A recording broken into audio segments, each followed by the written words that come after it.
The children that were scattered about the floor of the common room looked at the old man, waiting for a tale of faraway lands and heroic exploits.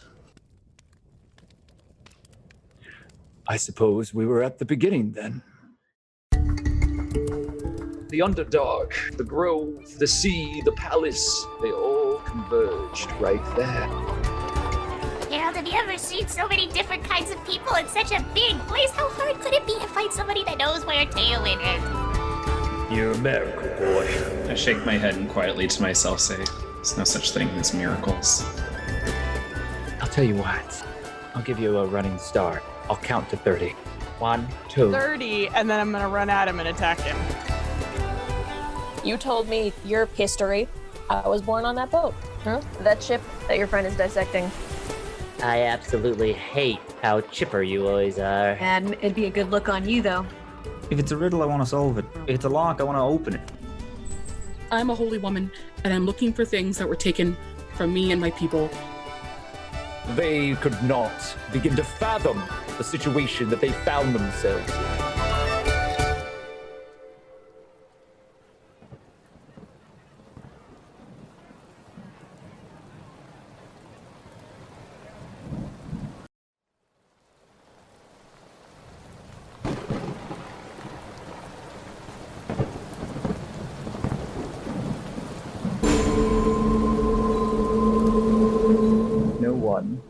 Is certain when it began. The sky was racked with lightning. The air electric.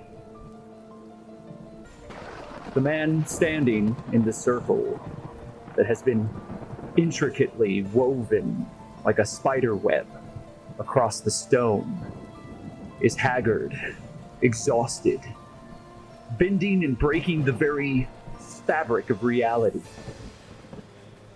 His hair is tousled, and in his face he pushes it back, revealing tired eyes. The candles around the arcane circle burn low, each flame flickering with a desperate light. The words ring through the enormous underground ruin, though they are very softly spoken. They are carried by the weight of magic itself, and the weave reverberates with each syllable. The words that broke everything.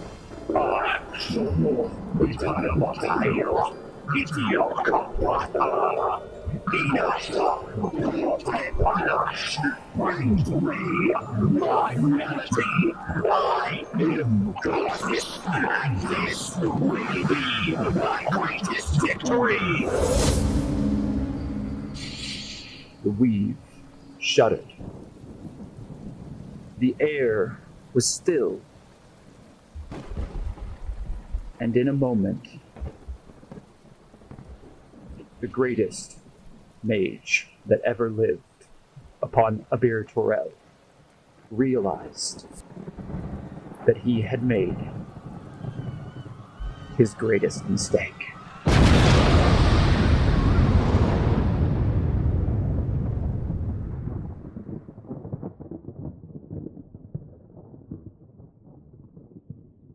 I need everyone to roll initiative, please. That was 9. a natural one. Whoa! What a good time. So, dirty 20 for Doddle. What did you get, Siraye? I got a 9. Juniper. I also got a 9. Maglo, did you get a 9? I got a 13. I got a natural 1. No. And Wow. as per the house rule, whenever you roll a natural 1, I ask that you confirm it, and we'll see if you get another natural 1. That's a 5. Okay, well, close, but we didn't quite get there. That's all right, though. You will be going last, Hawke. I don't think that surprises you. You've made your way into the dock ward of Waterdeep, and this flat and very rough-looking warehouse building. This is known as Anchor's Rest, and Anchor's Rest is a shipyard. It is where the galleons and the merchant vessels of Waterdeep are brought to be repaired. They're dry docked here, and as Waterdeep is a sprawling metropolis, the dock workers in this area have come to start taking the ships and rig them up on these enormous cranes and winches that pull them up into the air and suspend them while they're being repaired, either in the warehouses themselves, on the rooftops, or along the streets. You were on a missive given to you from Rihanna Bellevue, the High Scribe for the Magister of the Southern Ward. Rihanna Bellevue felt that this had something to do with some of the woes that your party has experienced, and tasked Maglo and Hawke with the investigation to confirm the findings, as the City Watch has proven itself to be somewhat unreliable. Maglo, Hawke, and Juniper entered into the front of the building.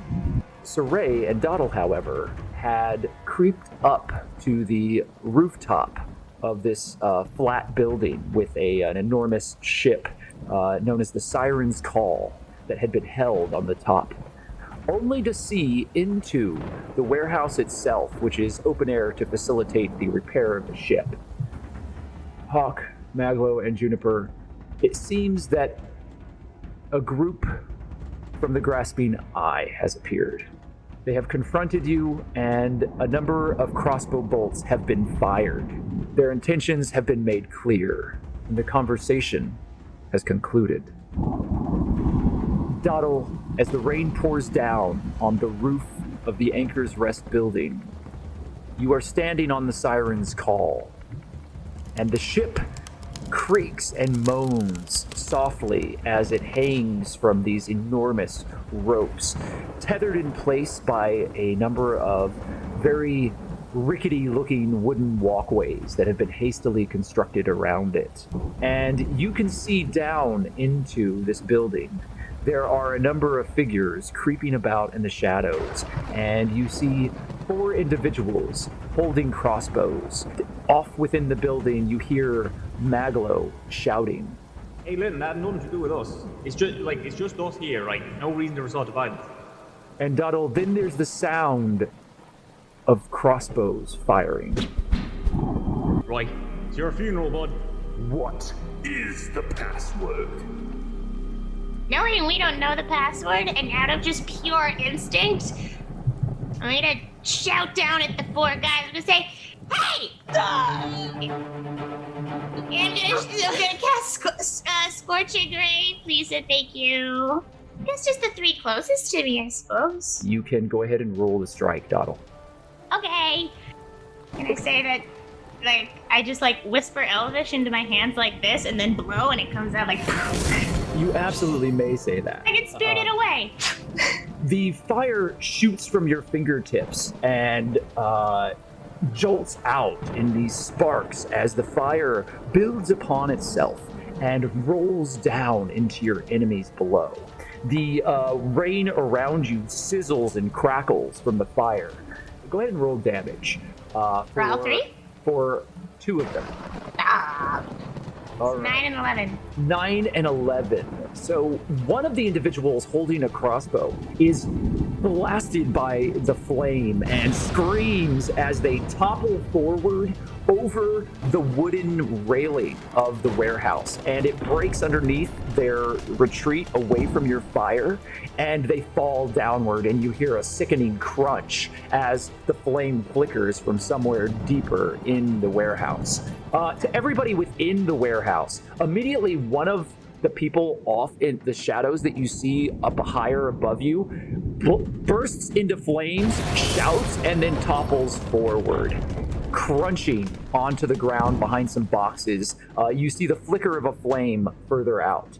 The other individual that you've hit, Doddle, immediately catches a flame and begins shouting as they frantically try to put themselves out, dropping their crossbow.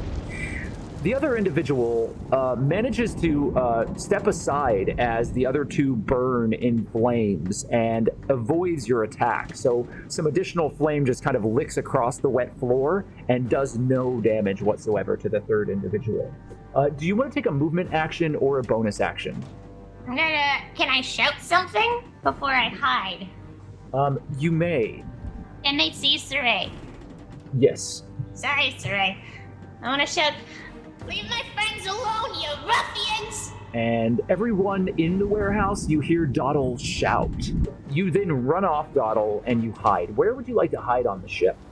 What do I see on the ship? What are my options at the minute? Okay, so around the ship, you see that it is held aloft by all of these ropes and the walkways, and it is very stripped down. It looks like it has been very carefully packed away as it's been dry docked for at least a week. There are wooden deck areas that have been exposed, and all of the doors seem to be open. There's a number of crates and boxes here, and Their crow's nest? there is a crow's nest. It is on one of the highest masts of the ship, so you'll have to spend your move action climbing up that. Spider climb was concentration. What a shame. You're no longer concentrating. Shit, should have climbed up before I shot, but that's okay. It probably would have taken you out of range. Oh. And because also you wouldn't have been able to see as well into this area. It is below you. Well, I suppose that people are climbing up in the crow's nest all the time. So is there like a net or something to get up there? There are a number of nets all about that you can climb through. There are ropes. There's other access up to the masts. So you start climbing up the rope. I'm going to make a perception check for you, Doddle.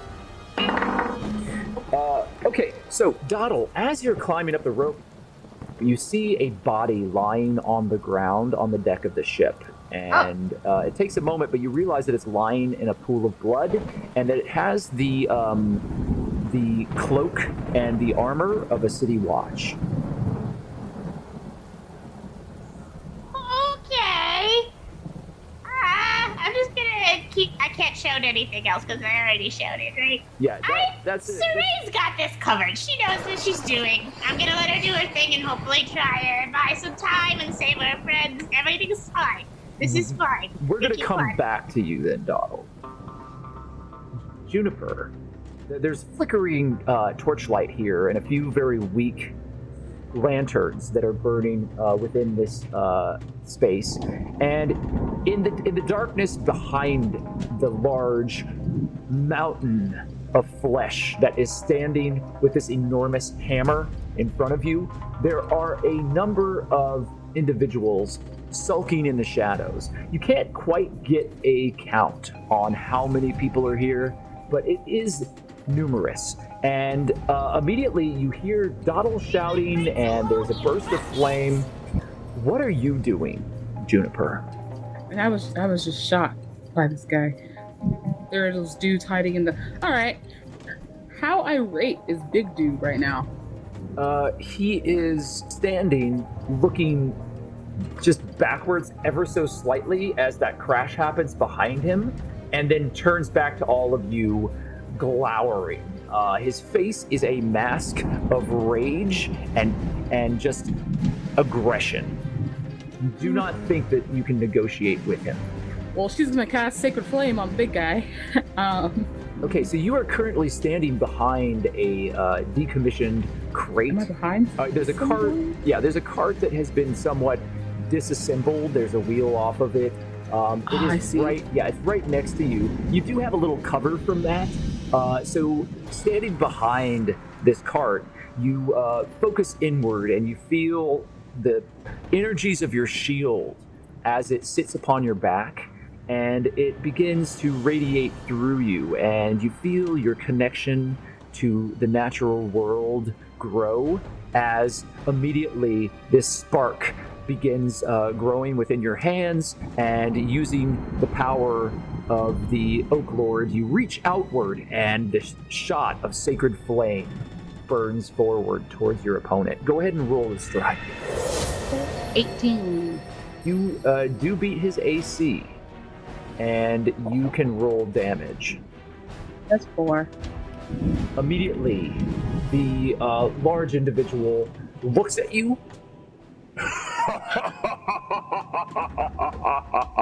Is that the best you've got? Do you want to take a move action or a bonus action, Juniper? Oh my god.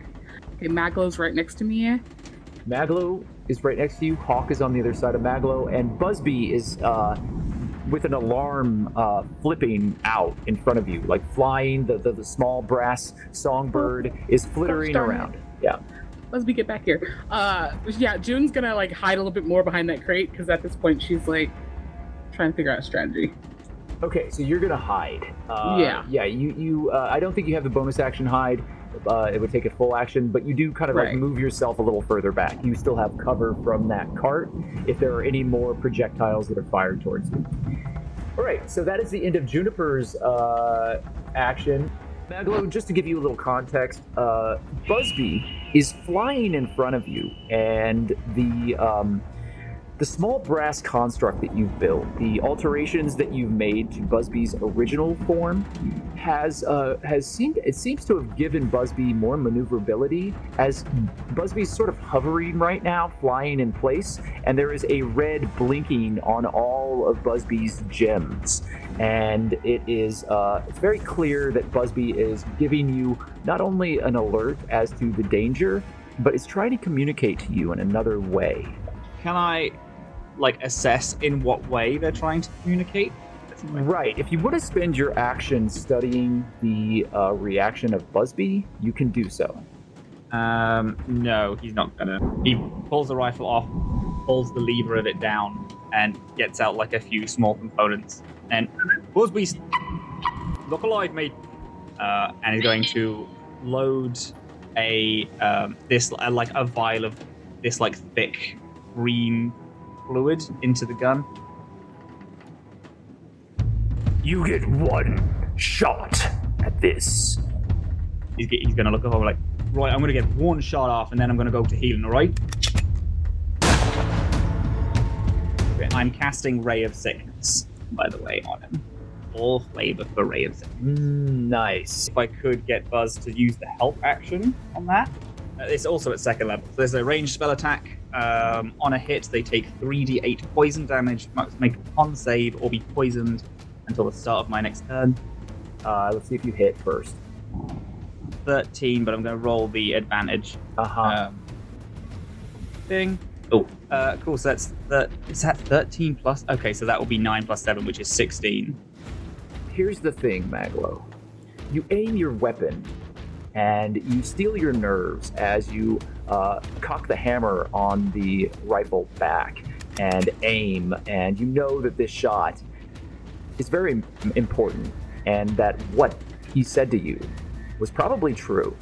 If this man crosses the distance to you and engages, you do not know that you will be able to handle yourself in hand-to-hand combat with him. He looks like he could pick you up and break you in half. And so, as your rifle begins to level itself, you have a moment of doubt, and you feel yourself falter. But at that moment, a series of small lasers, harmless little lights, pinpoint the direct area that you are aiming at. Shooting across the room in the darkness, they land upon your opponent, and your aim improves. You fire, and you hit home. Roll damage. 20, but I add 4 because it is poison damage, so that's 24 damage. Then he needs to roll a con save or be poisoned. The difficulty for that roll, I believe, is a 15. Is that correct? That's the con save. Yeah. So you're not sure whether or not he's sickened at first. You do shoot him, and immediately he buckles for a moment under the weight of your shot. He takes a full step backwards, and he looks at you, and his face is pale and somewhat green for a moment, and then he swallows and looks at you, with renewed fury. Right, well, it was a good shot. Hawke, can you swap with me? And can I use all of my movement to switch places with Hawke? So Maglo can like duck behind these barrels as he reloads and gets his med pick back Hawke, out. it is not going to be Hawke's action. Hawke is kind of he looks dazed. You know Hawke, and you've adventured with Hawke for a while now. He's sort of staring off into the distance. I thought just snap in front of him. Look alive, bud.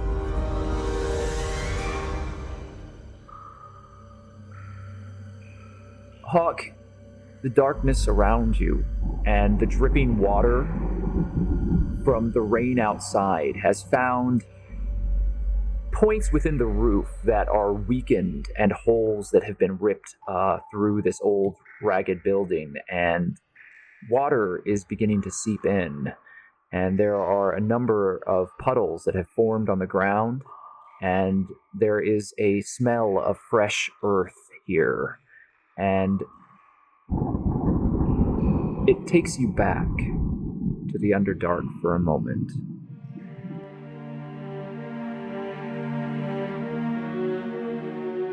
You are within a glowing cavern.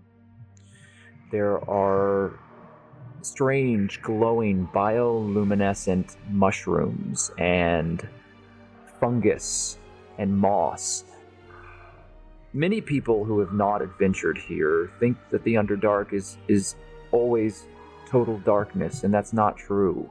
There are many ways that illumination finds its way down here, but the light that it creates only reminds you that you are trapped, and that the darkness that surrounds you is endless and will eventually take you. You are standing with your sister by your side as the two of you stumble, dirty and lost, through a cavern. And you hear her voice. Hawke, I want you to remember something, no matter what happens. And there's the drip of water next to you, and the snapping. And Maglo's standing there. I need you to look alive, bud, right? Come on. Swap with me, because that guy's going right after me, and I tell you what, I can't take that hit, but I know you can. You're able to move, Maglo. Hawke is not. So you can position yourself in Hawke's general area, but you're going to have to take a step back, and you're kind of pushing Hawke forward. I will allow it if you make a strength check. Which is not great. He's not a strong lad. No. Okay, yeah. Mag's going to try and, pull Hawke into his area and then switch. So you are pulling at him, and he's not moving. And his distraction has made it kind of awkward. You are standing in this moment. This man is coming towards you, and you're currently trying to pull your armored friend out in front of you. Okay, so you end up kind of ducking behind a crate. Yeah. You are now standing behind Hawke, behind this crate, and you are further back out of the direct range of the opponent that is clearly coming towards you very shortly. It is now your opponents are going to act. The first thing that happens is there is another volley of crossbow bolts. Currently, Maglo, you are concealed. They are rolling with a disadvantage on both Juniper and Hawke. 3 crossbow bolts that are coming. 2 are going towards Hawke, and 1 is going towards Juniper. You are AC 19, and Juniper, you are AC 14. Is that correct? Juniper, you get hit once, and Hawke, you get hit once. The other crossbow bolt hits a barrel in front of you, Hawke. Juniper, you take 2 points of damage from the arrow as it just scrapes across your shoulder, shooting past you and hitting the stone wall behind you, ricocheting back and then falling to the ground somewhere in the darkness. Hawke, you, however, you take 9 points of damage as this crossbow bolt hits its mark right in between the junction of your pauldron and your breastplate. It is a very good shot. Oof. Yeah. So then you are at 48 hit points, Hawke, is that correct? Mhm. And Juniper, you have 47 hit points. So those are the crossbow bolts. Now, the other individuals in the room, some of them are staying back because they are waiting to see what happens, but there are a number of these thugs that rush forward. Primary amongst them is this large, beefy man, lumbering, massive muscle and flesh, flab and sweat. You can smell him now, and his bald head is glimmering off the torchlight in the back of the warehouse, and he's looking back and forth, and you smell this rank, sour stench as he picks this enormous hammer up and swings it at both of you. He swings first at you, Juniper, and he strikes. And he hits you for 6 points of damage. And he swings backward and almost hits you, Hawke. And immediately you snap out of it. The daze is gone.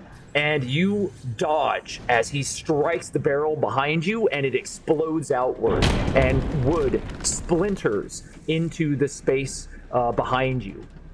Maglo, you hear this crunching of wood as you see this behemoth of a man assailing both of your friends. Busby is flying nearby and is still pinpointing him with these little lights. The other individuals, one of them is able to get a strike off at you, Juniper. The others are not because they are currently climbing. This individual is holding a scimitar. He swings at you and misses. So his blade kind of chops into the cart right next to you, and wood and that other wheel cracks as the entire cart kind of falls downward. I'm going to make the other thug make a dexterity save as the cart is tumbling beneath them. And they fail, so the other thug now has toppled downward and will need to spend a turn standing up from prone. It is startling, but it is a stroke of good luck for you, as you are currently at 47 hit points. Is that correct? Now 41. Siraye, Doddle has just shouted, Leave my friends alone, you ruffians! You are standing on the deck of the Sirens Call, and I'm going to make a perception check for you. It's a natural 20. I'm going to roll again to see if you get another natural 20. You did not. As Doddle shouts and begins climbing across the ropes that are tethering this ship into place, you can see that she's making her way up the mast for higher ground. And as she does so, you notice a number of bodies that are scattered across the ship here. This is City Watch, and they have been murdered. Additionally, because you got a natural 20, there is a creaking across the ship, and you do not think that you and Doddle are alone. Doddle, keep going. Get the high ground. I'm gonna ready myself, but I'm gonna try and find a place on the ship where I feel I can get the first strike as soon as they get onto the deck. Okay, so you're going to put yourself in a position and ready your action for anything that exposes itself or comes within your range. Is that correct? Yeah. Is the noise coming from on the ship already, or like... You're hearing floorboards creaking within the ship, and it seems like multiple people are moving about in the general deck of the ship. So okay. This is not from below, and you're not in danger from the individuals in the warehouse, because while you have an advantage on them and you can kind of fire at them, unless they start shooting crossbows at you, there's no real way that they could quickly attack you. Okay. I'm gonna position myself somewhere near, I guess, one of the doors that leads onto the below decks of the ship. All of the doors are open, by the way. Kind of hide in the corner so when someone pops out, I can whack them. Okay. So you do, after a moment, you do see something. And there's no creaking, there are no footsteps that accompany the appearance of this figure. It just appears from below deck. And it is floating. It is a gurgling, drooling creature with a single giant eye and 4 eye stalks. It is small. It's about the size of a cantaloupe or a melon. And it floats with a slavery mouth onto the deck. And Gross. it is looking Disgusting. about the ship. It is beginning to turn towards you. What do you want to do?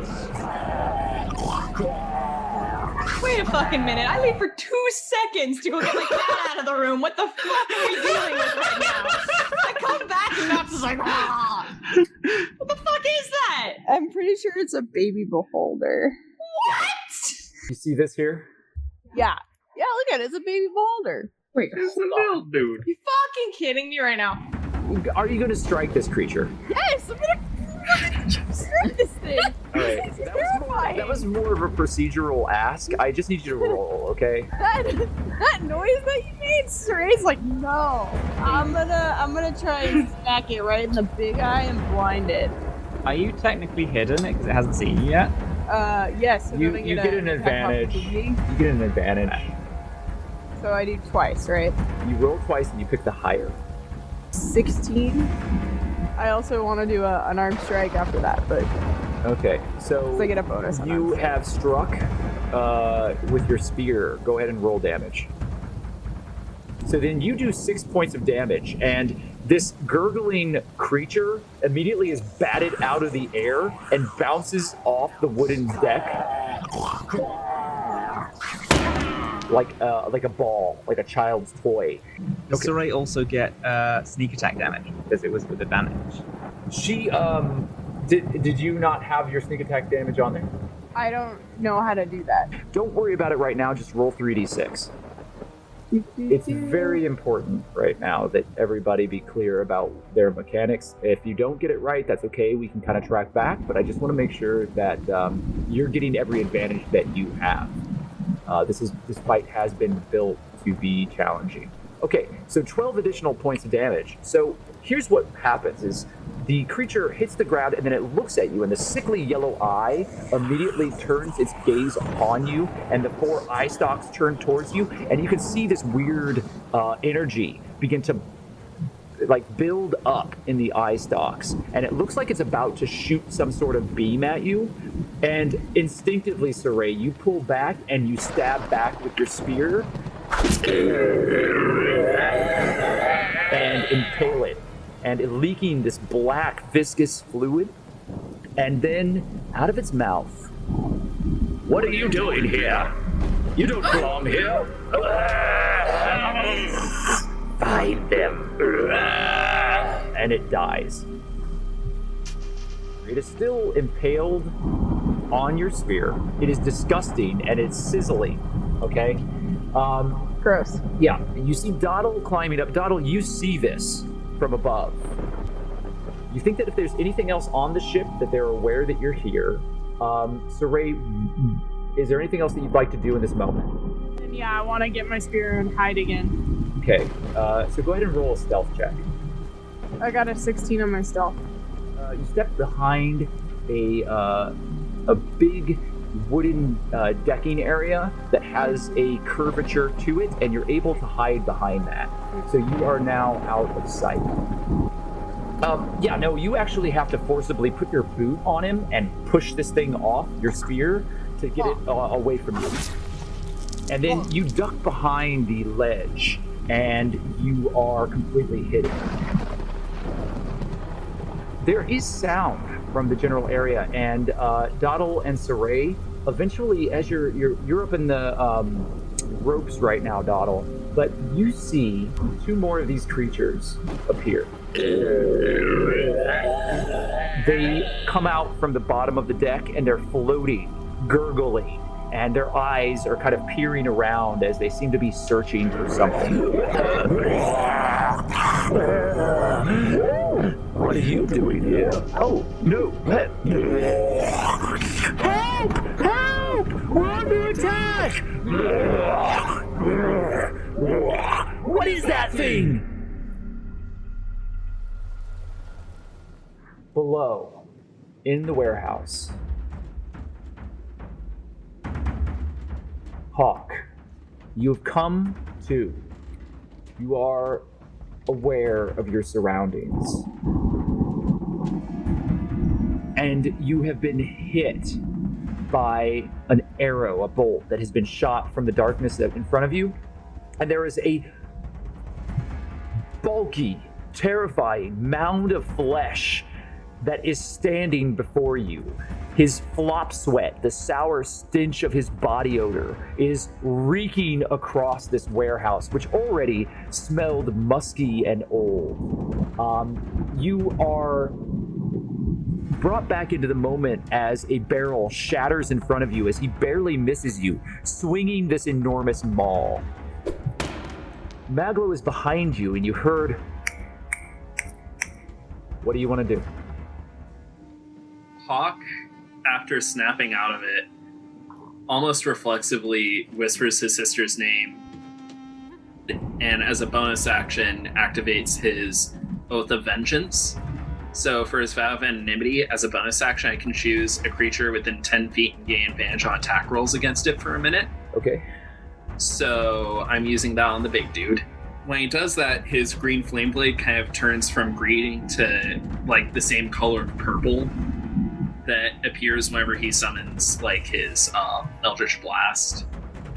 Okay. And he is going to attack him. So there's a cold chill that runs through your body as the sword in your hand, your arcane weapon, it immediately erupts in this strange, dark, shadowy purple flame. The space is illuminated, and you can see that this man is covered in a network of scars. He has been in battles upon battles. There is not a single part of his body that doesn't look like it has either a slash or a stab or like a chunk that had been taken out of it, arrow pockmarks. He has seen a great deal in his life. And as you stand there before him, his eyes narrow. I'm going to allow you to make an intimidation check. Well, damn. So that's a 22. He is he pauses for a moment, and you haven't frightened him, but he sees you as an opponent that is worth taking special consideration of, and you think that you have drawn all of his focus as he turns himself slightly towards you. I am going to attack him with my weapon. Okay. And that's with advantage, so that's a 22. Yeah, so you have hit him. Go ahead and roll your damage. Oh, your damage is there. It's 13. Right? Yeah, that's the base damage for right. the hit. And then there's I'm going to Divine Smite him. Okay. You're stacking it all in there. I am trying to get this guy down as soon as possible. So a very viable strategy. Yeah, so there's the 1d8 of fire damage from his green flame blade. Okay. So, that's an additional 1 damage to him. So 14. And then that actually also splashes out into 1d8 plus 5 to one target next to him. So you want to go with this guy right here. So go ahead and roll that. So that's 4 plus 5, so that's 9 damage to him. Okay, I'll narratively describe all this once you're done, but give me everything. And then the last one is 3d8 radiant damage on top of it. So that's 15. I was so worried about this, but I'm starting to worry for the villains. In this game. 12 plus 15. I need to do math. Okay, yeah, no, you did 15 plus 1, that's 14, so you did 29 points of damage. Is that correct? Yes. So, and 4 points of damage to the guy behind him. Yeah. Hawke, you step out of it. The moment freezes around you as you become very determined and you say, Amara. You step into the range of this thug, this mountain of a man, and the flaming purple shadows of your blade illuminate the entire area around you. And he has changed his expression, and he seems to be moving into a defensive position, recognizing you as a genuine threat. You step forward, and your blade, blazing with this arcane energy, strikes downward as there is the sound of ravens echoing somewhere in the far distance. And you slash into him, and his blood begins erupting from his body as the flame burns, and there is this sizzling stench of flesh as his right arm hits the ground in front of you. Yes. The hammer with it. He stumbles backward, crashing into the cart behind him, falling backwards, screaming as he reaches for the stump on his shoulder. His enormous form rolls backwards, and I'm actually going to make these other two thugs make acrobatics checks to get the F out of the way. Oh. So one of them does. The other one was prone and rolled with disadvantage and is crushed under his weight as he falls down So fucking good. on him. The flame that from the strike has passed through where this bulking man was standing and strikes the other gang member behind him. And he's patting off flames as he pulls back away from you. Making another intimidation check with advantage. Holy shit. Dude. I did not mean to go this hard, but I went this hard. So that's a 25. Yeah, so he breaks, and that gang member, you can see, is trying to get away from you as quickly as possible.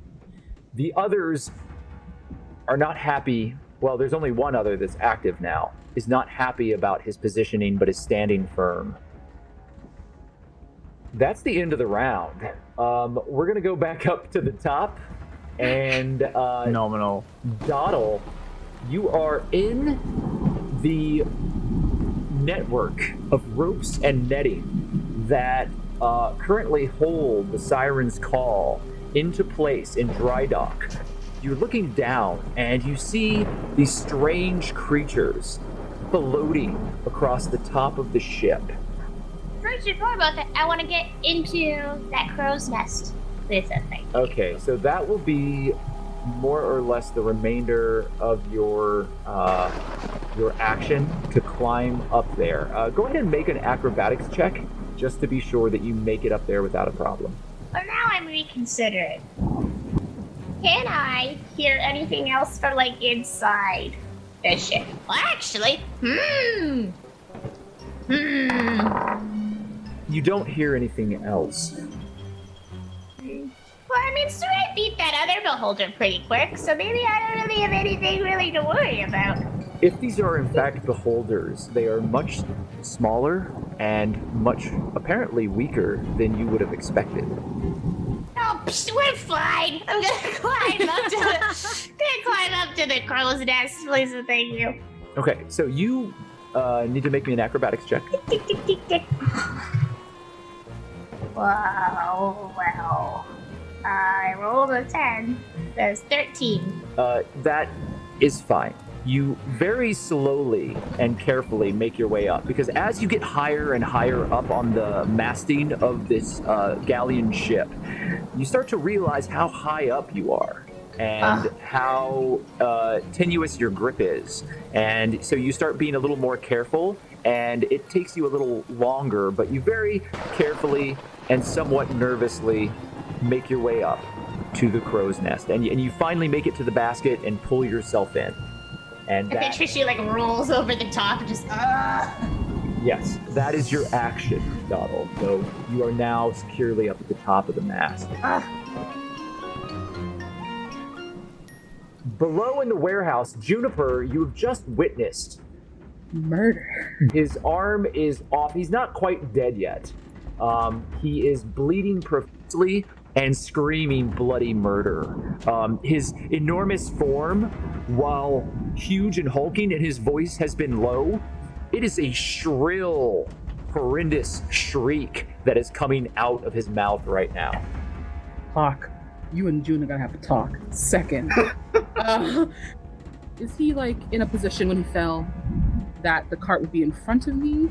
Blocking You are in front of the cart. He crashed into it, and whereas it was already damaged from the attack of the other gangster, he has broken it, as now it is shattered spiky wood that is scattered across the ground. It was rotten and old, and he landed on the other thug that had fallen, and that thug is not moving right now. Spiky wood, you say? Yes. All right, let me. I love the way you phrased that. Okay, well then I'm just gonna be kind of crude about this, and I'm gonna thorn whip the crap out of this guy's eyes. That's what I'm aiming for, his eye sockets. So to be clear, you are thorn whipping the big guy lying on the ground. Yes. Okay. Go ahead and roll to strike, but he has a disadvantage. He's prone. Okay, so you've hit. You do strike him as he's lying on the ground. He's already in a death saving moment. So effectively, what you do is your hand reaches outward, and spikes and vines shoot out from it and pierce into his face and into his eyes. Stabbing into his eye sockets, there's a gush of blood as he screams and dies horribly under your hand. Oh, chef's kiss. That's beautiful. It's the triple punch. Each one of us. Did I mention she's a holy woman? You cut his arm off? That's perfect. Now I can gouge his eyes out. It's called teamwork. Oh, June, right in front of my salad? We're on a mission from the gods. Oh, God. Okay, so he is definitely dead now. You've effectively put this man out of his misery, and his large hulking form is spread out across the shattered cart and is no longer moving, with the exception of a slight twitch from his hand as the last of the life leaves his body. The thug that was underneath him has also stopped moving. You do not think that he's alive either, although it would be hard to tell, as the figure is surely being smothered, and there is no way to examine him currently without moving this massive corpse. This doesn't sound bad. Do I still have a move action? You do. Can I jump on the dead big man? Yes. Like with my feet? You can easily jump onto the corpse if you so choose. Like, I just kind of want to like jump like a trampoline just in case the guy underneath is still alive. Just for some extra weight. I'm sorry. You are the most brutal cleric I have. Well, that's not true. You don't hear anything beneath him. Just make an acrobatics check. Yeah. So it's not graceful, Juniper, but you do manage to reposition yourself. You don't think you're going to want to be standing on this flabby man for too long. It's a very, very tenuous position. And his weight and his fat is kind of undulating underneath you, and you feel muscle, and his form is not very conducive to you being able to stand firmly and be prepared for any further attacks. So I would recommend on your next action that you reconsider your position as you are finding yourself somewhat exposed. Any attacks on you while you're up here is going to be with an advantage because you won't be able to move out of the way easily. Oh yeah. However, if there was anybody below him that was still alive, you think that the added weight might have contributed to their permanent death. Lit. Yeah. So with that, Juniper, we are going to leave you unless you have anything else that you'd like to do. Nope. Okay. Maglo, you have tucked behind the box and you witness all of this in front of you. Busby is immediately reconnecting the lights, and they start shooting off into the darkness deeper into the warehouse. And you can see that there are other shadows there. Right, how many do you think? Alright, sure. Mag is going to take out a big bag of powder and just lob it as far as he can. And it's fairy fire. So it's just an automatic. Each object within a 20-foot cone, they are all going to roll a dexterity saving throw, or every attack roll against them are going to have advantage. Yeah, 15 is the save they need to make. As Mags gets up, he looks to the big guy, now armless, and Hawke standing there. He can be like, "That's my fucking dude," and then chucks it, fires it. So as the powder and the pouch flies across the warehouse, it lands on the far side and it explodes outwardly. And there's immediately a burst of magical energy that it issues throughout the entire space. And immediately, all of the figures in the darkness are illuminated with this glowing powder. And you see a lot of coughing and individuals kind of like trying to brush this off of them. However, there is a very intense glow that is emanating from that area. It's a yellowish green kind of flickering light. And you can see now that there are clearly 5 individuals in the darkness there. However, having used this powder multiple times in the past, Maglo, you know that it doesn't always work, that there is a possibility that other individuals were able to avoid it before the spores kind of like scattered outward and attached themselves to the other individuals. How well lit is it? Because each one of them do shed dim light in a 10-foot radius. Yeah, so it's lighting a good amount of light, but you're seeing a lot of barrels and boxes and crates back there, so it's hard to get a good gauge on exactly who's back there. The amount of light is fairly weak, but you can clearly see all of them now. Anyone need healing? I think I'm good. Hawke is not saying anything and just glowering at the people we're fighting. Well, big man is you. I'll get you in a minute, Book. And he's gonna chuck his rifle behind his shoulder. Okay, so you shoulder your rifle and you prepare to make your next move. Are you going to stay in the position you're at? He is. Can I get Buzz to give someone else the help action? Did you spend a bonus action?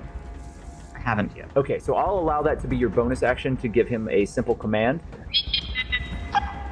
Buzz, can you give Hawke a hand? I think it's 3 sizes.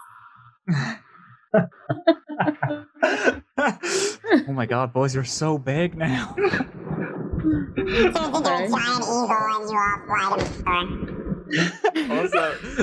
Also, you still have the sound. Voice mod thing is still on, and it's very good. And Buffy turns into a giant eagle and flies forward.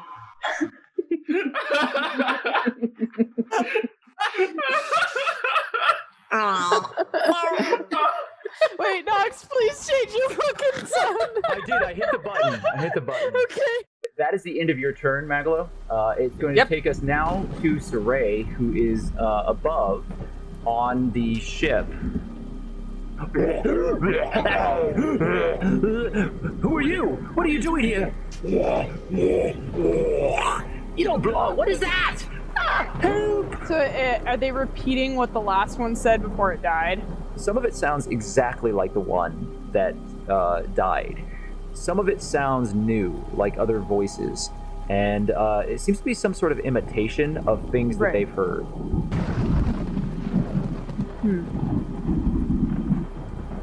Okay, is one of them near me? No. They're both They're about 30 feet away from you. Okay, 35. I'm gonna wait. I'm gonna wait and hope to get the advantage if they come near me. Or Doddle. Okay, you are hidden, so you would perform another sneak attack if they get near you.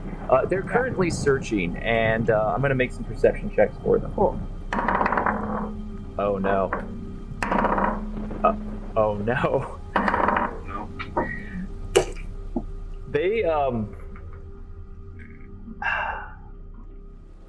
They rolled 2 20s. I swear, I can't lie about these things. Okay, so they see me. The explosion things where it's like, if they hit a 20, then they could get another 20? Or I always do that for the opponents, and it depends on how I end up integrating it, but that's what just happened. So one of these creatures on its perception check rolled a natural 20, and then rolled another natural 20.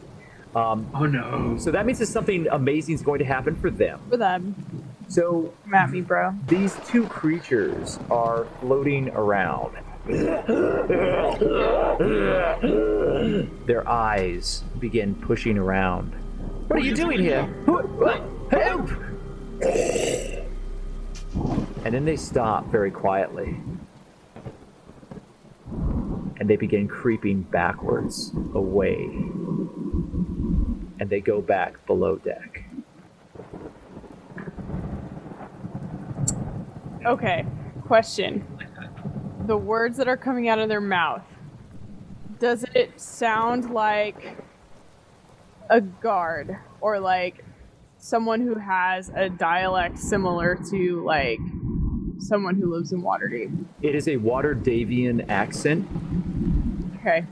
And there were multiple of them. Fuck. Okay, I'm gonna go follow them. Imitating no less than 5 different people there. There were different voices in all. Are there 5 bodies? As a matter of fact, there are 5 bodies. Yeah, of course. I'm gonna follow them. Okay. Burn it down. So you begin following them below deck. Do you walk through the door that they entered, or do you go through the door behind you? I'm gonna go through the door that they entered, but I'm gonna be very, very, very careful. Oh, well, in that case, make me a stealth roll.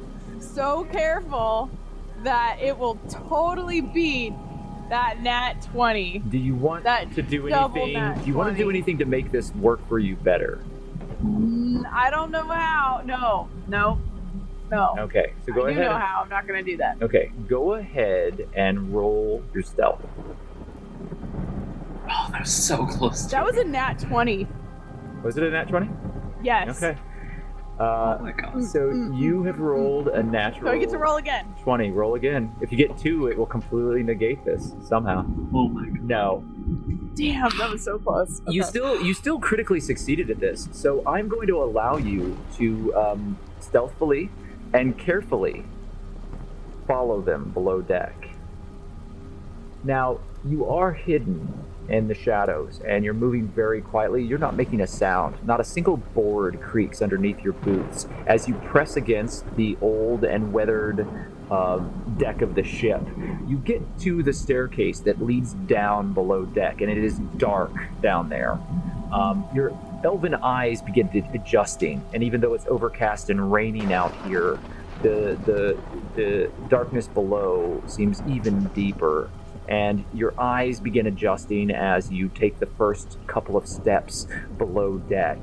And it is very quiet, and your feet, without making a sound, step over one another in utter perfection as you follow all of your training and move like the wind, not making a single noise. And as you get below deck, we'll come back to you. I'm gonna die. It's okay. It is I'm in now our opponent's turn below in the warehouse. The individuals on the upper level have just been struck by one of Maglo's alchemical concoctions, which is a mixture of fungus and other spores and things like that. And all of this magical fairy fire has spread out across them. And they are glowing with this strange yellow-green luminescence that is allowing all of you to see their forms much more clearly, and it casts a light there. And you can see the raindrops from outside coming in from the open air, and you know that the backside of this warehouse, with the boxes and the barrels and everything that have been stacked up here, there are 2 ladders that lead up into this loft. One of the figures has fallen and died below from what you assume to be one of Doddle's flame strikes.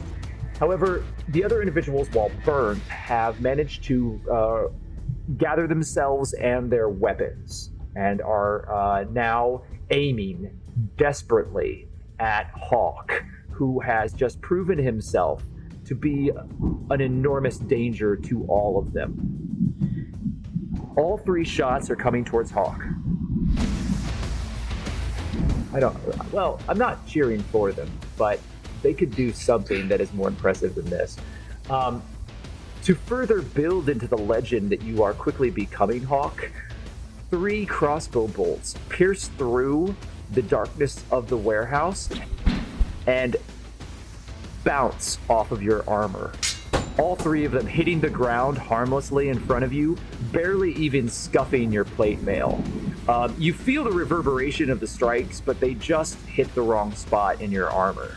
And you are standing there with the crossbow bolts at your feet. These 2 men spend the rest of their action scrambling up the ladders. In the back, you can see some movement, but you're not sure what's occurring. Even though it's lit, like I said before, there are a lot of boxes and barrels and other things that are obscuring your view. There is, however, a woman with a sword, and she looks at you, levels her longsword to you. I challenge you. Stand and fight. Yes, please. Thank you. That is the end of their turn. Hawke, what would you like to do? I am going to approach her. I have my sword over my shoulder, and I just look at her. Not with anger like I had for the bigger guy, but I just look sad. Please don't do this. Make a persuasion check. With a disadvantage. That's fair. So yeah, that's a 9. You say this to her, and you can see that she also is badly scarred. She has a scar running across her neck. She has a couple of teeth missing. She's led a hard life, and she kind of like smiles, and you can see like this acceptance of the situation. Coin's been paid. I'm fighting. Are you, coward? I don't say anything, but with a look of sad resignation, I am going to attack her with my greatsword. Right, get advantage if you want, Busby. Yeah, you have Busby with you who's assisting you. Thank you for that. Not that you need it. With a 25. You step forward, and your first sword strike comes downward, and she moves quickly, to her credit. Her footwork is good, and you can see that she is a well-trained sword fighter. She, however, misses your strike, and your blades do not meet, and the flaming blade rakes across her as she steps backwards. And you can see that she holds her chin up and holds out blood, and you can see blistering burns across her face from your strike. And then you can see her eyes narrow, and she steps forward. Is there anything else that you want to do? Can I make that attack a Divine Smite as well? Yes, add your Divine Smite. So that's 15. She holds her hand up and then she looks downward, and her leather chest plate has been cleaved, and you can see flesh of her neck here where there's gouts of blood that are pouring out, and her armor is soaked with her own gore. She stops for a minute and she grits her teeth. You could tell that she reconsidered the situation, but she steps forward and continues to fight. I like her. That's the end of the round. We're going back up to the top. Doddle, you're in the crow's nest. The slavering creatures have retreated back down below deck. And Siraye, you saw her very carefully creep downward. And in fact, you almost lost sight of Siraye immediately. And then a moment later, she disappears into the shadows. Siraye, it took me so long to climb up here. Oh god, okay. Can I see the people attacking our friends in the building? You cannot. You have a wonderful vantage point for anything on the ship or on the scaffoldings around the ship, but you have lost sight of the interior of the warehouse where most of that combat seems to be occurring. You can see... too far ahead. Yeah, you can see the open loft area, and there's a glow coming from it, and there's this magical fire. So you do see some individuals down below that are lit by some strange, sparkly, luminescent magic.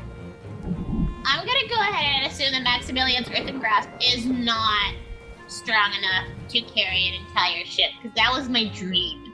No. Yeah, that's what I thought. You have ways to maybe deal with moving a ship if that's what you decide to do, but this is not it. Well, shit, man, I don't know, because like I was like, maybe I could set the ship on fire, but now Siraye is in the ship, and I can't see the guy. I was like, I'll get a higher vantage point so I can be better at shooting the guys, but I can't see the guys, so I am like plumb out of ideas. Am I allowed to take suggestions from the peanut gallery, or is that like cheating? I think that you can take suggestions, but I think that Doddle would be able to make a decision if she just kind of focused and thought for a moment. It's up to you. Alright, give me a second here. I'm gonna learn to play D&D if it's the last thing I do! I love that those are Momo's thoughts coming out of Doddle's voice, but yes, I believe in you. You can play D&D.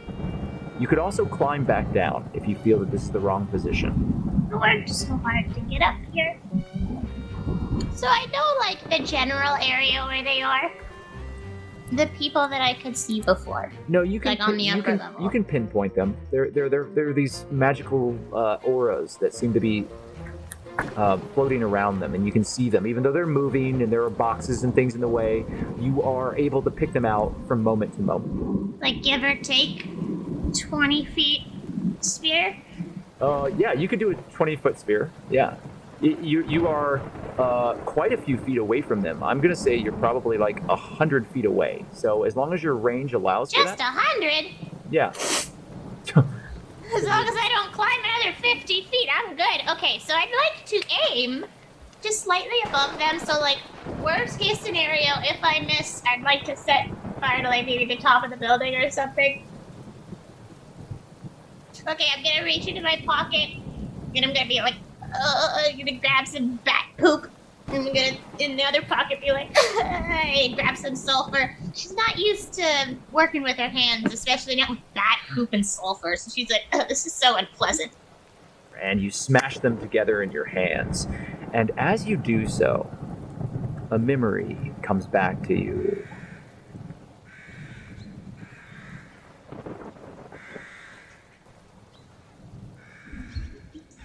You remember being lost in the woods,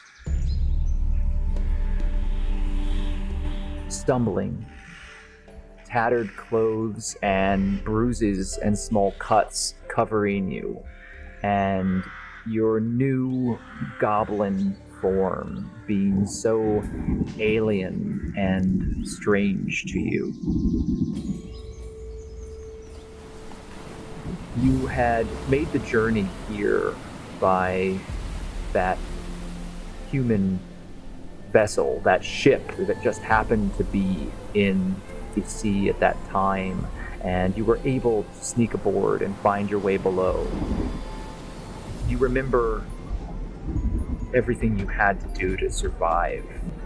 Eat rotten bread and garbage, dead rats, to drink rainwater, hiding all the time from the people there, the harsh and foul men and women that worked that ship as they went about their business, and you, a ghost, a shadow, lurking in the dark, praying to all the gods that you not be found because you've seen your reflection.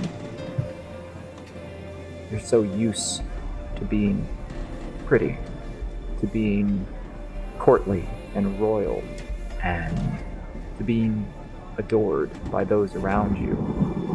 And this twisted visage that you see in the shattered mirror on this ship is a nightmare.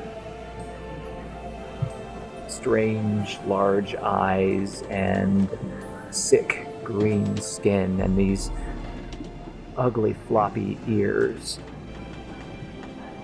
You're covered in the shreds of the nightgown that you escaped in, but the fine elven silk has been ruined.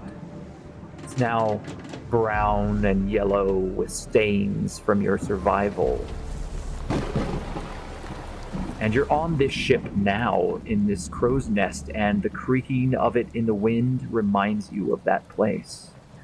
But once you grab these components and you press them together in your hands, there's a familiar pulse of magic that you've come to know that gives you security. It's a power that you didn't know in your former life. It's something that you've come to need so desperately.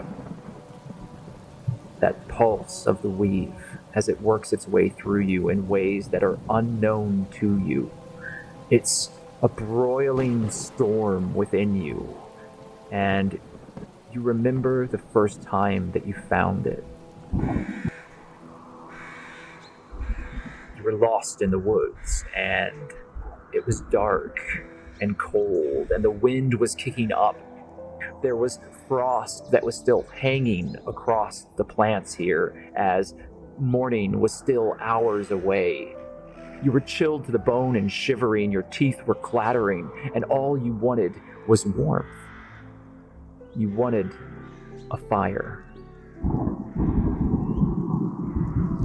Your pockets were full of things that you'd picked out of the woods.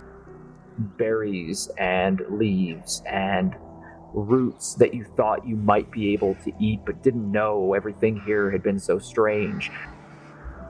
Something in the trees behind you is watching with yellow eyes, hungry.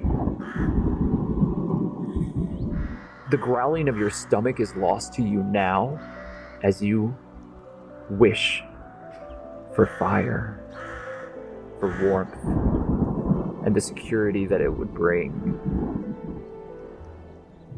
The small black rock and the fresh smear of guano you've picked out of the woods.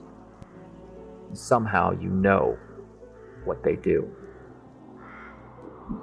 In all of your education in Teowin, in your time on the Isle of Evermeet, in all of the studies as a royal princess of your house, you had barely been able to conjure a simple mending spell. Now, the weave flows through you like a torrent, and you feel the magic and the energy pulsing inside of you.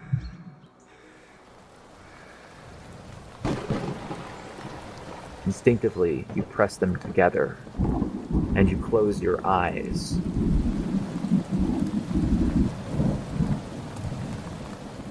almost like it's flint and tinder. I'm gonna go like.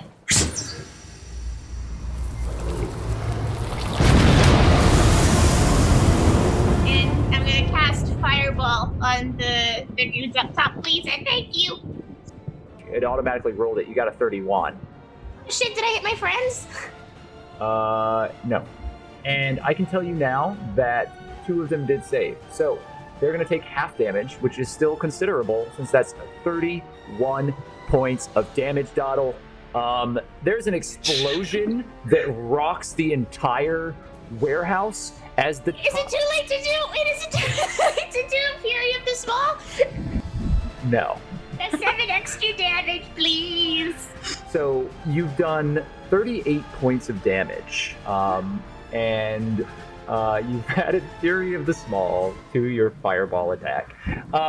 38 points of damage rocks the top of this warehouse, and the entire loft explodes outward. All of the boxes and barrels and crates shatter and burst into flame as it licks across in this eruption of heat. It's a small pinpoint of fire that just arcs down into the center, and then it explodes and expands outward and then pulls itself back together in a white, hot, burning mass of horrid fire. And the screams that are heard within the radius of this blast echo throughout the night and overcome the thunder and the rain and the horrid sense of emptiness that follows in the silence after. So let me just remove a few figures here. I am the queen. I'm your dictator. Dope. Yeah, she keeps that serious composure for a bit, and then like slowly sinks down back into the crow's nest. I mean, that's just worth it no matter what. So you duck back down into the crow's nest. Yeah. You hear screams and suffering below. I'm gonna hug my knees and cover my ears until my next turn.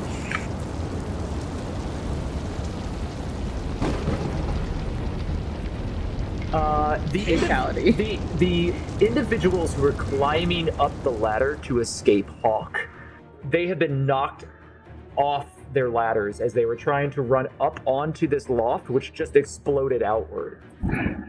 There is no escape.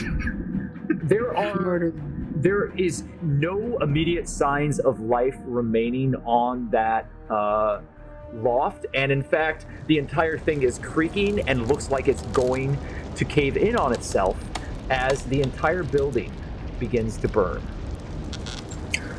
The whole building, eh? We said we were going to look for evidence. I got a tidal wave coming up. Don't you worry. Just buy me some time. All right, Juniper, you're standing on a dead man. And there is a very determined-looking mercenary woman who has nearly been cleaved in half by Hawke's first attack. What would you like to do? Okay. Did you already remove those other guys, or are there still some left, like what I see on the map? There are 2 of the thugs that were trying to escape back up to the loft that just were knocked off. They are lying prone on the ground with smoke billowing off of their backs where they were singed. Boy, this battle started out and I was worried for a moment, but now... We committed murder! Right, like these poor like people, they were probably like, I'm just trying to pay for rent. And they have wives at home. I mean, to be fair, none of the people that have died seem like good people. Turns out this was a side hustle. The big guy was actually the cook at an orphanage. I mean, I'm sure they all felt very good when they all pulled out their swords, and then 30 seconds later, they're all dead. Yeah. God said, rain down. It's not my choice, it's my god's. It's my god. So yeah, I'm gonna go ahead and do that. I'm gonna cast Spike Growth, but like starting right in front of that chick, because I want her gone. And then like the 20 feet back. Okay, so you're attacking the person who's standing. Oh yeah, and it's 20 feet. So if those other guys are within those All the 20 way around. feet, So show me your 20-foot area though, because you obviously you don't want yourself How do or I do Hawke in that? it, right? Well, the shield counts as living growth, so if you do plant growth or spike growth or anything, you can always use your shield as that point. Okay, so I'm gonna allow that, and then it hits her, and then this guy. It doesn't get this one, but you're gonna get her for sure, and you're gonna get him. The ground erupts in this thorny growth in that area, and you can see that the mercenary, she looks down, and she recognizes that this is a problem. And she looks to Hawke and says, "Can't fight your own battles." With the Juniper's turn completed, it is now Maglo's. Maglo, what would you like to do? When the explosion happens, Maglo full on. Woo! And then probably runs to Hawke. Oh no, actually no. Grabs a small, like one of his small needle, throws it to Busby. Busby catches it in their talons and jabs Hawke with it. So gonna cast Cure Wounds on Hawke because I can catch touch spells through Busby. Yeah, Busby flies downward, stabs you, Hawke. It's not that much. It's 12 plus 4, which is 16. You feel this rush of healing energy wash through your body, Hawke, and you immediately feel better after that momentary pinch of pain. I'm back at full. And then he's gonna yell at the one mercenary from his very cowardly position behind a bunch of boxes. Can't fight your own battles. I mean, I bet if any of your friends are still alive, they'd be helping you out. Hey, keep her alive. She knows someone. All right. So with that, Maglo, we will leave you. Siraye.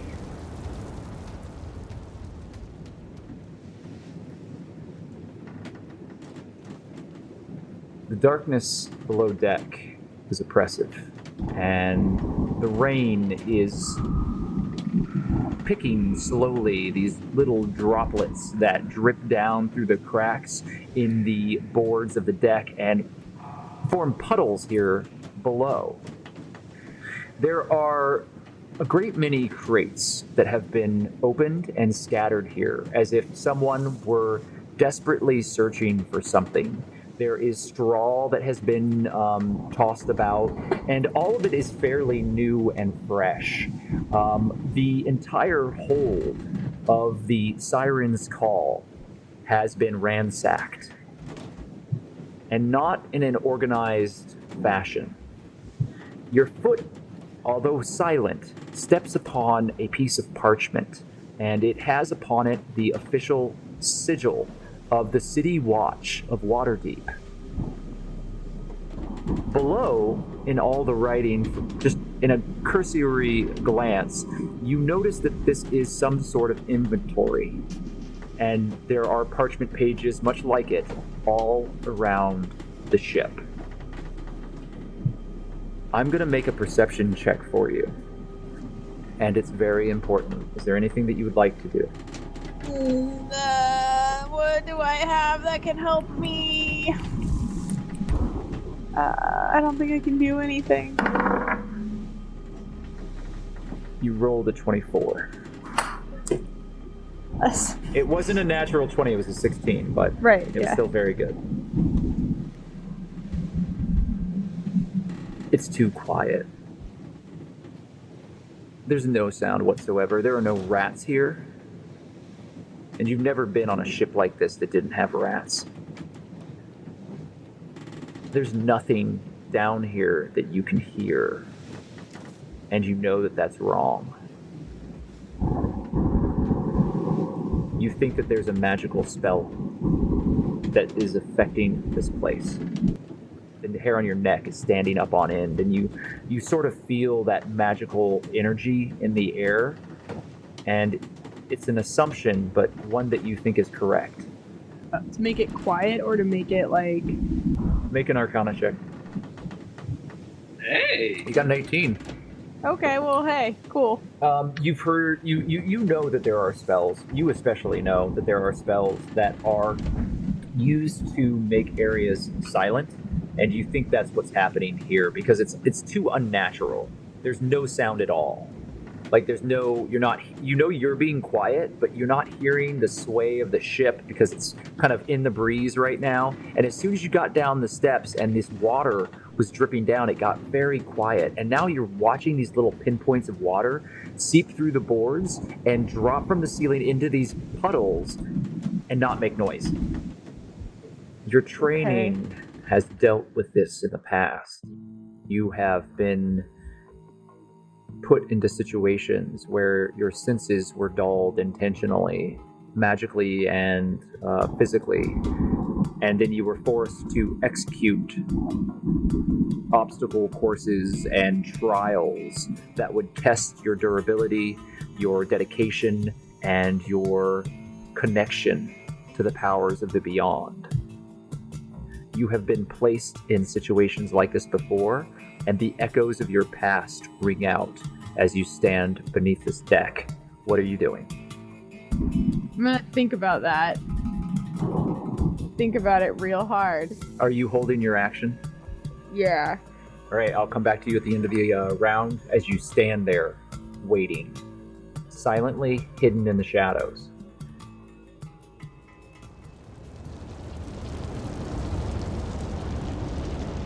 That brings us to our opponents, and Hawke, this mercenary woman, steels herself. She looks at the ground around her, and she attempts to step forward to engage with you. You need to make a roll. She steps forward without a problem, nimbly stepping over some of the vines and growth that you have in front of her. June, you can see that she is very skilled and that her footwork is that of a highly trained swords person. She has clearly been taught the art of the blade from a very young age. And Hawke, you understand this from your training as a paladin within the Temple of Lathander. You recognize all of the cues of someone who is more than just a hired thug. She steps forward and steels herself, blood gushing still from her chest plate. You are currently a 19. Her first strike is wide, and you step back as it just narrowly misses your face, and you feel the air in front of you part ways as she barely misses you. Her second strike, though, seems to be where she was putting all of her weight. You realize that the first strike was a distraction as she leans forward on her sword and gains purchase. So disappointing. She rakes across your arm and does 4 points of damage as you feel a small gout of blood from the scratch that she's just caused you. She stands on the ready, and you can see that she is now parrying any blows that come near her, as she is now prepared for what you can do, and has read your actions and knows how you attack. Hawke, it is now your turn. What would you like to do? Hawke takes a deep breath. What's your name? Make a persuasion check at a disadvantage. That's pretty fucking good for a disadvantage. I did say disadvantage, right? Yeah. So it doesn't matter. You still got a 21. Damn, you charismatic bastard. So she looks at you for a moment. Alyssa. Good. I'll make sure to say your name in my purse tonight when I commend your spirit. And I am going to hit her as hard as he can, which is, of course, a normal hit, but... Okay. Are you putting any juice on this? He's definitely... Well, he still has the green flame blade. Yeah. But I think if it hits, I'm going to Divine Smite it. So that's... Wait, is this at advantage or because I have Busby? You still have... you didn't... Actually, did you still have Busby performing the aid? Because I think you used Busby last round to. Oh, he did. So I don't have that. Yeah, you don't have the aid. Busby acts on their own turn and can provide help every round. Oh, it can. Someone. It can. Okay, so then we will allow you to have an advantage for the aid that Busby's giving you as these colored lights kind of wash across her form as she stands before you. You see Busby flitting in front of you, and these little tiny pinpoints kind of spark into being around her so that you know where to hit. All right, so that's a 19. 19 beats her AC. You can go ahead and roll damage. Awesome. So that's a 12 slashing plus my green flame blade. Mm-hmm. So that is just added 1. And so, because of that, I'm just going to Divine Smite it on top of that. 12 damage plus your Divine Smite. Which is 2d8. Mm-hmm. So 12 plus 13. So you do... Oh, this was a bad strike for you. This is a bad round, and you did 25 points of damage. So, yeah, you wreck her as you swing forward, and your flaming blade strikes her again, and now there's a cut across her chest. You've just placed an X across her chest plate as you've mirrored the other strike that you performed. And blood continues to gout, and she looks down and holds up the blood and stumbles for a moment and continues to stand, facing you. Just fall down. And Hawke actually says that. My name is Alyssa Hightower, and I do not yield. It is now the end of the round. Doddle, you are up in the crow's nest. Rain is pelting down on you. The flames from below are building as you hear creaking of wood beneath you. You hear shouts and screams, and you have no idea where Siraye is. What are you doing? Well, I guess I can start climbing back down. I mean, can I look over the edge and see what my fireball has done? I apologize. I just got a message about work, so I'm going to have us take a break. Is that okay? If we pause here? Is everybody ready to get back into this very heated situation? Yeah? Anybody? Heated? All right. Almost. Very good. I don't pun often, but when I do, it's horrible. I love that. Matt. Hello. It makes me feel Sent better you $40. about Why the fuck did you do that? So you can order pizza! You are such a loser because I can't send you that money back. I will cry. Give me flowers sometime, please. This is no fun for me. Get pizza! What a good girlfriend for you there. Yeah. Right? Sending you international pizza. Jeez, can I date Momo? Now then, let's get back into this. Doddle, I'm going to just kind of start over. Doddle, you are currently hidden within the crow's nest on the top mast of the Sirens Call. The galleon ship sways gently in the breeze, and the rain is falling down around you in thick sheets. There is a heavy, overcast gray sky, and off in the distance you see the towering buildings of Waterdeep from here. You can see a great deal of the dock wards from your vantage point, and in the sky off in the distance, the City Watch patrols on their amazing griffins that they ride majestically through the skies. Lightning pierces from time to time, and a flash of bright light blinds you temporarily. Below, you hear the crackling and creaking of flame as it slowly envelops the entire building within this area of the dock ward. You know that the ship, the Sirens Call, is placed within this this region known as Anchor's Rest. It is a network of dry docked boats, all of them wood, and the flames within the warehouse are building brightly below you. Oh, okay. I know what I want to do. I'm gonna real quick lather up I'm on the other up some spit real quick. And then go. And I picture it like silently goes. And then as soon as it splats, I'd like for 2 waves to like come out of the ground and just splash on top of the fire, and I'd like to cast Tidal Wave, please and thank you. It's the cutest way that Tidal Wave has ever been cast in all of Dungeons and Dragons. It requires a drop of water, so. No, I love it. It is 30 feet long. I don't think it actually hits anyone in your party, though.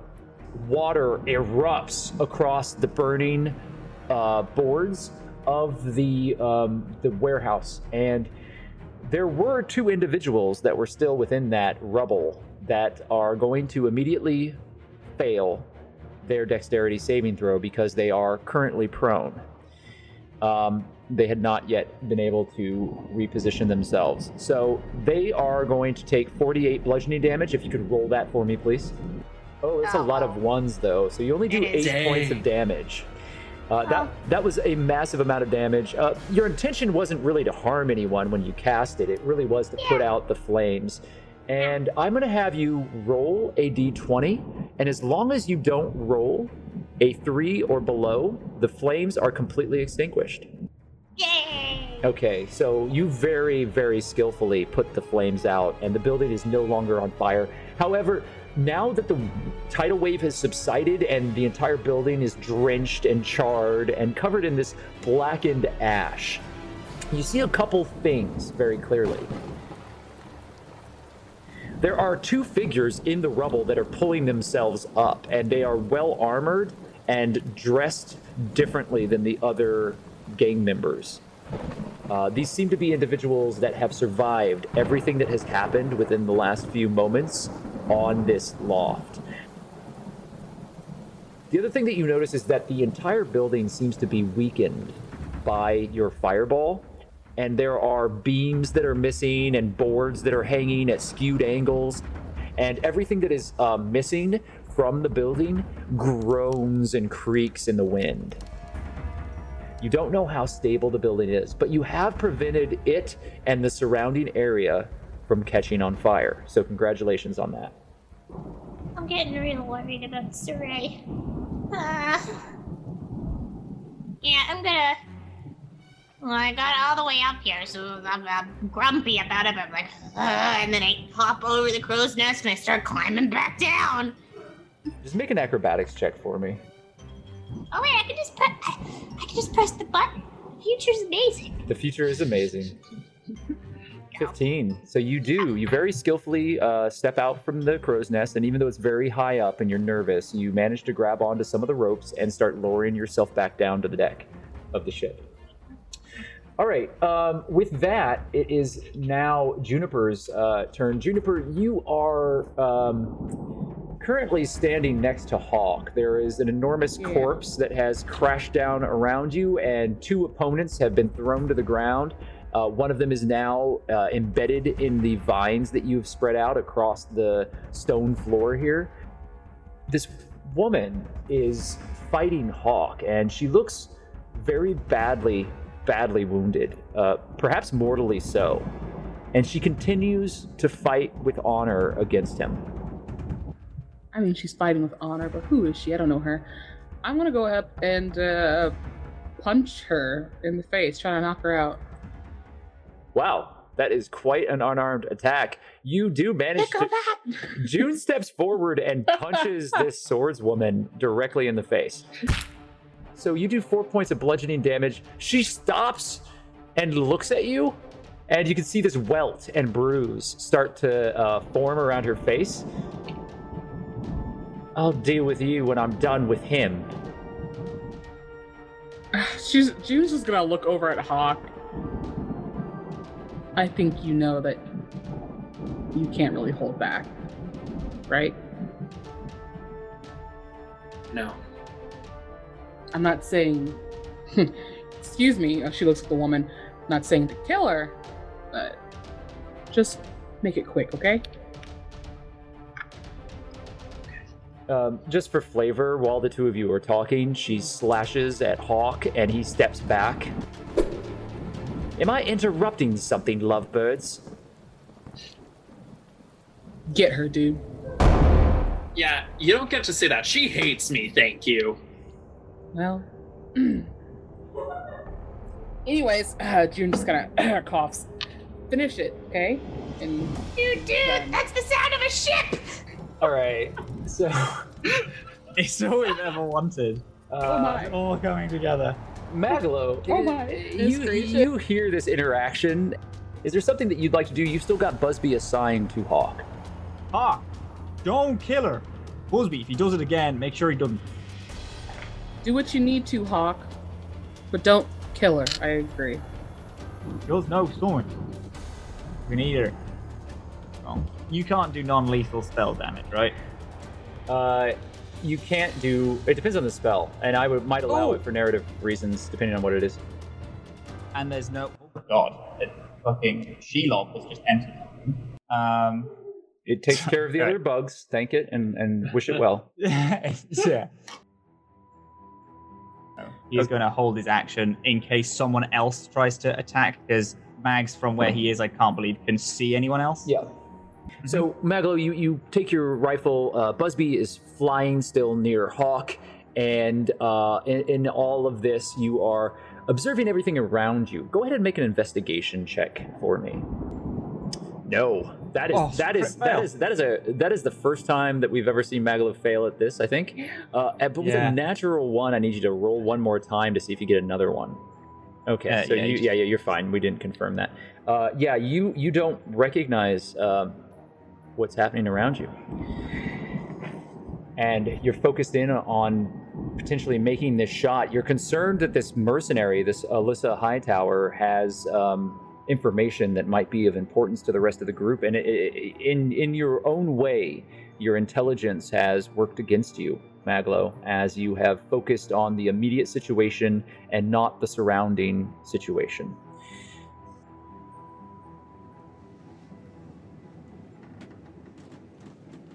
Siraye, you have been standing silently, unseen, for moments now as you observe the situation. All of your training has taught you how to handle this situation. What do you do? I'm still gonna sit and wait. I'm gonna hold my action. Everything is silent, and you see the scattered paperwork and shattered boxes of whatever cargo was being carried here. As you do so, you are very quietly watching everything around you. At the far end of the ship, there are a series of cages, and all of them are empty. All of them save one. Whereas each of these cages has steel bars that's built into the structure of the ship itself. Your eyes have adjusted enough into the darkness now that even without any light whatsoever, you're able to kind of pierce this darkness. And you see empty cages with the doors swung open and jutting outward as if someone had very hastily removed whatever was inside. And there are straw beds that are scattered outward. However, on the far end of the row of cages is a single cage that is still locked. And inside of it, you see a strange four-legged creature that is pacing back and forth. And even though you can hear nothing, you think that you might see the jaws of the creature open and close as if it were making noise. And it seems very intent on something on the far side of the room, opposite of the cage. But you do not see anything there. Does that change what you would like to do, Siraye, or are you waiting? Okay, I'm gonna enter the room, but I'm gonna be crouched. I'm gonna enter quietly. I'm gonna try and keep myself hidden as I enter past the doorway into this room. I need you to make 2 rolls for me. The first roll that I want you to make is a stealth check. The second roll that I want you to make is a sleight of hand. So you got an 11 on your stealth, which is not as good as you've been rolling, but still adequate. Oh. However, your sleight of hand is not as good. That's a 7, Siraye. You begin moving forward, and you're very quiet as you do so, and you're careful about where your steps are. However, you end up stepping onto a glyph that has been scratched in chalk on the ground. And it flares and disappears. Great. Awesome. Can I hear stuff now? No. Oh. Awesome. I'm gonna hide somewhere in the room. Okay. So, do I see anything in the room, or am I even in the room? Am I still in the stairway? You are in the main hold of the ship right now. So there is a open area where all of the storage of the vessel is kept. So there are those shattered boxes, there are the cages on the far side. Across the way is another set of stairs leading back up to the other side of the ship that you had been standing on earlier. Okay. Yeah, I'm just gonna hide somewhere in the room. There's Probably a table that has been knocked over, and you tuck behind that and you hide.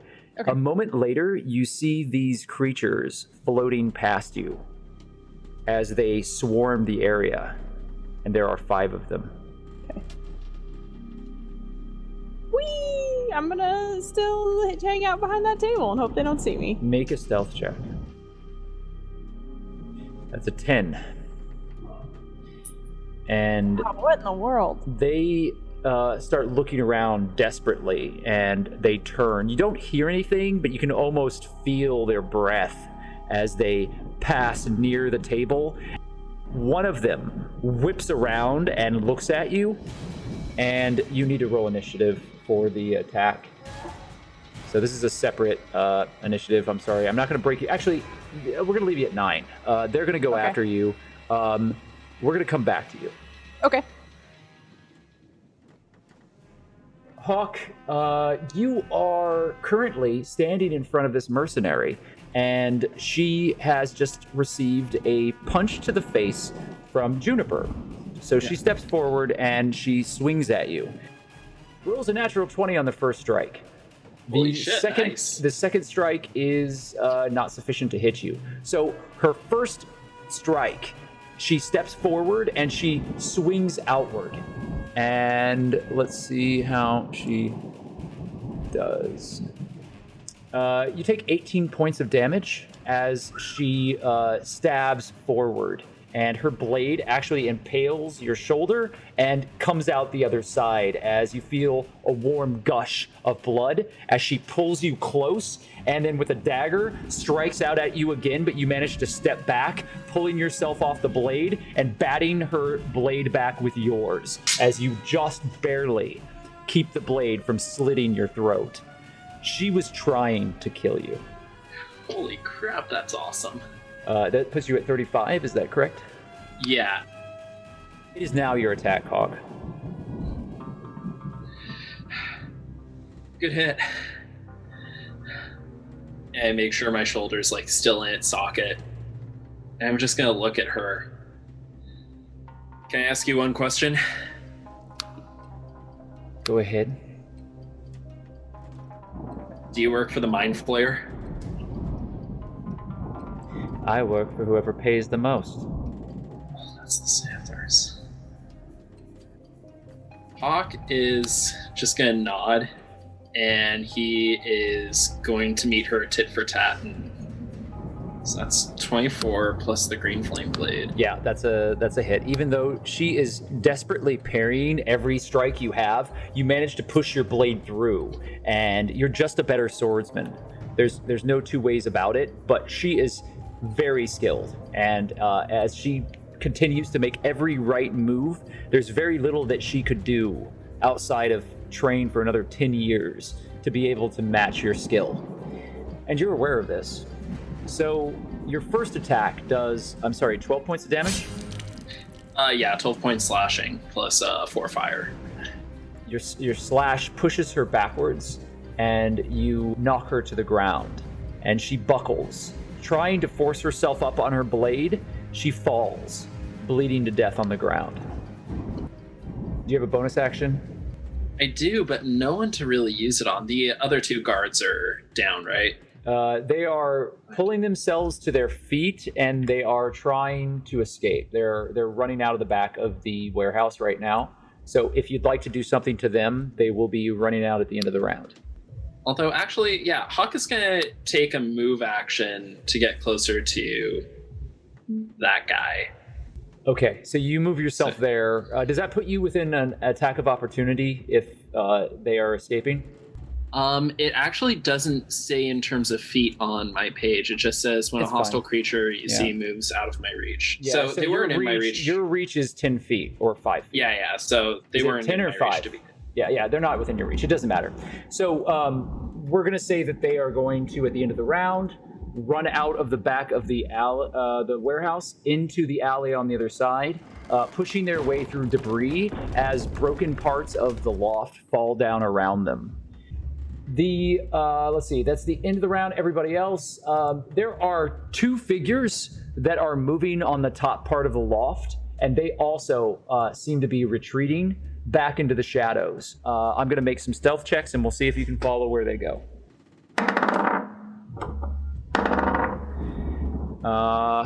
Who would be in range? Doddle, you do not notice.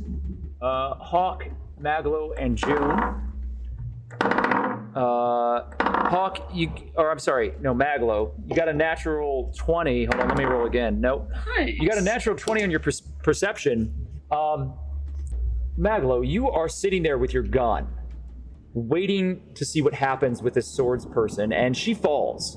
Hawke finally gets the advantage, steps forward after she stabs her blade through him, and he drops her. Far across the room, however, on the back end of the loft that has begun to crumble and fall apart as the building has been badly damaged, you do see 2 shadowy figures. One of them is a woman dressed in black leather with a hood, and the other is a bulky-looking man with a shaved head and a very long beard. And he is picking himself up out of the rubble. Both of them are communicating to each other silently, using what looks like a thieves' cant hand signal. And they step into the shadows. Is there anything that you want to do? As soon as I know I said I held my action, but I'd like to fire, but as soon as the person goes down, Mags goes to put his rifle away and then pulls out a healer's kit. There are 2 people up there. They're going back into the shadows. They're hiding. Okay, so you announce that as you move forward. That's the end of the round. We're going back up to the top. Doddle, you are hanging from the ropes high above the Sirens Call. Do you spend your entire action coming down? I'm gonna have to, aren't I? Yeah, so you pull yourself down from the ropes and you get to the wooden deck of the ship, which is still creaking in the wind, and the rain has soaked through. Your coat is drenched. You look like a wet, drowned rat. You are now back on the Sirens Call deck, and you see 2 doors, sets of double doors on either end of the ship that lead down to the hold below. And you've also got the walkways that are scattered out in front of you. Where would you like to go? I'm gonna go to the one Siraye entered, please. Okay, so you start moving towards those double doors, and that's where we leave you. Juniper, this mercenary has finally fallen. She's dying on the ground in a pool of blood. You see Maglo rush around the corner with his medical bag, and he shouts. There are 2 people up there. They're going back into the shadows. They're hiding. What do you do? All right, I'm going to do healing word. 4. You heal her for 4 points of health as you kneel down and say a silent word to Sylvanas, and there's a glowing energy, an empty light that kind of radiates from the palms of your hand as you press them down, and her wounds close, and she is unconscious and breathing very shallowly. Maglo, you end up rushing around the corner. June has just spent some of her divine essence to bring her back from the edge of death. And you can see that she's not going to die now, but she is horribly mangled from Hawke's attack. You've seen this as a combat medic. Hawke has almost surgically placed these strikes on her. There is an X on her chest, and the final slash was a little more chaotic because Hawke was at a point where he finally just realized that he had to push forward. But it's a very gross cleave into her shoulder that you can see bone from. Mags is going to, he like runs in, slides next to her, and is going to start just doing, just like wrapping in bandages, doing very basic stuff with the med pack. None of his like, vials or potions or anything. He's doing a very basic stabilized pat down, essentially. He's going to look toward Hawke and then is going to pull out his pistol, bolt it, and it's going to shoot Hawke with a healing word. So I'm going to my healer's feat for Alyssa, and then healing word on Hawke. So healing word is a bonus action. Eep. Yeah, so you 6 healing word. That's also 6 plus 4 because it's alchemist supplies. It's weird. So it's it's fine. It's not weird. I'm still catching on to all of the bells and whistles for the artificers. Yeah. There's a lot. So there's 10 total healing, and that goes to Hawke. Is that correct? That is true. And then how much goes to Alyssa? I'm gonna find out how much it would be. It's 1d6 plus 4 for the healer's kit. So that is going to be a 7. A 7. Okay, so 7 to Alyssa. Yeah, purely based on stabilization. Nothing like so good that she can get back up in the fight. Well, I'll tell you this much. You've dealt with these sorts of wounds before. In fact, this whole situation is bringing you back to your time with the Neverwinter Army.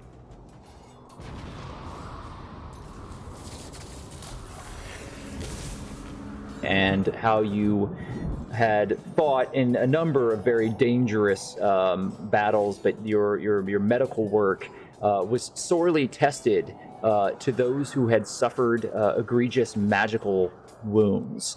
And you know that as a medical professional, it can be very, very difficult to navigate how to stitch together sinew when things have been evaporated or burnt away.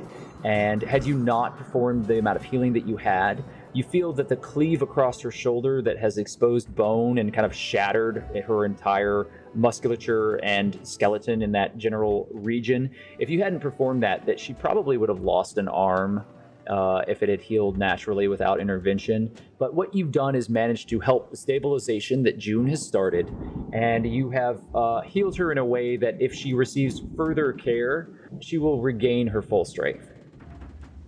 With Busby, because Busby sheds very minor but still some light, and because Mag saw the 2 people walk off, he'd like to just point and Busby will go and try and light up that area, or still kind of under the essence of having Hawke, giving Hawke like help if Hawke goes after them, but more just so we can see where they are, or what, if that's possible. Yeah, Busby flies up into the general area of where those 2 individuals were in the shadows. A dagger flies out at Busby. They're rolling with a disadvantage, but they do hit. I'm a buzz boy. So this dagger ricochets off of the small metal songbird as Busby topples to the ground, and you lose sight of Busby, and the back end of the loft where Busby was illuminating goes dark for a moment.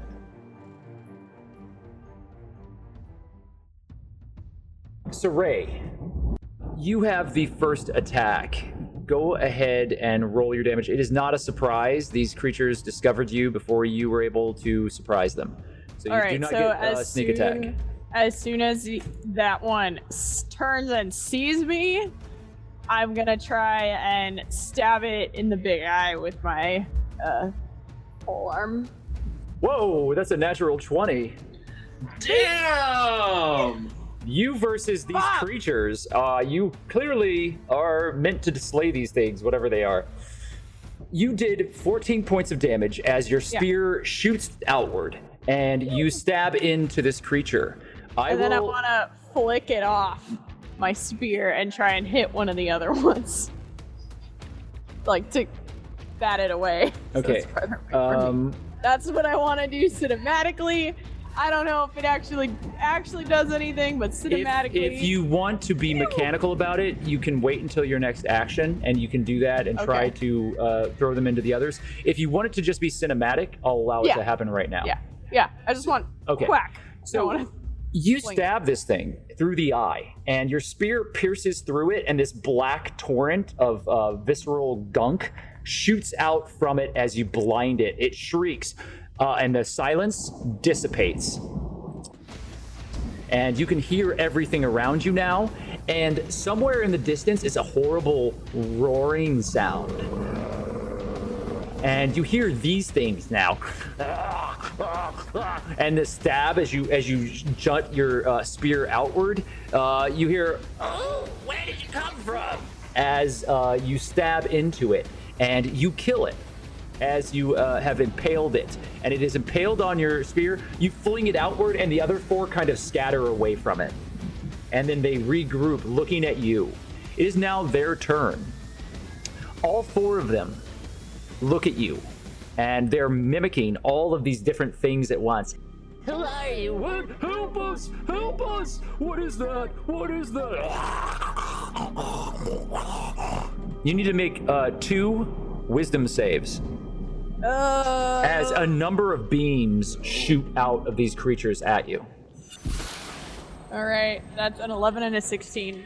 The first ray, you manage to push it away as you feel your mind begin to cloud.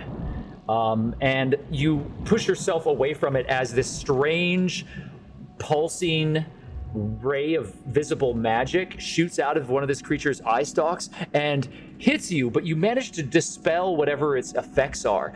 The other one shoots, however, and immediately you feel this droning dizziness wash through your body. And you hear, Who is it? Who is it? Where did you come from?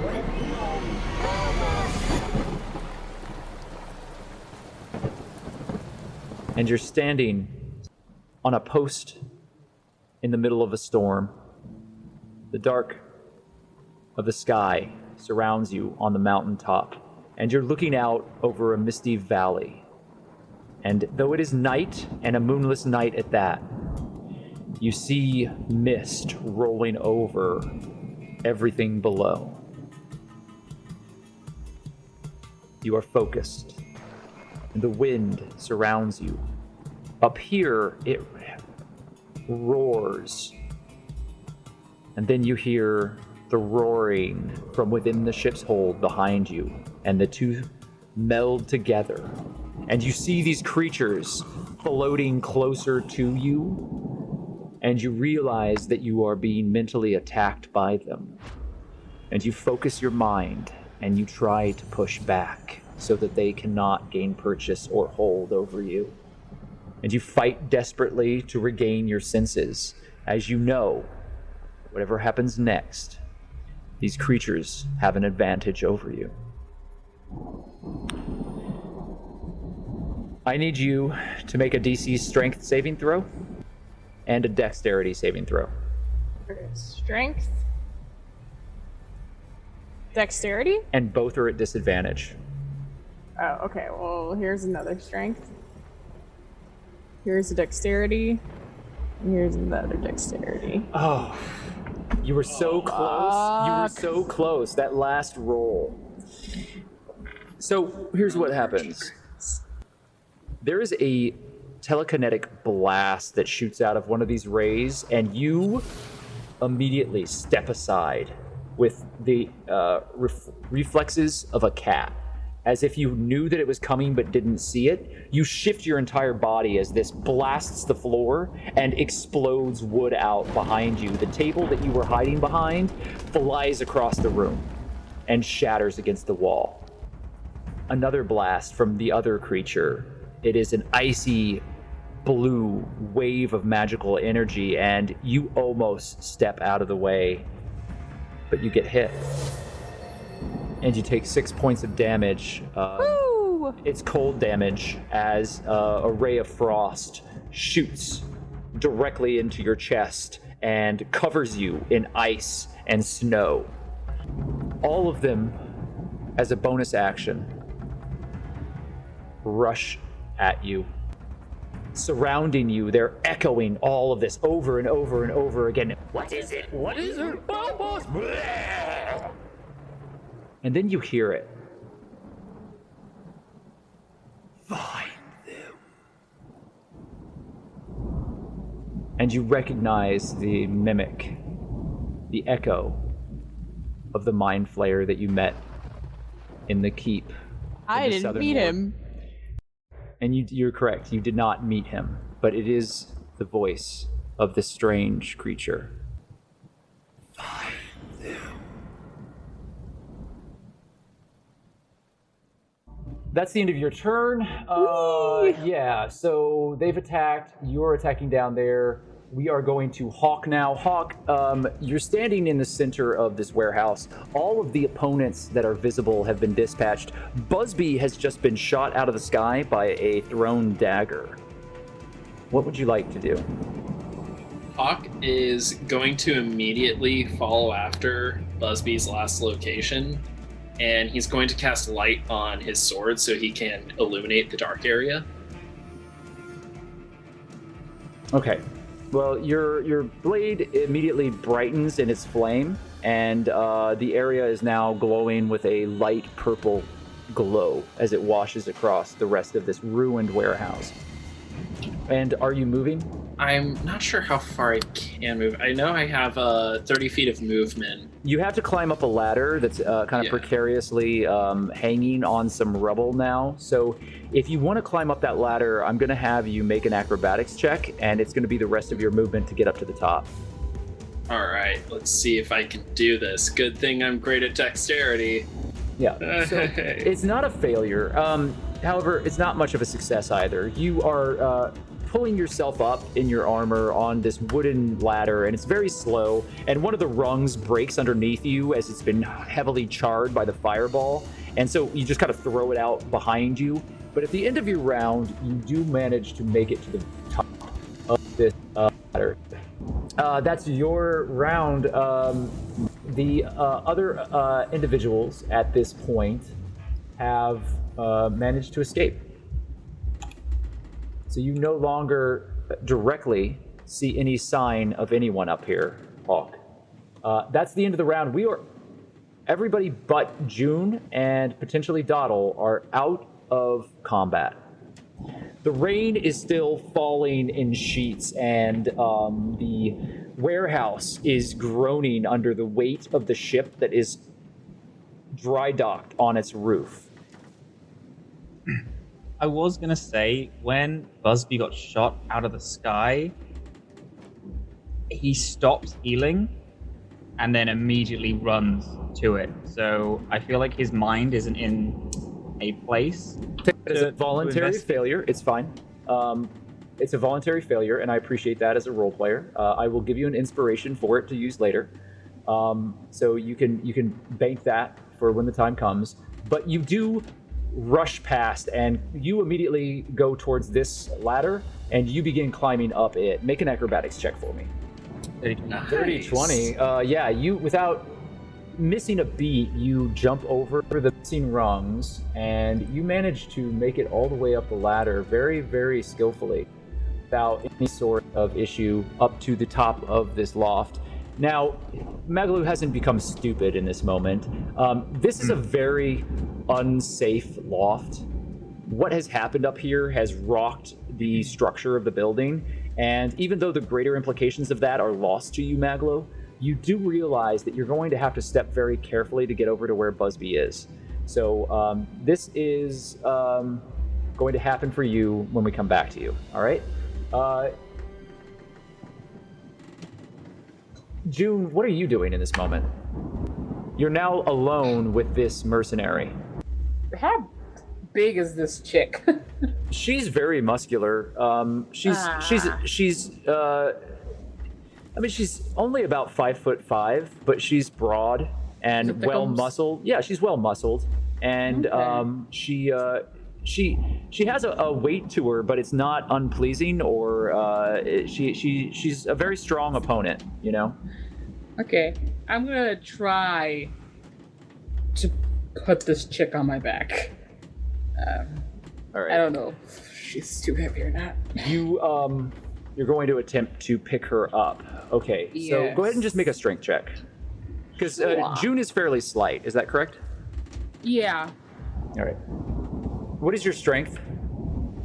It's a +4. Oh, okay. Oh. Yeah, you actually, for your size, you managed, even though this is a bigger woman, you managed to pick her up.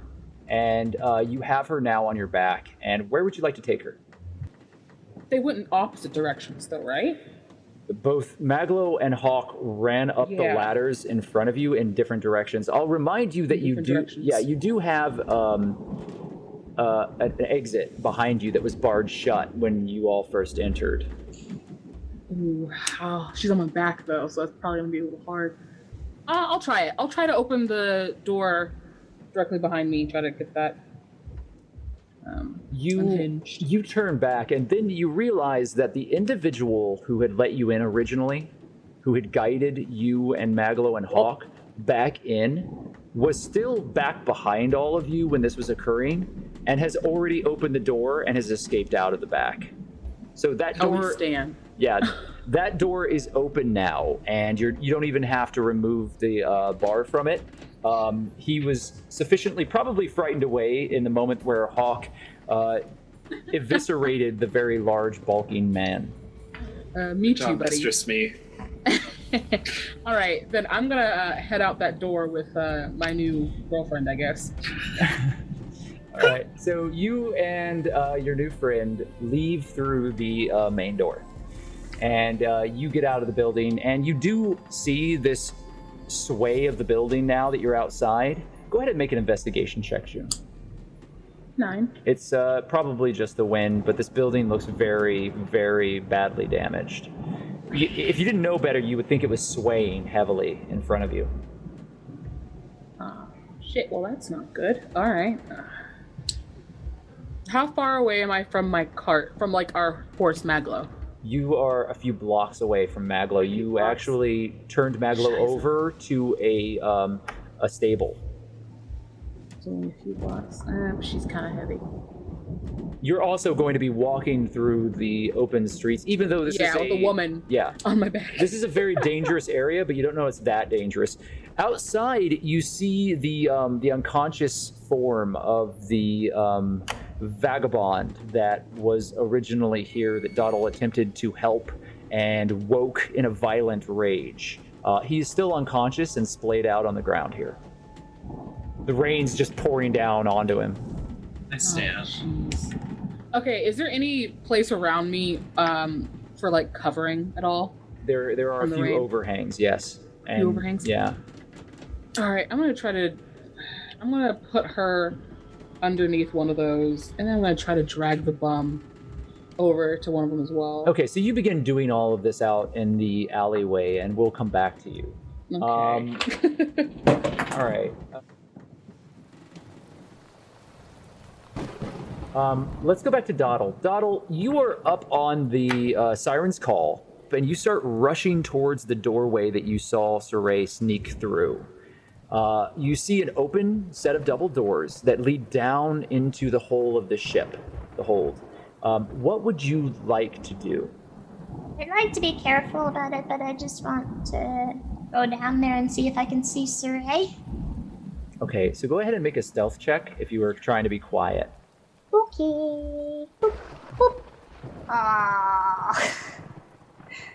You take a step forward, and the floorboards creak loudly, as you do so. You have not yet walked down the steps of the stairwell that leads down into the hold of the ship.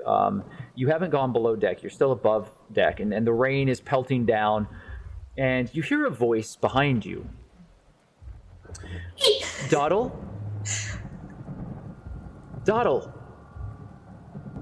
I'm gonna pull up the map for you. In the center of the ship, by one of the masts, you see Siraye. She's standing there in the rain.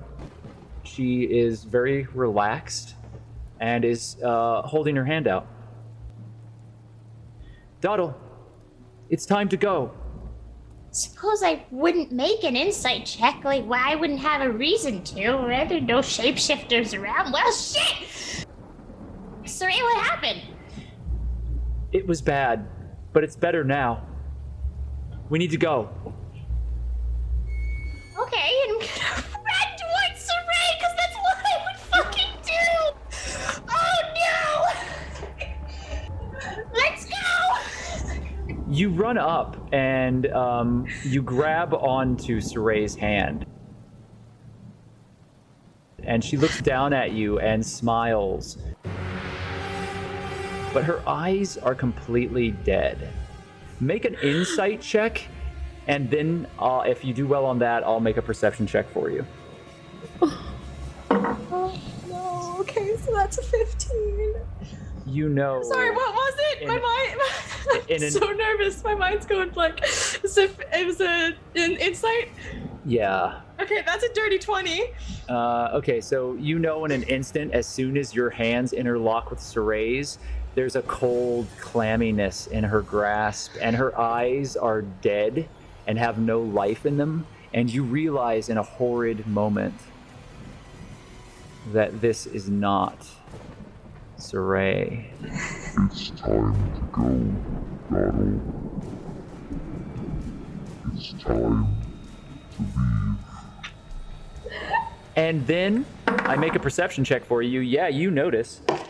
There's a trail of ooze past Siraye and leading off to a corner of the ship where one of these barrels and boxes kind of had been piled up.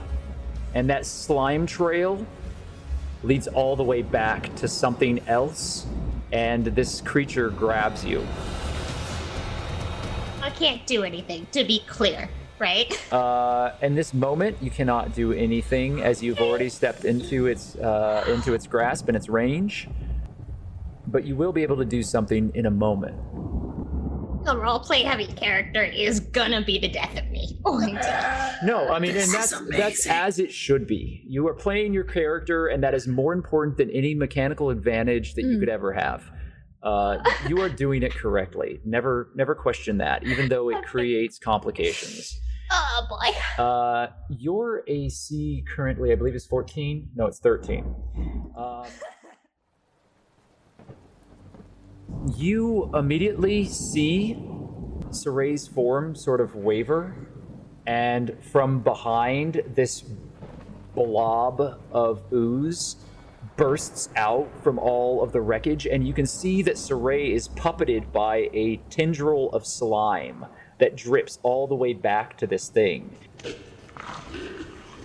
And this pseudopod of slime shoots out of it and slaps down onto you. You take 5 points of bludgeoning damage and 7 points of psychic damage. Oh, okay. So sorry, 5 and 7? So you take 12 points total as you are coated in this ooze and dropped to the ground. Thanks for the potion earlier, Maglo. Yeah, thank God. That was real dope of you. I'm gonna have you pray cash money. Make an intelligence check. Juniper, my boss battle dice. I should have just found the book. That was a 6. Intelligence? Yeah. Okay. Investigation, activity. Oh, it's up here. It's up here. It's 11. Okay. Something is familiar about this in a horrid way, and you can't place it. And as you get knocked to the ground across the deck of the ship, do you do anything? Can I roll to try and keep a hold of her? You may. You can make an acrobatics check if you like. It's 11. You do not manage to keep a hold of her as her hand becomes very slimy and wet and kind of slips right off of you. As you fling across the deck of the ship. As I get pushed across, it's raining. I'm assuming the boat is wet, right? It's very wet. Okay, as I get pushed away, I'd like to put my hand like in what I'm assuming is a puddle and like fling it towards her so that the water like sprays across her, and I'd like to cast another tidal wave, please, and thank you. Okay, so you splash water out from the puddle that you've landed into, and you create a tidal wave that bursts outward. Let's see, I need to make a dexterity saving throw, but this creature, as you do this, you realize that it doesn't really stand, and as the water washes across it, it sort of like disappears into the waves for a moment, and parts of it kind of get scattered about, and you lose sight of the Siraye for a moment, and then everything kind of comes back to it. Tidal wave, however, does create bludgeoning damage, so you can go ahead and roll that. So that's 17 points of damage, and it does rock across it, and its form shifts and moves, and you're not even certain if you've done any damage to it, but you have certainly hit it. There's no question about it. Your magical strike with this tidal wave was well placed. Okay, bonus action. Hi, please, thank you. I'd like to like panic and stumble to get up and try and like hop over some crates or something. You scatter and scramble as you move across the wet deck of the ship and attempt to hide. You roll into a pile of crates. Go ahead and make a stealth check for me. Okay. As soon as you hide, you hear Siraye's voice. Doddle, it's time to go. Come out, Doddle. I need your help. I'm gonna cover my mouth with my hands. Doddle, I thought we were friends. We'll come back to you.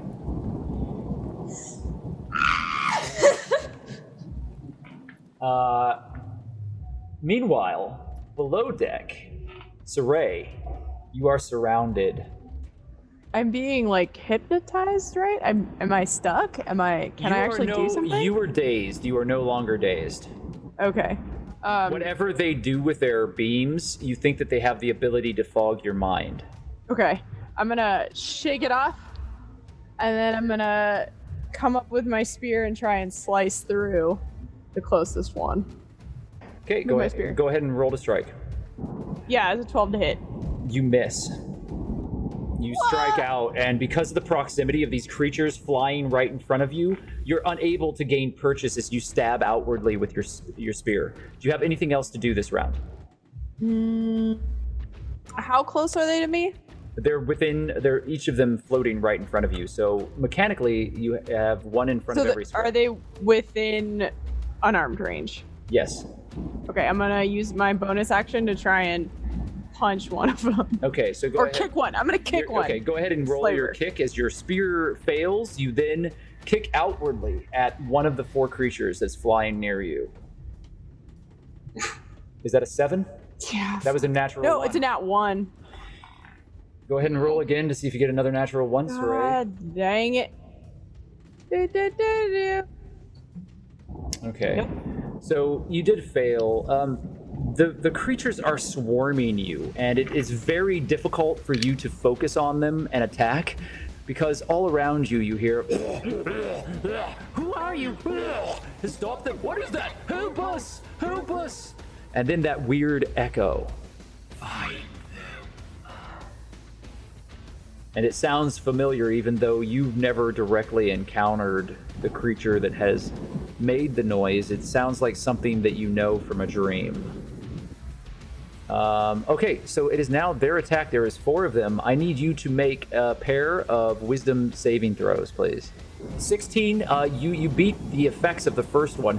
The second one, the beam hits you, and again, you're dazed, and you feel the ice of the blast that had hit you before, and now you are standing at the very top of this mountain, and you are chilled to the bone as you are standing in the middle of a blizzard, attempting to find stillness.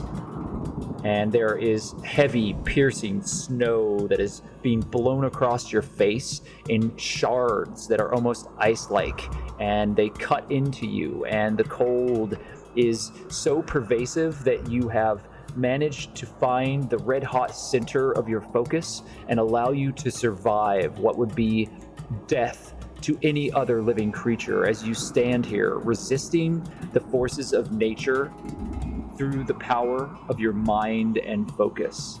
And in the distance, even though you know there is no life anywhere near you, you hear the chanting. And it continues. And then you realize that they're affecting your mind again, and you break yourself back to your current focus. They're using your mind against you. They know that you will retreat into focus, and they're trying to distract you with it. However, you are currently under the effect of one of these dazes, and your speed is halved, and you have a disadvantage on any attack roll until the next round. There is, as you start to pull yourself back into focus, you need to make a strength saving throw and a dexterity saving throw. All right, so 2 more beams hit you, but the focus of your mind, you are able to dodge them. So another ray of frost shoots out of one of these eye stalks, and you step aside as ice freezes up next to you. And then you step aside again as this blast of telekinetic force shatters a chair behind you. Okay. We're going to leave you there.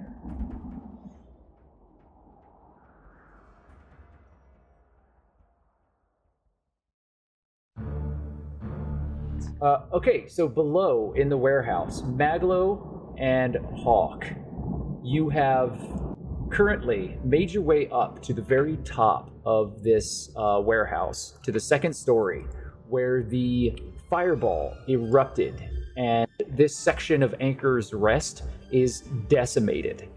Hawke, you're the first one up the ladder, but you do immediately see Maglo pull himself up and join you on this loft. Maglo, do you see where Busby is? Do I? You see where Busby fell, but you do not see Busby. No. It's not looking good in here, though. I don't trust this building. We need to get the others and get out of here. Yeah, I agree. I just need to find him first. Okay, I'll help you. Both of you need to make acrobatics checks. Did you cast guidance on yourself? You can cast guidance on yourself the way that I've always played it. I go like very. I assume is it like very rickety here? Yes. Yeah, he like very slowly puts his hand in the bag and grabs a few small like sprigs and leaves. Yeah, I mean you're effectively using your action to give yourself a D4 bonus on your roll. So go ahead and roll your acrobatics. You have an 18, which is sufficient to get you across the rickety parts of this very crumbling, damaged loft. And there is wood that is breaking underneath your feet and falling down into the second floor. See where they go. I rolled a 4. So yeah, that's kind of garbage town. You step forward and you break through the floor. So go ahead and make a strength saving throw. 11. You take 8 points of damage. More than some of those enemies did. As you hit the ground and you actually break a couple of boards, across your back as you land flat on the first floor. Maglo, you see just Hawke tumble into a hole. Hawke! You okay? My pride is hurt much worse than my body, but my body is hurt. Maglo, I don't think that place is safe. I know. I'm guessing, though, here. You work your way across crumbling boards, Maglo, once you confirm that Hawke is not badly wounded. And you notice that the floor is not going to last much longer. Make an investigation check now.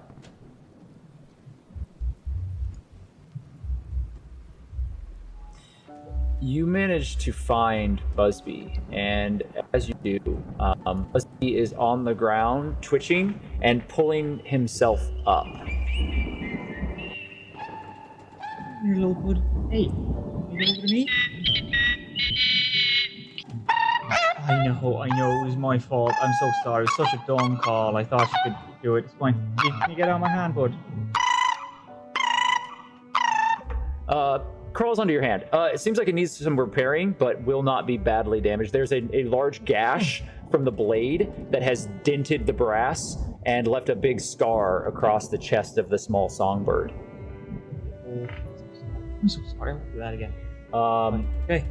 And it's at this moment, Maglo, that you look up and you start looking around the building now that you have Busby back into your hand.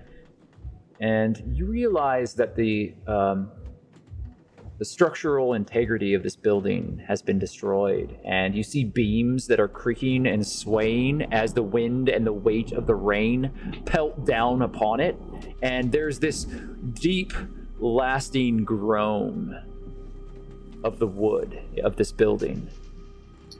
And you know that this is not safe. This building is going to fall. Hawke, I'm really going to need you to just get up and get the fuck out, because this place is going to completely come down on us.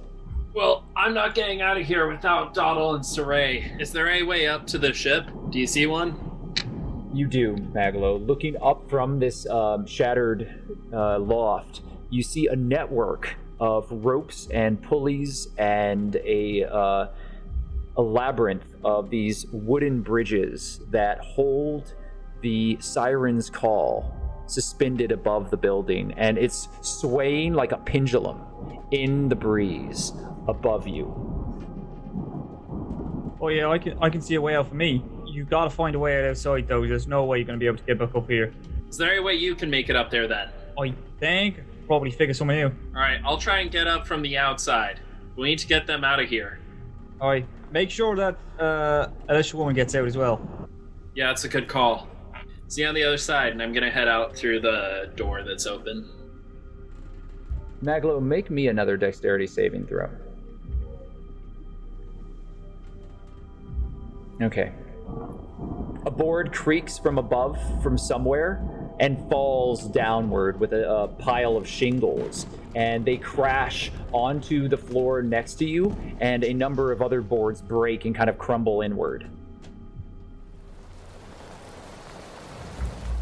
We'll come back to you. Juniper, you're outside. You manage to grab onto the vagabond that's in front of you, and you pull this reeking drunk across the alleyway into the overhang where you have placed Alyssa Hightower, the mercenary that had brought you into a very fierce fight and had nearly wounded Hawke very, very, very badly. What would you like to do? By this time, did Hawke come out? Or is he still making his way out? Hawke has not come out yet, no. Alright. Then I'm going to leave those two there, and I'm going to run back in to see if my friends need me. Okay, so by the time you've dragged this vagabond into the alleyway and gotten Alyssa into a position that you felt comfortable leaving her, you turn and you start running back into the building. And you hear this creaking groan of the building as it sways. And you can see that the entire wooden structure and the stone at the base of it, the stone is crumbling as the ship, like a pendulum, is picking up weight in the wind. And it's swinging back and forth now. the entire building is creaking and groaning with each gust of wind that shoots through the dock ward in the middle of this storm. You run towards the door, and coming out of the large door, you see Hawke, who looks a little worse for wear and covered in soot and dirt as he pushes out of the door. Hawke. Yeah. What's going on? I fell through the floorboards. We were looking for Busby. That building's gonna come down. We need to get Doddle and Siraye out of here. Oh, I knew something was wrong with that building. Oh, where are they now? Take my hand and I press it against the wound on my shoulder. I'm gonna cast my lay on hands. Yeah, I can heal up to 7 points of healing per long rest. So I'm gonna do that. You heal for the full 7? Yeah, for the full 7. Okay, so you use your 7 points of healing for the day, and you imbibe yourself with this internal holy glow. And as you do it, you feel kind of a sickening sway. And Oh, wait, I just realized I can't do that because I already used it on the homeless guy. Never mind. you feel this sickening sway, and your wounds do not close as you realize that this burning fire that is held within the sword in front of you is sapping all of the energy from you. You feel the pull of the Shadowfell as this empty echo washes through you, and you are unable to perform any further healing. Hey, are you okay? Yeah, I'm fine. That fight took a lot out of me. Listen. Hey, come here, real quick. Come here, Yeah. come here. I'm gonna cast Cure Wounds on him. 3. Thanks for that. Yeah, so where are the others? Maglo's trying to get his way up there, but Siraye and Doddle are still in the ship, I think. Or I think they might be in the ship. I saw the fireball come down from there, so that means at least Doddle's up there. And you think this building's coming down? Yeah, I mean, look at it. It's just on fire. We have to get them out of there. So we can't leave this lady by herself. Tell you what, you're much better with... I'm a klutz. I'm gonna admit, if I try and get up there, I'm just gonna fall through the floorboards again. All right, fine. June's gonna... June's gonna run back inside and try to go up the ladders and stuff. Okay, so Hawke, you're staying behind, and June is running inside the building? Inside. Okay. Oh, yes. You have immediately run back into the building as the floorboards creak underneath your feet, and there is a swaying in the wind, and the boards above you groan painfully as parts of the ceiling start to fall very slowly, landing in front of you and shattering outward as the slate tiles explode. Mags is trying to go through that one hole. Right? Yes. Okay, that's all I need to know. I'm going to go back to the individuals on the ship. Okay, Siraye. Mm-hmm. You have... It's your attack. You have a disadvantage on any attacks. Thankfully, you've avoided the majority of the damage that these creatures have attempted to inflict upon you. However, you are still standing firm against them, and the close quarters of the ship and their rushing, slavering attacks that are directly upon you are very close. I'm gonna try and get out of here. I'm gonna try and move away. All right. In fact, I'm gonna spend a key to do it. Okay, so you're gonna disengage with a key, and are you moving towards the cages, towards the staircase that you entered into? Oh man, I need to see what else is going in this room though. Towards the staircase across the way. You have 2 staircases, and then the cages. I'm gonna go toward the cages. I'm gonna go deeper into the pit. Because we need to see what else is going on in here. Make me an acrobatics check. Oh no! You got another natural 1. No! No! Okay. I'm gonna try. Siraye, let's see if you get another natural one. It's a 12, not a natural one. You are having a rough time, my friend. Yep, I'm always having a rough time. I'm the best, worst rogue. So here's what happens. You have focused the internal strength of your energy and your connection to the world around you, and you leap into the air over these creatures, and you land perfectly on the table across the way. And as you do, the ship sways heavily in the breeze, and ropes somewhere outside snap, and the ship jolts. And you slide off the table and hit the ground. You are currently prone. And that ends your action. Great. The 4 creatures turn slavering and immediately track where you went and move to try to surround you again. Who are you? What is it? Whoa! Get help! Help us! Help us! Find them. All 4 of them shoot at you with these beams. I need you to make 4 strength saving throws. There's 2 with the disadvantage. It's a 9 and a 9. There's 3. One of them's a 15. And there's 4. And one of them's a 13. Only 2 of them strike you. These beams blast out all around you as this torrent of magical energy shoots from their eye stalks onto you. And you manage to roll out of the way, still regaining some shred of focus, given the situation that you find yourself in. However, 2 of them have struck you, and you are immediately blasted across the space into the back of the room. You don't take any damage, but you're already on the ground prone, so it doesn't matter. Finally, we are going to leave you there. Doddle, you're hiding. You hear Siraye. Doddle, why won't you come out? I need you. I need help, Doddle. I'm hearing Siraye's voice say I need help. It's gonna click to me that if a fake Siraye is here, what's going on with the real Siraye? And I'm just gonna try and book it for the door Siraye went through. Okay. So. Oh, help my friend! Yeah, so you go ahead and run towards the other doors. And you, as soon as you run out,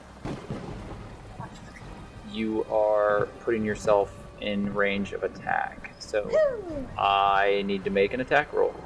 Go ahead. Oof. Oh no. Yeah, so again, this slimy pseudopod shoots out from behind Siraye and smacks you. And you get hit, and you get knocked the opposite direction. Oh. Shield. So reaction shield. Okay. So that is going to be very helpful in this Can I do something fun with that? It's just voice and somatic, so I just go go ahead and give me some cinematics for this. Just as I'm running, I'm gonna lift my hand up, and I'm gonna say a word in Elvish that I'm not even sure I remember the meaning of, and be like,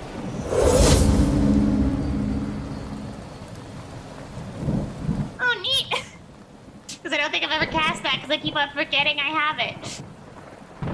Hold on here.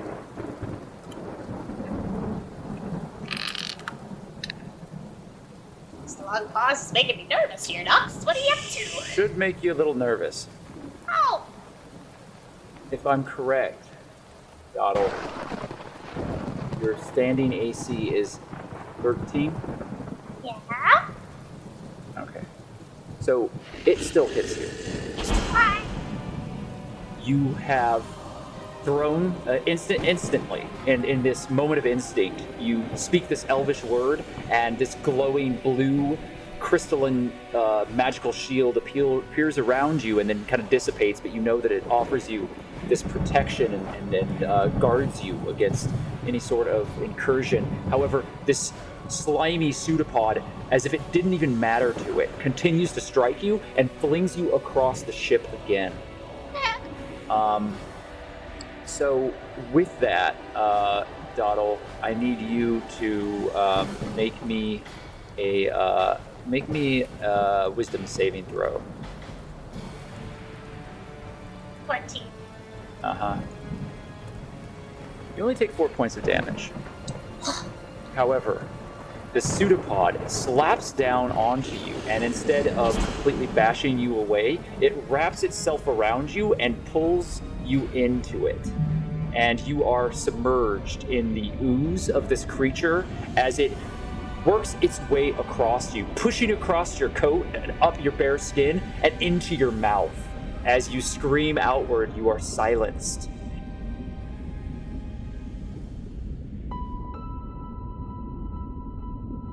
Immediately, echoes of memories start ringing out throughout your mind.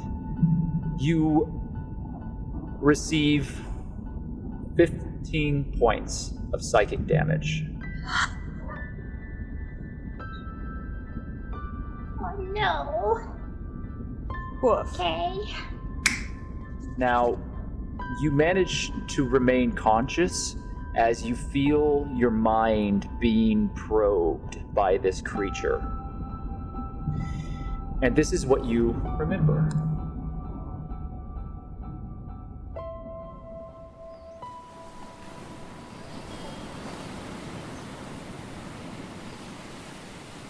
You're sitting cross-legged, Dodalia, in front of a series of tomes that have been laid out before you.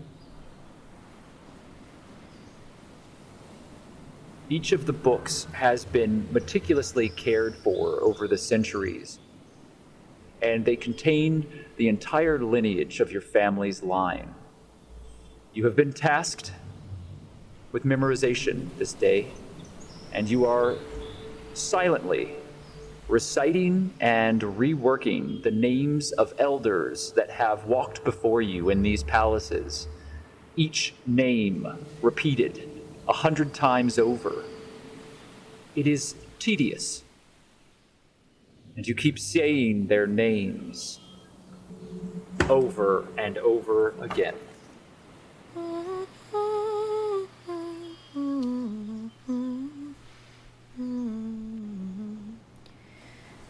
Akil, thirdborn.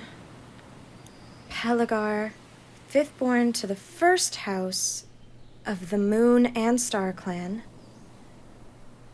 Botero, Joswak, Har Inthiel, Shantil, Lorich, Layabet, Pequat, Fintal, Talrin, house leader for 400 years, first in the palace to guard against the dragon blight. Sindel, keeper of the flame from below. Ranjal, warrior, king. And then you stop. You can't remember the next name. You know it. You've been here now for over 8 hours. So you go back and you try again. The books sitting out in front of you, the family lineage. Another name gone, and another. You're watching as these memories are evaporating before you. You can't remember the names, though you know their importance in the royal structure of the House of Teowin within the Isle of Evermeet. You stop and you grasp at your temples, and you feel this dull, droning pain, and you look down at your hands and they're covered in a clear, viscous slime. And you're tracking these tendrils of slime across your face as you touch it, and you turn quickly, and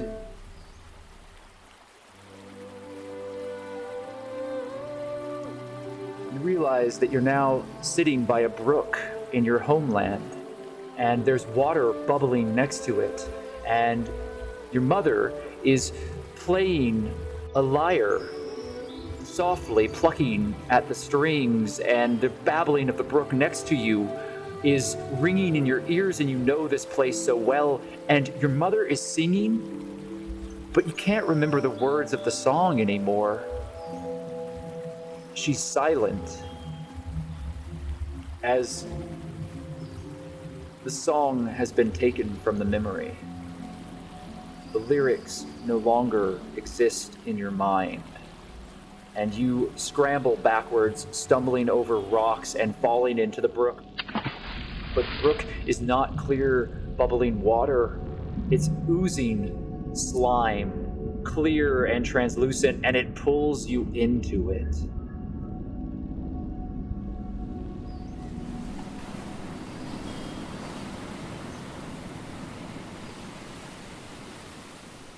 That is not the way, Dodalia. You realize now, Doddle, that you are standing in your full elven form, standing in the archway of one of the grand libraries of your family's palace. Standing before you is a very noble-looking elf of advancing years. The age is only apparent in his eyes. As you can see, they are clouded slightly. Elves do not age as others do, but when they come close to the end of their time and the separation from the world begins to weigh upon them, their eyes become dull and far away, clouded.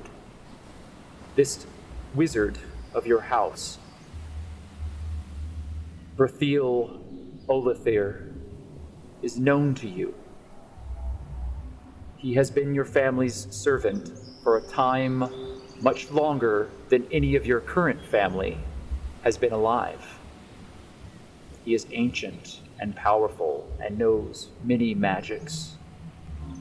And as is the way of your people, the eldest teach the youngest, so that their knowledge may ring throughout the ancient years, even when they rescind from the world and fade into the weave.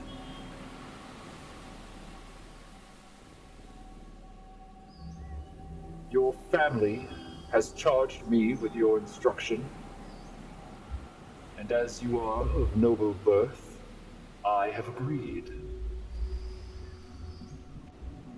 As a grand mage of your house, I will always be here to aid you.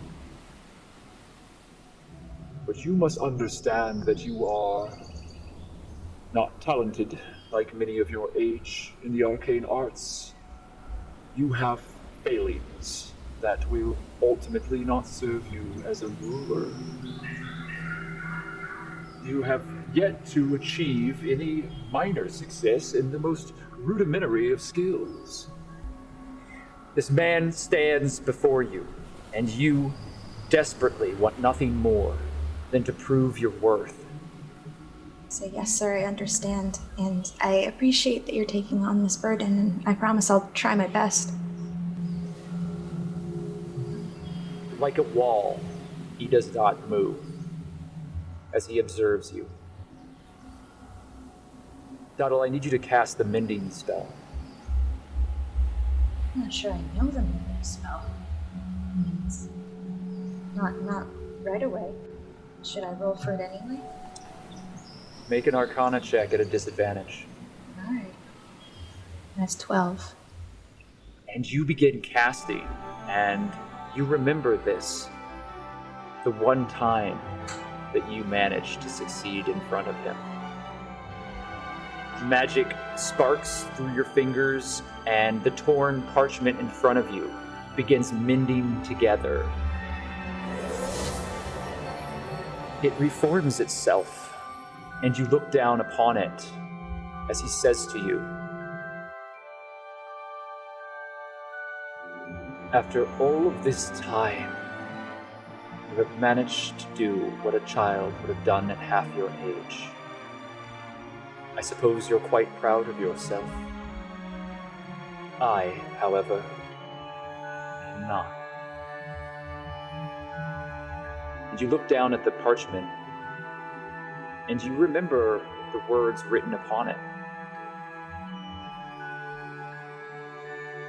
And then those words evaporate in your mind, and you realize that your memory is flawed and gone, and you can't remember what the parchment said, and you raise your hands back up, and this thick, clear, viscous flows, and the figure of Brethil Olathir behind you shudders, and you see tendrils of slime holding him in place as this pseudopod rises up in the memory and smacks at you again. And you are returned to this moment as you are currently on the ship of the Sirens Call, hanging by ropes above the building as it creaks and moans under the weight of this enormous galleon ship. And you are encased in the ooze and slime of this creature.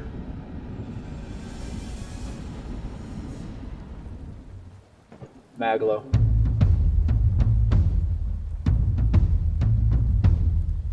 The rain pours down in sheets around you as the storm is worsening.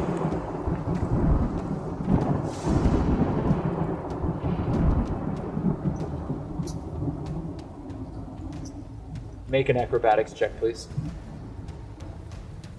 17. You manage to make your way across this breaking series of boards that are lashed together. And the rope creaks underneath you, Maglo, as you continue up towards the Sirens Call. Strangely, you don't hear voices, but you hear the crashing of wood. Or was that just the thunder? It's very dark, and the rain is making it very difficult. You manage to make your way all the way up, and you look down into the interior of the deck of the ship. There you see Siraye standing before you.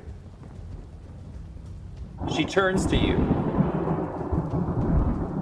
I'm going to make a perception check. You immediately notice the dead look in her eyes, and behind her, you see a strange trail of slime. Make an Arcana check. Oh.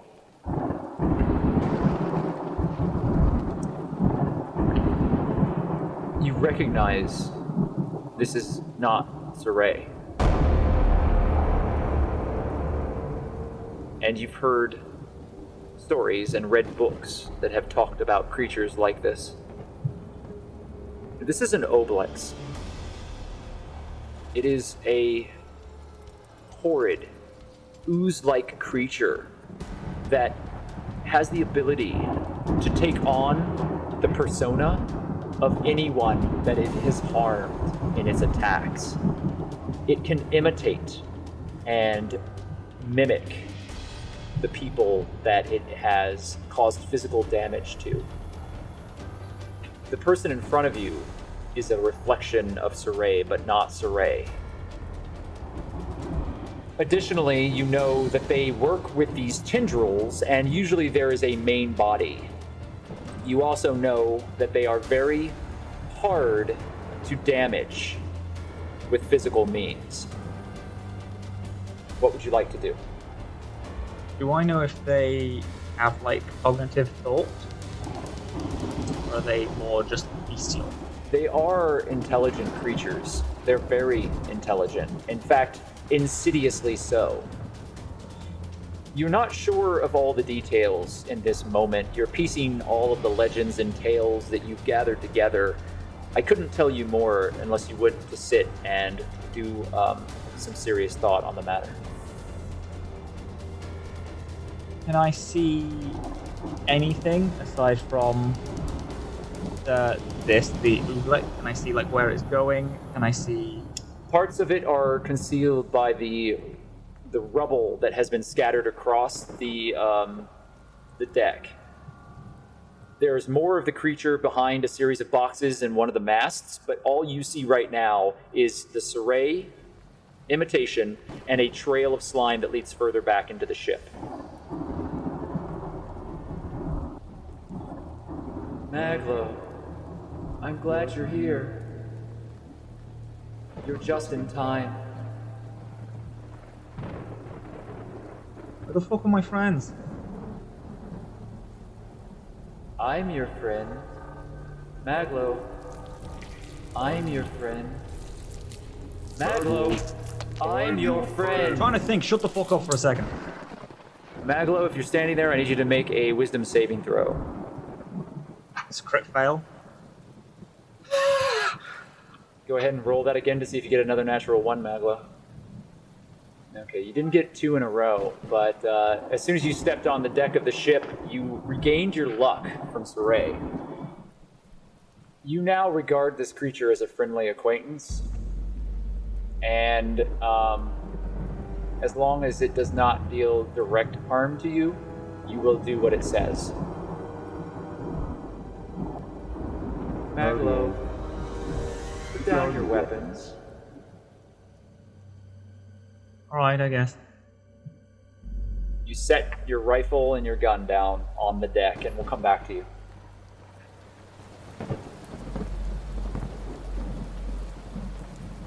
Outside, Hawke. The rain is pouring down into this alleyway. Are you standing guard? Yeah, I'm gonna try and wake up the mercenary. Would it be possible to say, because I have rope, I've bound her up? Yes. Right, so I have her tied up and bound, and I'm slapping her awake, kind of like just patting her on the side of the cheek. I'm like, hey, come on. Eventually, she opens her eyes and looks around. Bloody hells. You couldn't have done me the service of killing me. No. You see, I really, honestly don't care whether or not you live or die. But there's people who I care if they live or die. And you're gonna help me. Is that right? Yeah, that's right. Or I can do something much worse than kill you. Oh, I've so I seen think we'll what you can do. And whatever demon-spawned powers you're using, don't intimidate me. I've seen worse. And by the way, if you haven't noticed, I'm working for the Xanathars. What do you think they'll do to me if I help you? Yeah, no shit. You're working for the Xanathars. You think I don't realize you're working for the Xanathars? No. What I care about is whether or not you're working for that dude with the tentacles on the face. You know the one I'm talking about. I don't. What did you people want here? Make an insight check. Oh. No, that was a natural 20. Yeah, roll it again to see if you get another one. Oh boy. That's 14. You are 100% certain that what she is saying to you about not knowing about the Mind Flayer is correct. She doesn't know anything about a Mind Flayer. Alright. Fair enough. You don't know who he is? Congratulations. That means you get to live a bit longer. Did you wake me up to bore me to death with your tedium? You know, lady, you're really making me regret not letting you live. Me too. What were you people doing here? She looks around. She looks down at the vagabond. I'm not telling you anything. We're doing this the hard way, and I'm gonna punch her right in the stomach. Okay, so you're gonna hit her, obviously. Yeah. What does your unarmed strike do? How much damage? 4 damage. Okay, so you punch her. Oh, And like she's already pretty bad off. So when you punch her in the stomach, she kind of like coughs up a little bit of blood and looks at you, and then just kind of smiles through bloody teeth. Have to do better than that. You know, when I used to work with the guild, they used to remove people's fingernails to try to get them to talk. You could try that. Or you know what's even more torturous? If you continue to go on about how dangerous you are, that's really intimidating. Alright, I grab her by the throat, I pick her up, and I'm going to activate my necrotic shroud. That might do it. Okay, go ahead and make an intimidation check with an advantage as you immediately turn into a demonic creature. Murder. Oh, that's a natural 1. That was the first one. Yeah, the second one is not a natural one, but it is pretty bad. You turn into this like horrid necrotic demon angel, and your eyes turn black and your tattered wings unfurl, and this is a very private moment for you. You feel that you have kind of exposed this horrid dark side of yourself, and she's worried, clearly, but you don't really affect her in any way that gets her to react to you differently. I already told you that I'm not scared. Kill me or don't kill me. Finding out that you're more of a freak isn't going to change that. Wait, this doesn't freak you out? Oh, I'm terrified, but I'm not as scared of you as I am of what will happen to me if I help you. There are worse things than death. Okay, but that's what I'm trying to so this just not. I just drop her. You drop her on the ground as a crossbow bolt whizzes over your shoulder and pierces through her skull. She gurgles and is holding on to it and grabbing upward as she looks at you, surprised, and then looks past you and falls to the ground dying. Do I see who fired that? You turn around and you see a figure standing on a rooftop above you. They immediately start running the other direction. I'm gonna Eldritch Blast him. And that's 2 beams. So that's 24 and 26. You and absolutely the one that deals strike with both. And it's a 120-foot range. You definitely make that. Is it a total of 13 damage? So 13 plus with my necrotic shroud, it's an extra 7. So that's 20 points of damage. So immediately the shriek of these spectral ravens shoot out of your fingers and shriek across the sky, exploding onto the dark shrouded figure in front of you. And it blows them forward, and they tumble across the roof and scramble back to their feet and continue to run. Can I try and fire again at him to try and knock him off the roof? You lose sight of them on their turn as they continue to run out of your sight. You could try to pursue if you wanted. Shit, no, I'm just gonna try and make it onto the ship since I have no one to guard. Okay, so are you gonna fly? So it never specifies that whether or not I can fly. It's just your shroud. Yeah, I think it's just a shroud. It's like a phantom of my wings. I don't think I can fly. Yeah, because they're not real. Yeah, they're just spooky. You're just intimidating people with them. Yeah. All right, let me just take a look at this here. Looks like you can't do anything like that. Okay, so you are going to do this the manual way by walking back into the building? Do I see any way that I can get up from the outside at all, or? Yeah, you could. It's not as easy. Well, you don't know what's easy anymore, to be honest. There's a lot of damage to the outside of the building, and you would have to work your way up a series of very rickety-looking wooden scaffoldings. And part of them have been broken by what you assume was Siraye and Doddle's approach up. But you could make it with a little effort. Yeah, Hawke knows he's not as dexterous or graceful as Siraye and Doddle. So he's going to try and follow the way Juniper went in. So he's going to go back into the building. You walk back into the building as it groans heavily in the wind. And you make your way back into the warehouse. We'll come back to you. With that, June, you've made your way into the building some time back, and you are currently climbing up the rickety wooden ladders that lead up to a series of bridge work and scaffolding that holds this ship, the Sirens Call, in place. I need you to make me 3 acrobatics checks to make it all the way to the top. The first 2 are normal. The third is going to be at a disadvantage. And you got a natural 1 on your final roll. Go ahead and roll again just to see if you duplicate that. No. Okay.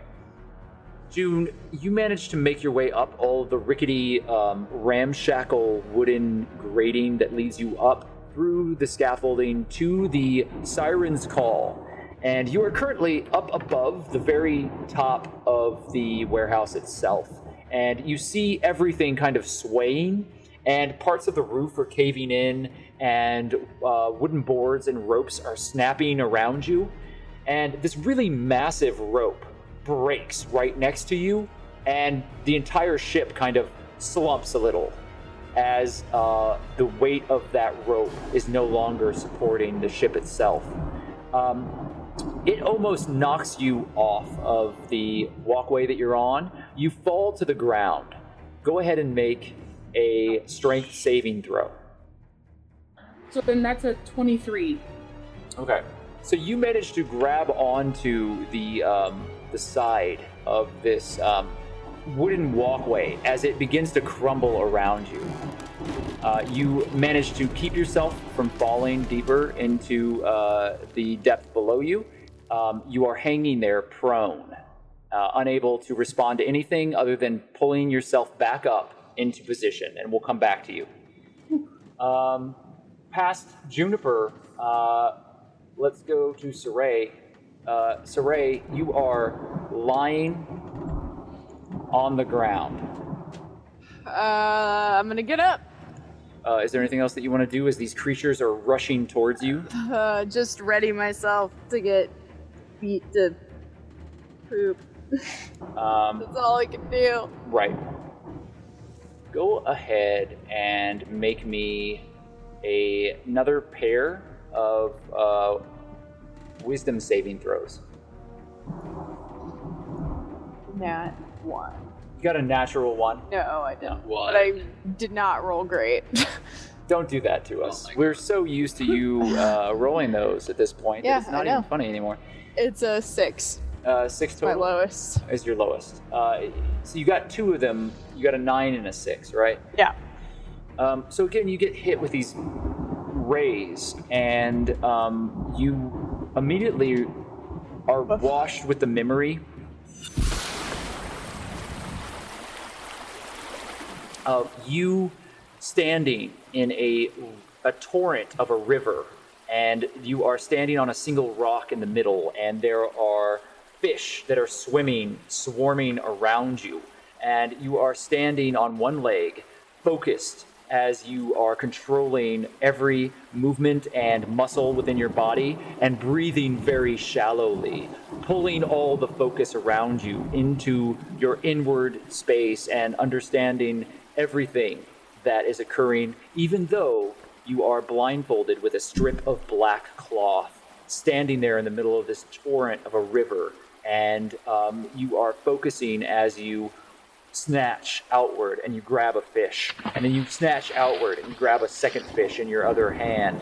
But whatever happens, you then feel this drone as you realize that this moment is not the moment that you're currently in, but this is a memory that you're being pulled into to distract you. And you currently have a disadvantage on all of your attack rolls. So, right, and I now need you to make... And no damage, or...? No damage, but you have a disadvantage on your next attack rolls. I need you to make 2 wisdom saving throws. 2 wisdom. No, I'm sorry. Make that dexterity. 2 dexterity. It's a natural 1. Fuck! My life. Okay.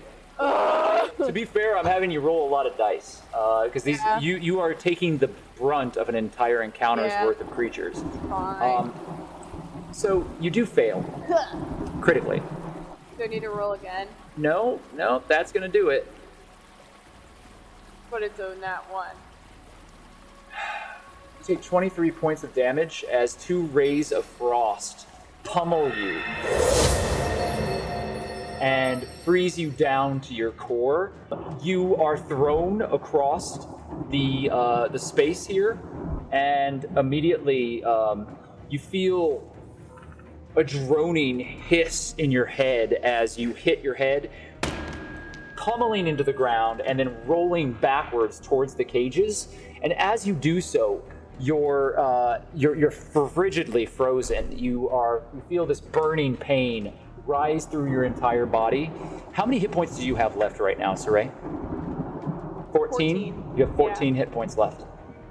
You're lying on the ground. These creatures have blasted you with these frost rays, and you look up and you see this cat-like creature that is pacing back and forth in the cage next to you.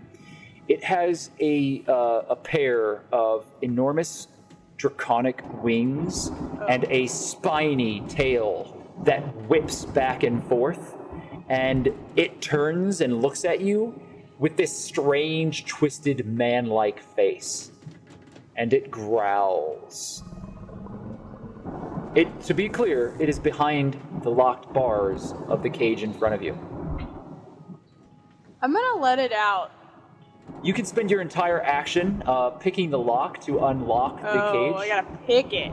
Well, then it's not that's just not gonna give me it. Well, it would take you an action to unlock it and open the door. Realistically, though, I've done an action, and if I have to sit and pick at a lock, those baby beholders are gonna kill me. So realistically, it does not make sense time-wise. Do you know what I mean? It's up to you. You looking at the lock, you feel that it would take a quick moment for you to pick through it, as it seems fairly simple. It is a locked cage, so you would have to either find the key, wherever that might be, or pick the lock here. The creatures are on the other side. You are currently cornered, and you have to go through those creatures to get back to either of the exits. You are badly damaged. Fuck. And you have an action. So I ask you, what would you like to do? If you attack, you will have a disadvantage. Right. So anything that you do that's not an attack does not have a disadvantage. Okay. I guess I'm going to. I guess I'm gonna open it up. I'm gonna pick the lock. If you're gonna let me pick the lock, I guess I'm gonna pick the lock. I am not going to let you pick the lock. You are going to pick the lock. I need you. If you have any ability to make this successful, if you feel like this is your way out, you need to make sure you make this roll. So I would add anything that you can to it. I mean, I don't have anything, so... You don't have an inspiration or anything like that? Nope. Okay. You can make a sleight of hand. It's a straight roll, no advantage, no disadvantage. That's 10. Not great. Yeah, you are currently standing before the cage, and you quickly pull your tools out and insert the pins into the back of the lock as you look backwards, and you see these screeching, slavering, floating creatures pushing in closer to you. They seem to be toying with you at this point. Have you yelled anything at this point? Nope. Okay. Not made a sound. What is this? Who are you? What are you doing? As they start floating closer and closer to you, you pull out your tools and you start picking the lock. And while you do not fail, you have yet to succeed. And you are going to have to spend the next action completing the lockpick. Can I abandon it? Yeah. Okay. If you want to take a move action, you can stop doing that and just try to move out of the way or get away. Yeah, I'll do that like whatever my next action. But yeah, okay. You have a move action if you want to take it. If that doesn't work, I'm gonna give up and I'm gonna try and get out of there. as fast as I can. Back up the way I came in. Okay, to be clear, you're gonna run past them? Yeah, I guess I'll spend a key since I have to disengage. So get to the disengage door. steps you away from them so that you're out of their range, and then it allows you to move. So if you're going to do this, what effectively happens is you're pushing past tight quarters beyond them. And maybe it's on my end here that I've not described this to you clearly enough. Yeah, maybe I don't understand what's going on. So the cages are on the far side of the hull of the ship. Right. To the north and the south, you have these staircases that lead up to the deck of the ship. You're currently in the hold of a ship. And since you chose to go down by the cages, you've put yourself in a position where you're more or less in a dead end. And these floating heads, these strange baby beholders, as you call them, are floating down the corridor towards you, and there are 4 of them. It would be very, very hard for you to move through them without them attacking you because it's too tight. Disengage would allow you to break away and not be attacked, but you would still have to get past them. Right. And to do that, you're going to have to move through them. And there are ways that you might be able to do that. If you want to spend your key point and try to jump over them, that might allow you to do it. Otherwise, you're going to get attacked as you run through them. Okay, yeah, that's what I'll do then. Is I'll Okay. spend my key to jump over them. Okay, so you focus your internal mental energies, and immediately you leap outward. And you can go ahead and roll your acrobatics. Oh, how is that Are you possible? serious? Is it a 1? Oh my god. All right, Siraye, go ahead and roll again and see if you get another natural 1. I'm dead. I'm dead. No. Okay, so you leap outward, and they all shriek at once, and the eye beams immediately shoot outward, and you get hit directly by them. And it is just a telekinetic push that throws you up against the wall, and you are prone. So they've just shoved you out of the air, back down onto the ground. Okay. Who are you? What are you doing here? As they slowly float closer and closer in onto you, Siraye, you are lying on the ground. Your lockpicks are still inside of the cage, and this creature is looking at you with hungry eyes that are glowing with like an interior light, and its tail just whips back and forth, and it growls.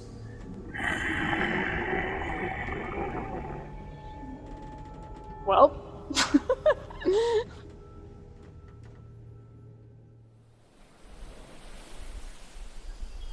Let's see.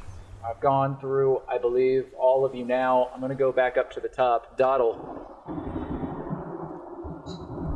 Make a wisdom save, first and foremost. Hey, 24. Nice. Your mind clears, and you realize that you are not in Tailwind.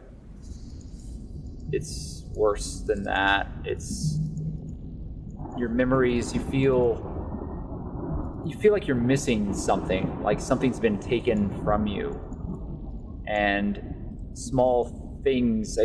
For a moment there, you were reciting all of the names of your family lineage from many, many, many centuries ago, and you used to be able to do it so skillfully. You had worked tirelessly to make it work, but now it all is shuffled together, and you can't recall some of those names. They're missing from the litany that you've recited to yourself 1,000 times over. Next thing I need you to do is to go ahead and make a strength saving throw. That's good. That's good. 3. Okay. So you do not break free. But do I recognize that I'm in the thing? I'm in the ropes, or what am I? You are currently engulfed in a strange ooze. You don't recognize the type of ooze. translucent, clear slime that you're choking under the weight of it. When I look around, what do I see? You see through this watery haze, you see the rest of the deck of the ship in water pouring all around you and the flash of lightning above you. And there's these strange, muddled voices.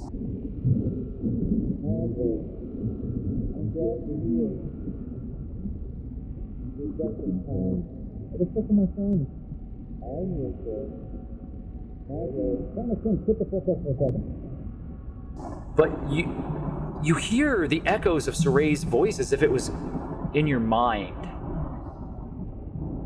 Maglo, put down your weapons. Can I see Siraye? You do not see Siraye. It's like it's reverberating through this ooze. These words. Can I see the door that the real Siraye ran through? Yes, you can see that door. Currently, the mass of this ooze has pulled you behind a number of blocks and boxes and broken crates, and is holding you kind of in position as you feel the slime trying to penetrate into your mind and trying to take your memories from you, and you're fighting back against it. Okay. Yeah. So you see the doorway. How would you like to respond to it? Can I try my boots of teleportation, please? Excellent. Yes, you may. How do I do this? So typically you would use those to move in a square if you were if you're trying to dodge something, but it's a 15-foot teleportation, is that correct? So I'm going to go ahead and give you a 15-foot teleportation out of the square that you're in into a square that you can see, which would take you outside of the ooze. All right? I just want to get as close to that door as I can. I'm going to ask that you make an acrobatics check for the landing, though. Okay. 18! In a moment, you disappear. And you reappear a few inches above the ground. And it was difficult to gauge how you were teleporting because it was hard to see. But you've managed to land on the wet deck of the ship, and you gasp for air, as for the first time you realize that you were suffocating. And you hit the ground, and you are free from its controls, as immediately the body, 15 feet away, turns on you immediately and tries to pursue. You have taken your move action, right? It's not a bonus action, it's a move action to do the teleport. Not sure. I think it might be a bonus. It doesn't have anything to do with movement. Okay, so if it doesn't have anything to do with movement, I'm going to give it to you as a bonus then, Doddle, and you can make your full movement at this point if you want to try to run away. Let's get a sprint to where Siraye went down. Okay, so you run all the way down to the opening, and you begin descending down the stairs. I'm going to make a perception check for you, and you fail that. The rain and the lightning and the thunder around you conceal any sign that you are not alone on the deck of the ship as you run below deck. Maglo, you're standing before Siraye, and she's holding her hand out to you. Come with me, Maglo. You look tired. You should lie down. Even though I'm charmed, do I still know that it's not Siraye? I just like it? You know that it's not Siraye, but your mind is clouded. And you don't feel that, even though you know this isn't Siraye, you don't feel like this creature is anything other than your friend. Yeah. So you do know, and logically you know this isn't Siraye. You don't have any explanation for your behavior. Yeah. And I'm going to make a persuasion check. That's with an advantage. Okay, make an insight check. I'd like to have a flash of genius on that as well, making that an 18. An 18 is still not going to succeed. I'm sorry, Maglo. Damn. What is inspiration? Can I do that now you've said it's failed? Or should I have rolled it before? I'm going to allow you to roll your inspiration now because it's so desperately important. And it just That's makes a good D8? story sense. So you roll a d8, and you can add it to your 18. Okay, need 2 more. Oh, there you go. You almost, Maglo, take Siraye's hand and do as she says. You even feel yourself starting to kneel down as you were about to lie down in front of this creature. And in that moment, you look up and you remember this isn't Siraye, and then that undulating slime behind you comes into focus and you become clear. You are no longer under the charm as you realize that this was a ruse to harm you. You are now able to act normally. Your weapons are laid on the ground. You're going to have to spend an action to pick them up.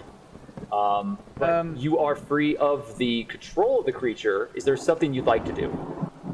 As soon as Mags realizes he's like on one knee, his eyes widen and he puts his hand in his bag and pulls out a small metal circle, flings it out, and he's going to cast Flaming Sphere on the Siraye visage.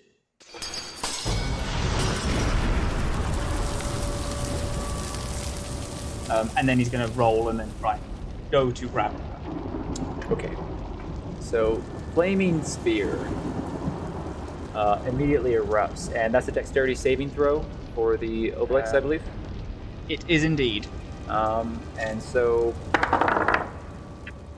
what's your spellcasting DC? 15. Okay, it just failed. It takes full damage. It just failed. It barely failed, but it failed. Okay. Oh. Is there anything added to the 6 points of damage that you just dealt in? Oh, there it is, 6 points. It is 4 points of damage is added on. So 10 points of damage as a burst of flame explodes in front of you, and this visage of Siraye shrieks and topples backwards as you see Siraye's face melt into a clear, translucent ooze and screams in Siraye's voice as the form undulates and changes, retreating back in fear from the flame. Okay, so that's going to stay there as a concentration. He's going to grab his rifle. It's still there, but it's retreating? Yeah, make an intelligence check. You don't. No, fuck it. Flash of genius, 14. 14. You realize in this moment that this creature is afraid of fire. That you don't think that you did enough damage to it, but that it actually is afraid of flame. Oh, that's good. Hawke!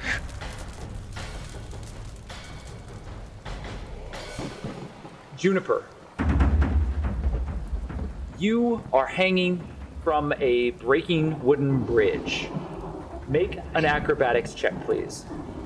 That's a dirty 20. You pull yourself up and you charge across the bridge as it breaks from underneath you, and you jump onto the deck of the Sirens Call just before plummeting down to your death.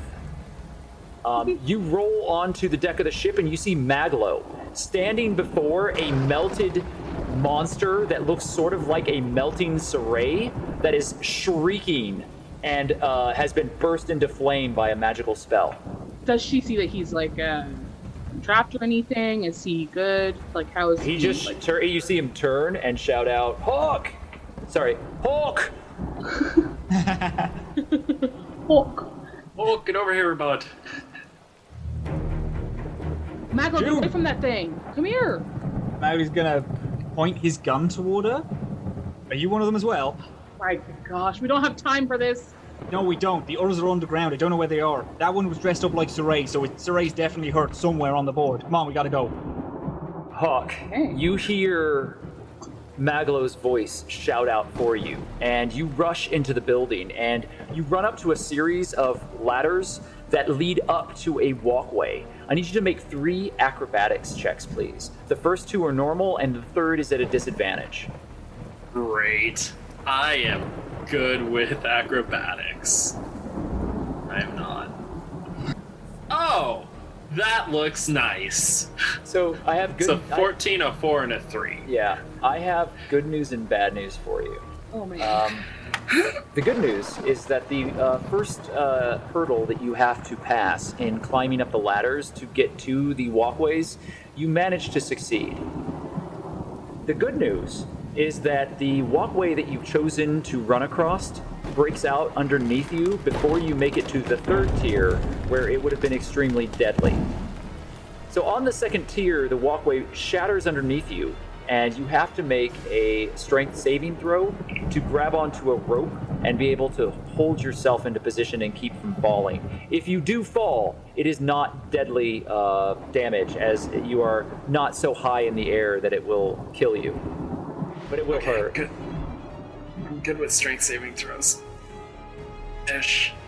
It's pretty close, but you reach outward, and as you're toppling down, you snag onto a rope, and you nearly rip your arm out of the socket, as by one hand you're hanging from a rope, dangling from a bridge on this ship. You see the Sirens Call above you, and your body actually forcibly hits the side, and you can see like a portal and part of the ship as you are just hanging off the end of it.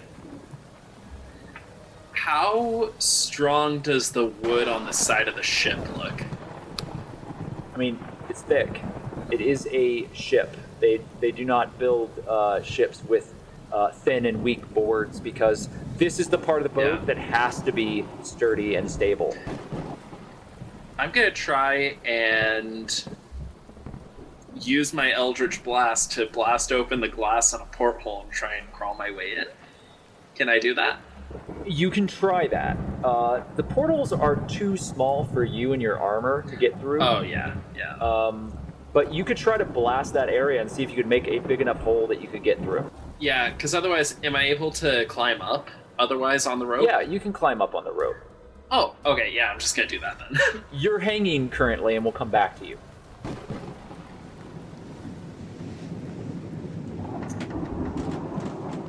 Siraye. These creatures are closing in and you're prone. What do you want to do? I guess I'm just gonna get up and try and get back out the door. Okay, so you can stand back up and you remove the prone condition, but there are other things that you could do. Is there anything that you want to do? No, I don't want to use Shadow Walk. I just want to run. I'm not asking about specifically Shadow Walk, although you could, but I'm saying you're going to run past them. Yeah, I can't do anything else. I can't fight them. Okay, do you have any key points left? I have 2 more. Okay, and so are you just running past them, or are you going to try to jump again? I'm going to try and jump again to get out of there. Dexterity? Yeah, I need you to make a acrobatics check to leap over them. And I got an 18. Okay, 18 is fine. You actually, this time, you focus and you glance over. Do you take your lockpicks back? No, I ditched those babies. I didn't give a shit. Okay, so you narrow your eyes and you focus and you find your internal strength as you call upon your internal power, your understanding and focus, and you leap over the 4 creatures and you roll on the other side of them. And you have your spear behind you, and as you do, you see Doddle charging down the steps towards you. Doddle, you see Siraye. Do I see the things attacking Siraye? You see 4 floating figures that whip around and look at you. Help us! Help us! Where are those things? How beat up does Siraye look right now? How's she doing? Siraye looks really bad. She is covered in ice, and it looks like she has frostbite on one side of her face. I'm gonna run. I'm gonna say, Siraye, get to Maglo, and I want to jump on the baby beholders, please. And I'm gonna grab one of their little eye things, and I'm gonna bite it, and I'm gonna cast Vampiric Touch, please, to thank you. Just no affection. Yeah. So here's how we're gonna do this. Let's start with what we know we have to do. So Siraye has already kind of escaped their immediate attack, and you've stepped in between Siraye and their charge towards Siraye. So the first thing that I need you to do before their attack is to, I guess if you're jumping onto them, make an acrobatics check to grapple one of them. 21! That is pretty freaking good. I'm gonna go ahead. Doddle saves the day. Yeah, I'm gonna make an acrobatics check too, but I don't foresee any world where they beat that. They do not. This is D&D. Don't foresee anything. They do not beat that. So it looks shocked, and its one eye gets really big, and it has this slit, this yellow gross eye with a slit like a lizard or something, and it like is focused on you, and you swear that it dilates and gets bigger as you land on top of it, Doddle. And your little hands grab onto the eye stalks, and you can go ahead and perform your vampiric touch. And for flavor, you are biting onto it. Yes. Your mouth is like filled with this disgusting black viscera as soon as you bite into the eye stalk. Go ahead and roll your vampiric touch. I don't have to roll to hit, right? It's Nope. it's in my mouth. Yeah, you can just roll your damage. 3d6. Oof. Okay. Yeah, so that's only 9 points of damage.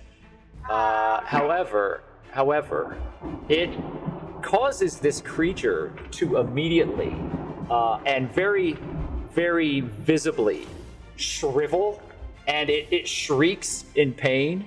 Is there something you want to do? Yes.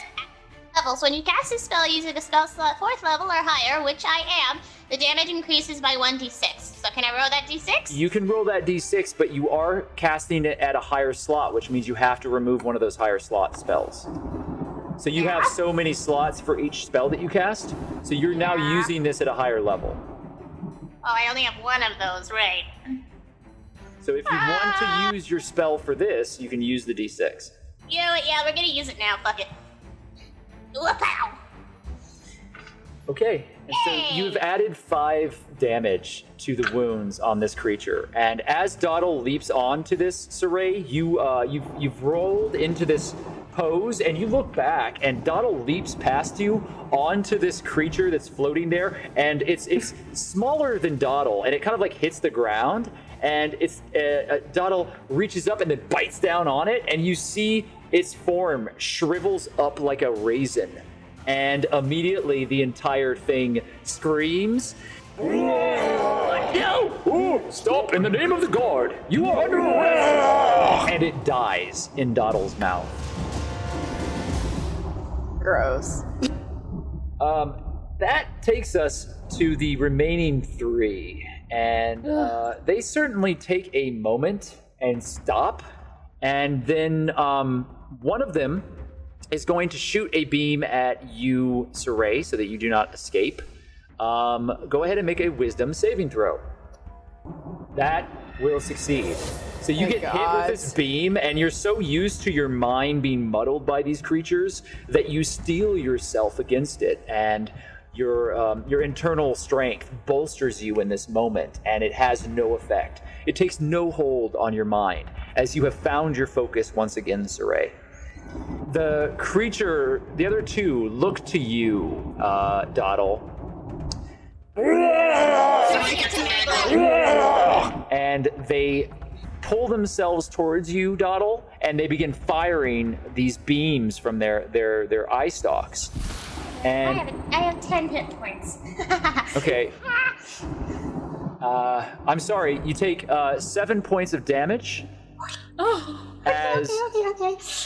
As one of them lunges forward and actually physically bites you, because you've bit the other one, so it bites you, and you feel its fangs deep in your side, and blood kind of gushes. Oh, thank God I love my boyfriend so much. I heal a little from vampiric touch. Did you take Vampiric touch also heals you. Yeah. Make sure you're keeping track of that. I can't. I'm so sorry. No, don't be sorry. I just completely forgot. That's good. Your gain hit points equal to half the amount of the necrotic damage. Right. Round it up so you get 5 hit points back. Oh, sweet. Nice. I love you so much, Matt. There we go. All right. the bite rips into your side, and you feel these sharp little teeth claw into you, and you feel blood underneath your coat, and you try to pull yourself away. However, there is another beam that shoots out, and I need you to make a wisdom saving throw. That's going to do it. You managed to resist whatever it was. Your mind is not clouded. The remaining creatures swarm around you. So there's now 2 that are near you, Doddle.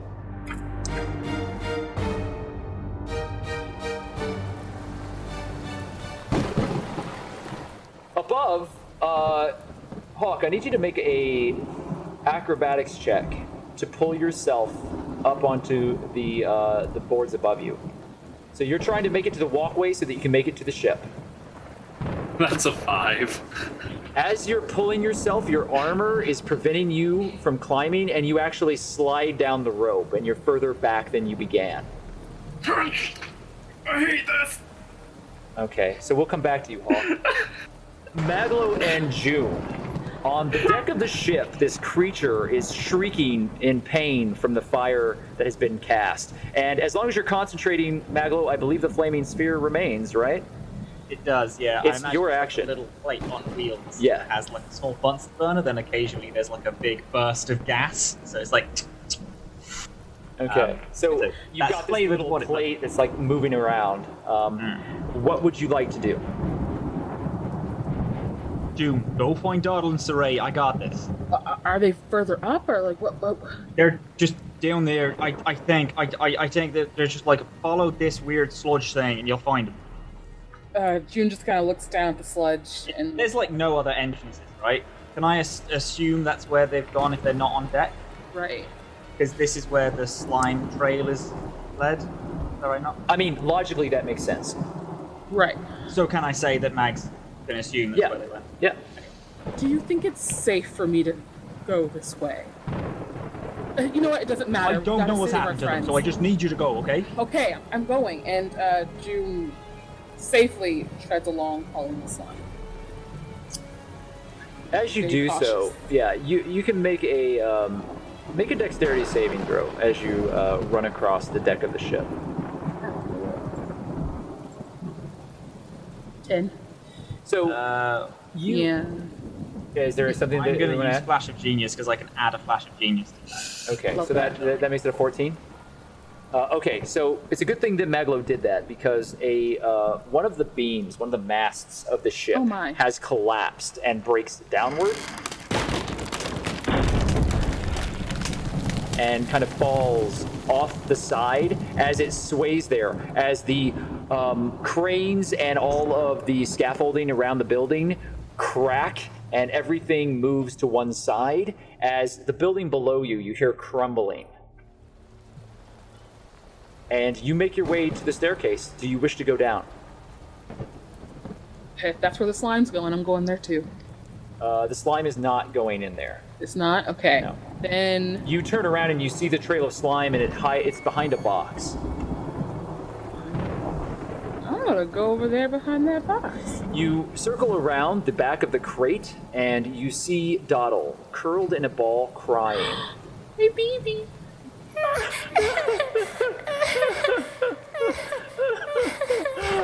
Doddle? And the face of Doddle turns and looks at you. Make an insight check. 8. And Doddle looks at you, and there's something wrong with her. You don't know what it is, but she's been affected. Maybe she's just really scared, but she's not okay. You can tell from her demeanor that something has deeply affected her. June? Is that you? Yeah. Are you okay? Are you hurt? I need your help, June. What do you need me to do? Hug me. She holds her arms out. I need you to make a wisdom saving throw. 18. Yeah, so you realize that this thing, or Doddle, is trying to charm you. Hold up. Doddle. Hug me. June, I need June, I need you to hug me. Hold me, please. Doddle, what are you Please trying hold to me. Hold me. Doddle, calm down. Can you stand up? Why aren't you listening to me? Doddle, are you okay? Like, come on, can you She get up? stands like a broken puppet, like disjointed, as her head kind of lolls. And she's pulled upward, and you see her feet aren't touching the ground as this viscous, clear fluid pushes her up, and this pseudopod comes out and strikes at you. Can I roll a dodge? There's no dodge for you. I don't No think dodge you for have. me? Do you have the feet? I don't think so. No. No. It doesn't matter. It rolled a natural 1. So the creature lashes out with this pseudopod, and it knocks the crate next to you, and it shatters, and it reveals its full form, which is this pile of clear, gelatinous ooze that has kind of formed into a mound. And you see like a half-burnt Siraye kind of like leaning into the middle of the pile, but you see that she kind of disappears into clear, translucent nothingness. And then you see this Doddle sitting there. And Maglo, you now, all of this is revealed because the boxes were knocked over, and you see that slime trail. And your flaming sphere is moving around. What would you like to do, Maglo? Kill the beast. June, it's not Doddle. Just let me focus on this, okay? It's like it's a weird thing. I'll explain it later. Just go down and find him.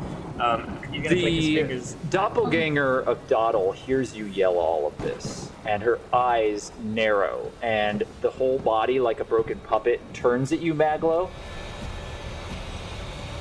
You'll never make it to Tailwind.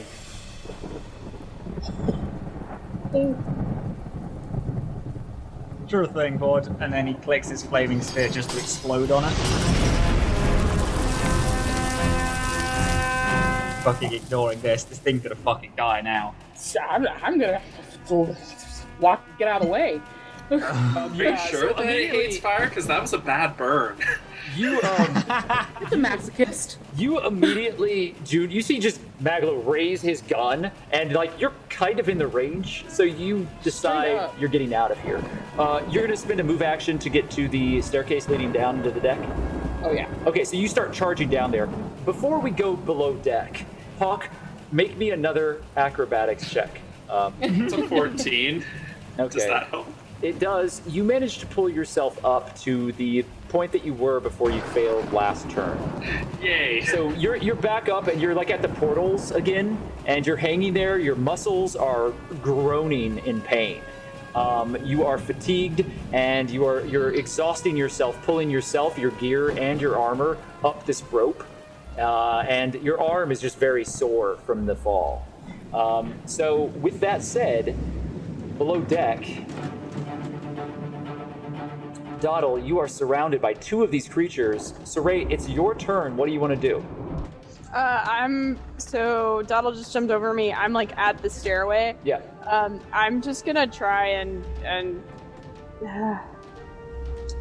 so I just saw Doddle take one of them out, right? Yeah, but then they rushed Doddle, and you saw one of them bite into Doddle's side, and Doddle doesn't look that well off. Okay, I'm gonna try and throw a dart at the one that bit her. Okay, go ahead and roll to strike. That's... You hit. Yep. But the one that bit Doddle has already taken damage. You fling your dart outward, and it pierces into its eye, and it shrieks, letting go of Doddle as it falls backwards, lands on the ground, and starts gurgling as its eye stalks are flopping around on the ground. Gross. That leaves one that is currently engaged with Doddle. Are you running out of the space? No. You stand your ground? I'm gonna be at the doorway ready to run in case some shit happens, but I'm gonna make sure Doddle gets out of here. Okay, so you stand at the foot of the stairs, ready to run back up to the top of the deck. Oh, and I'm gonna probably, she said Maglo, so I'm gonna be like, Maglo, someone! Hey, we're down here! Trying to get their attention. Maglo, someone down here! and you hear it echoed from behind you as the creature that is fighting Doddle still starts imitating your voice immediately. Doddle, you are standing in front of this creature. There's only one left. Siraye has, if it's not already dead, it is dying. There's the other one that bit you is on the ground. This is the one that tried to do the thing with my brain, right? Mm-hmm. Just for flavor, I'm gonna clench my fist and say, stay out of my head. It's all I have left, and I'm gonna punch him! With shocking grasp. All right, yeah, you can punch with shocking grasp. So go ahead. Yeah, go ahead and roll to hit. 7. Okay, so you hit it for 7 points of damage, and it immediately sparks and it flies backwards as you jolt it with this shocking grasp that emits from your fist as you punch it directly in the single eye. Its eye blinks shut, and it growls outward. Why? Who are you? Stop in the name of the watch! And it looks at you as it floats there. It is now its turn, so it is going to look around, realize that all of the others are down, and I'm going to make a roll. It turns and disengages and begins fleeing the opposite direction. It's going deeper into the ship. Does anyone want to pursue it? I'm gonna pursue it. Me too. Okay, so you both charge after it. We're beat up. Yeah. If you have any ranged attack, you can make it now. Wait, fireball? Okay, go ahead and roll a strike with fireball. Okay. Oh no. Oh my god. 16. You hit it. Go ahead and roll your damage with fireball. Oh, firebolt, not fireball. Oh, I'm so glad I understand. I mean, I don't know how to play D&D, but like not that bad. No. I mean, blow the ship up. Honestly, I didn't know what your strategy was, but firebolt. Okay, so you hit. Go ahead and roll your damage. 13. Okay, so a lick of flame shoots out of your hand and immediately chars this creature as this horrid smell of burning flesh reeks across the air, and it falls to the ground in a smoky husk as its body gurgles, and as it burns there on the ground,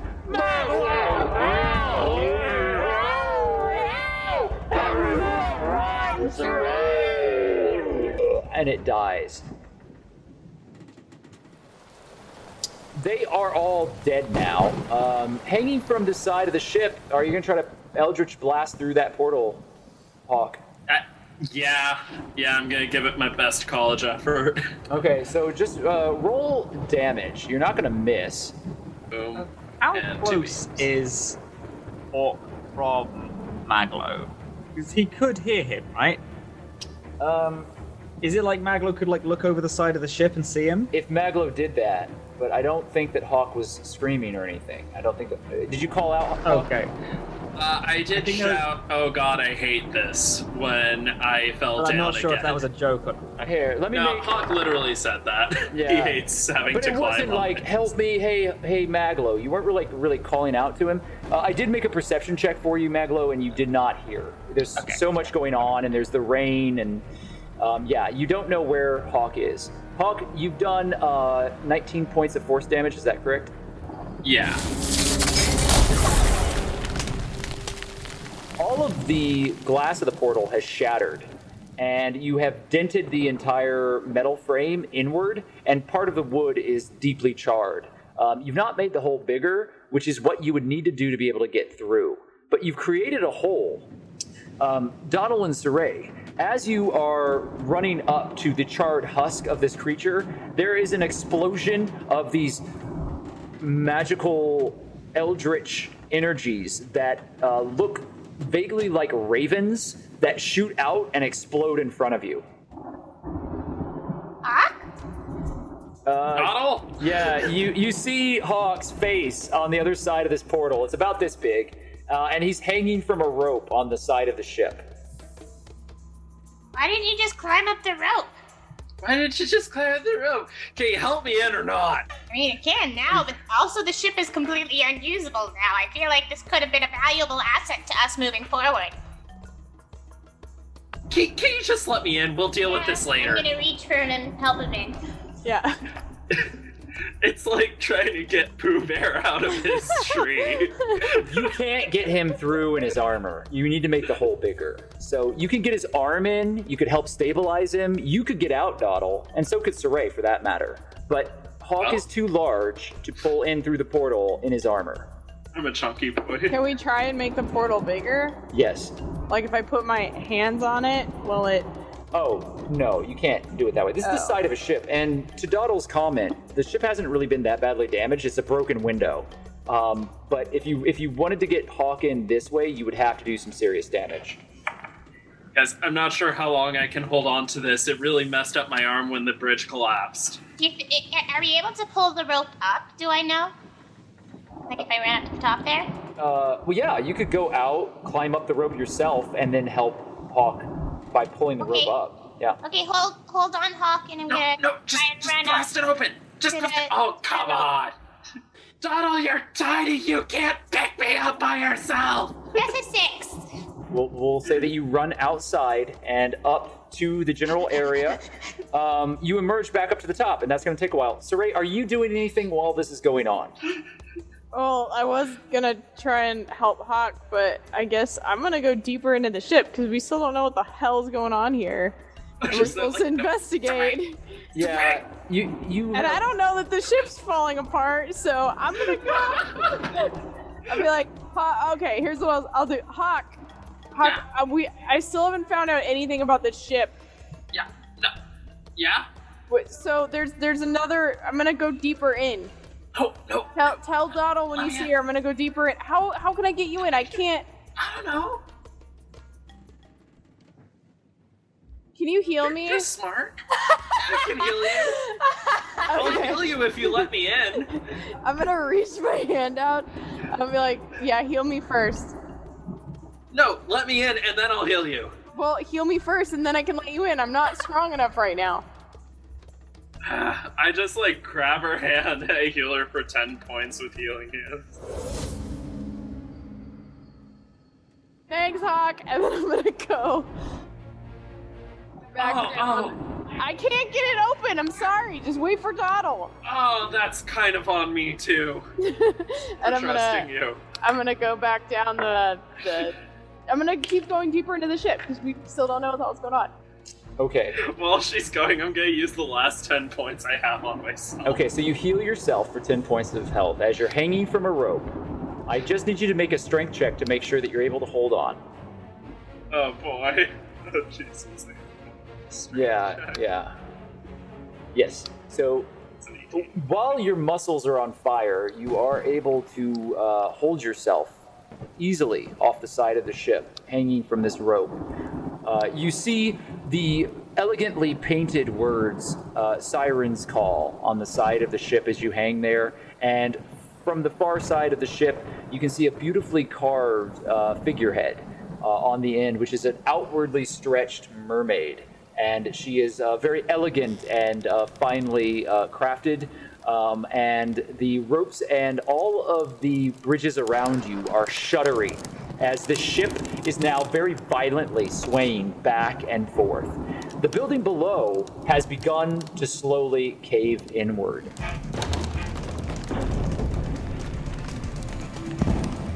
And the shingles from the roof have fallen. The section of the warehouse that was previously covered by a roof is now in rubble, open air, and you see that parts of it are still standing, but the scaffolding that is holding this ship aloft is slowly deteriorating around you. A single beam that was holding one side of the ship in place moans as it snaps in half like a twig. And easily it was 4 feet around in diameter, but it is just broken like a twig, and the entire ship lurches to one side. Everyone needs to make a dexterity saving throw. 4. I should have just rolled the 13. You're stuck in a porthole. Okay, so Doddle, you make your way back up to the ship, and you look over to the side. Immediately, you run up through the stairs, and you see Maglo with his gun pointed towards a strange viscous ooze that looks like you.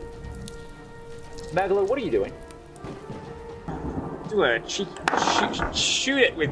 You're gonna load a ray of sickness in, and then he's gonna fire it at it. Go ahead and roll your damage for your flaming sphere, and then roll to attack with your shot. That's a 20 to hit, and it's 13 plus 4, so it's 17 damage, and it needs to make a DC 15 con save or be poisoned. The 17 poison damage.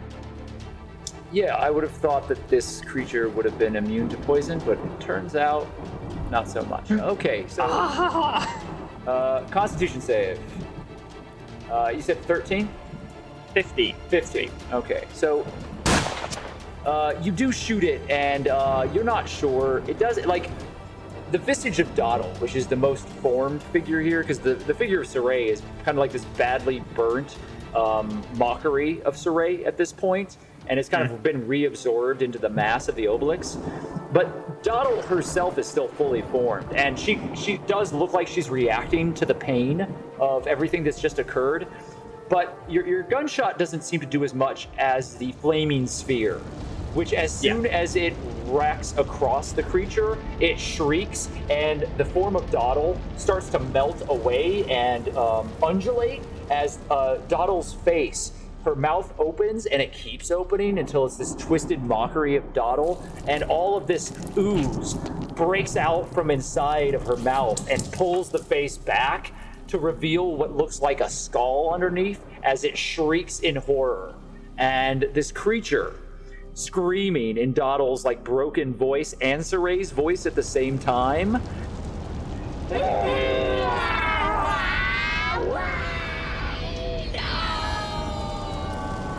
immediately begins to repel itself as far away from the flaming sphere as possible, and it moves with a startling speed, attempting to leap over the edge of the ship.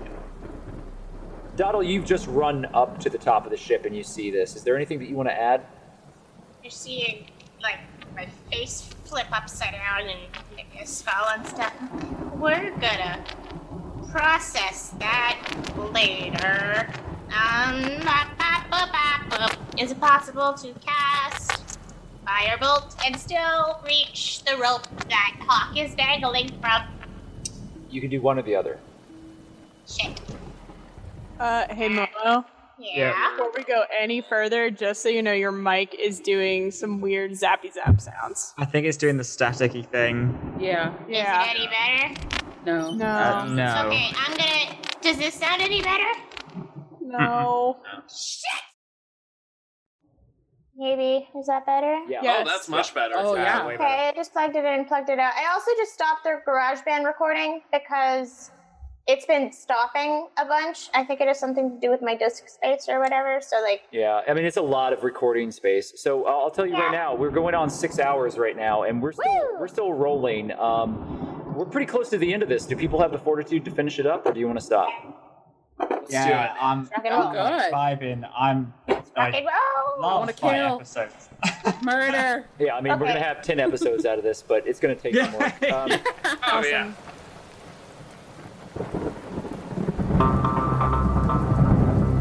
You know what? I'm just gonna run and grab Hawke. I'm gonna run straight for the rope that Hawke's dangling from, and actually, how far is Hawke from the ground? Okay, so you run to the rope where Hawke is off the side of the ship, and you look down, and currently Hawke is about 20 feet away from you, hanging down on the side of the ship.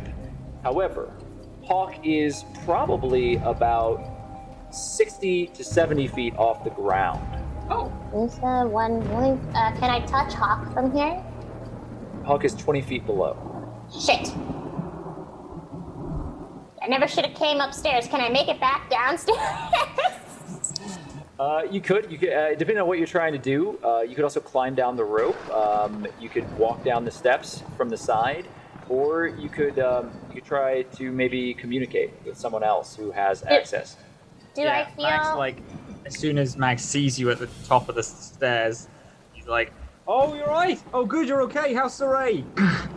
I'm ignoring him at this point. Do I feel the ship shaking? Oh yeah, everybody makes that dexterity save, and the whole thing shudders. So currently, everyone who's outside hears the sound of ropes that are straining against themselves. It sounds like stretching.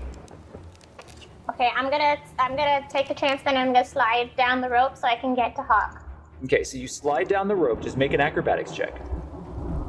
You very nimbly leap over the side and climb down the rope. Your small goblin form and your little hands work easily down the rope, down the massive rope, down to your friend Hawke, who is hanging below. Hawke, Doddle has just climbed down to you. I thought you were gonna pull me up. Wait a minute, is a black viscous mixture? Okay.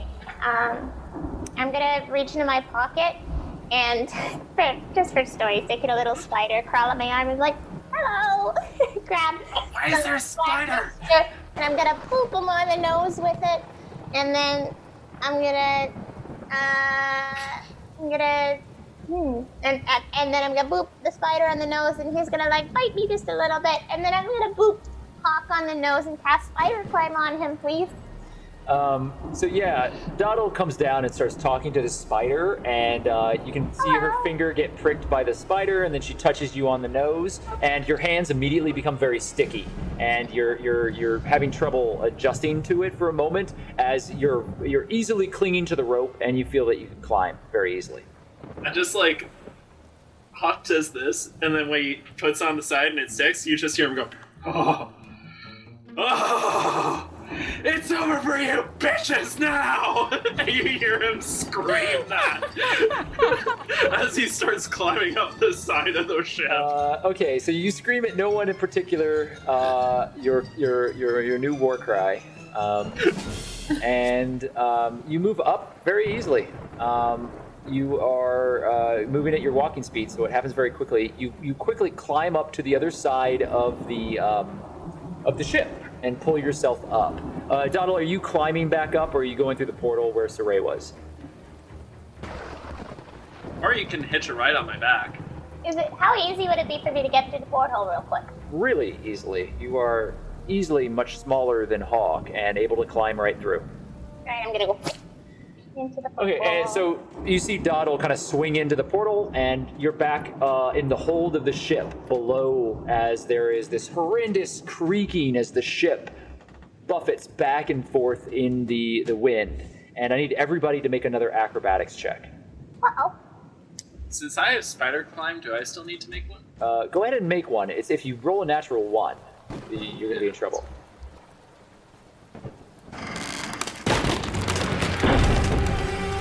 Maglo, you get knocked to the ground.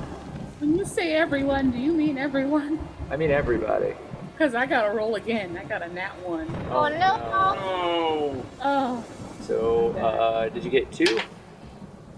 No, I got a 4 that time. Okay, well, it's not a natural 1. So, yeah, Maglo and June. June, you hit the ground, and you actually roll into a series of barrels that shatter behind you, and you take 5 points of health, damage. So you take 5 points of damage as you break into some barrels forcibly as you roll into them. Maglo, you hit the ground and are currently prone. And so as that occurs, Maglo, you were the one who was mostly tracking the obelisk, and the obelisk looks to you, and before it leaps off, it reforms into this horrid mixture of Siraye with like Doddle's head next to Siraye's head, and it kind of whips around.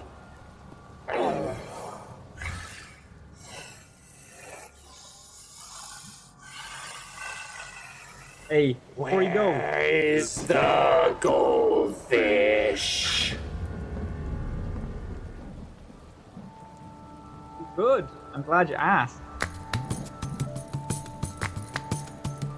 we have it firmly on our person, and as you can see from the state of your boat, that we're gonna keep hold of it. If you go find your man, the Beholder, you tell him that we're coming for him.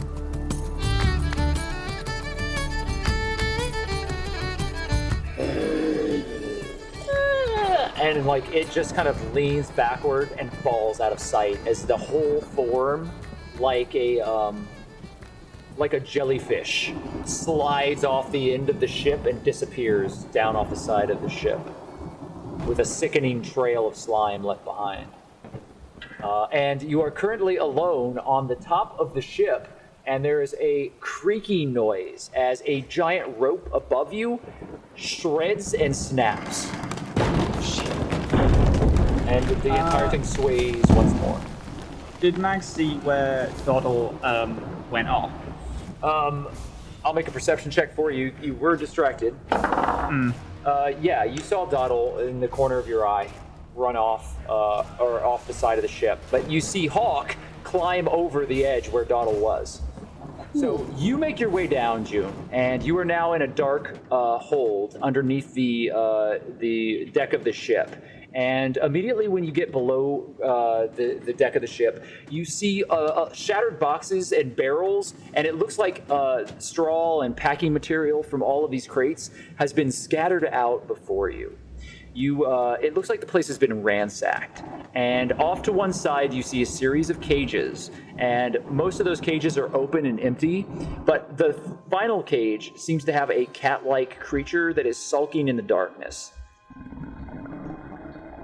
I'm gonna go closer. As you enter in, you run into Siraye. Siraye? And Siraye looks like she's about to pass out. She's been really badly wounded. I'm okay now. I'm at 20. Okay, you're I'm all right. still not hot, but I'm better. Hey June, did you see anything that way? Just some slime thing pretending to be Doddle. Okay. I just came from this room that had cages and some weird creature in it, but I'm trying to find more stuff out about this ship and why it's here. I haven't really seen anything else. Well, I think we need to get out of here. I don't know about you, but I totally felt that this place is coming down, so we really got to get our friends and that's why it's swaying. Okay, okay, I'll go back to the other room and I'll see if there's any papers or anything quick that we can grab, and then we'll go. Wait, what about that thing? What do we do with that? Oh, the monster? I mean, we can't just leave it here, can we? I mean, if we let it out, it's gonna die. It's Oh, shush. I want to be... Isn't that a manicore? Do we know what this animal is? If you think that it's in your backstory to understand what it is, it's a fairly common creature as far as monsters go. I know it is a magical monster. That's all I know. Okay, so anyone who wants to make a history check can make a history check. Okay. 21. Yeah, you know this is a manticore. You've encountered a few of them. They're very vicious creatures. They're not unintelligent, but depending on the manticore, they may or may not be more bestial than others. It's hard to say.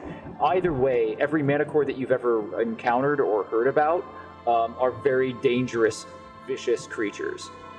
Well, I'm gonna... Yeah, do I have that? I have that. Animal friendship. Where are you? I mean, that thing does not look safe to come out of this cage. It's sad if it dies, but I'd rather it die than us die. It looks half Unless starved. you think you can do something. Looks starved? Yeah, you can tell. Go ahead and make an animal handling check. Yes, I will. Oh, it's just a 7. Yeah, you don't know. You look at it and you've not been around manticores enough to understand. You don't know if it's just angry or hungry, but it doesn't look like it's in good shape. You don't need to have a good roll to know that it's not been taken care of well. Listen, Siraye, I don't want this thing to die. It's kind of against my moral compass, unless it attacks us. I mean, maybe you could feed it one of those beholders and it'll be happy. Do you have a carcass laying around here? There's a couple, right? We're in that same room. Yeah, there are the carcasses of these weird eyeball creatures. Is that what you're looking at? Yeah. My little beholders. Yeah. So yeah, they are scattered about. They're all very gross and black and like viscous. It might not eat it though. It's pretty gross. Oh, if you're starving. You do think that if you had the time, you would be able to recover quite a bit of good meat downstairs. I'll tell you what, June. We should check out the rest of the ship because those little beholders were trying to get down there when I walked in. I bet you there's something down there, something else down there, possibly other animals. Possibly other.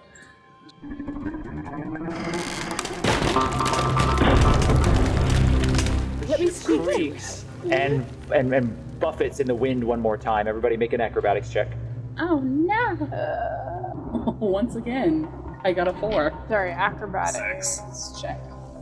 Okay, but that wasn't a natural 1. It was a 4, right? It was a 4. So you get knocked to the ground. Woo, I'm good. Okay, yeah, Siraye, you're standing.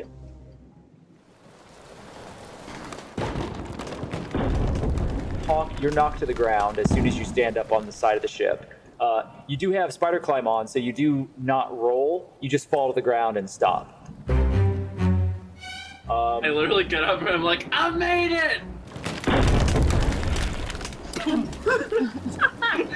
Maglo, you are okay, and Doddle, you are okay. However, below deck, this creature continues to pace back and forth.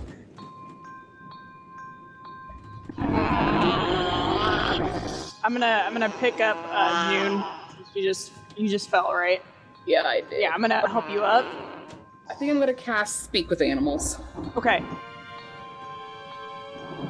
Hey, buddy, you doing okay?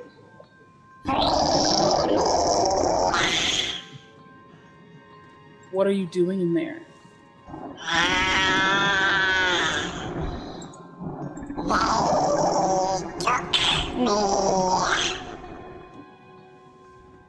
You know, there are lots of tasty bits of meat downstairs already gone. You don't even have to fight for it. So, if we let you out, no attacking us, because we will. Trust me, we're worse than anyone that captured you. We'll let you have the dead meat and go about your way, yeah?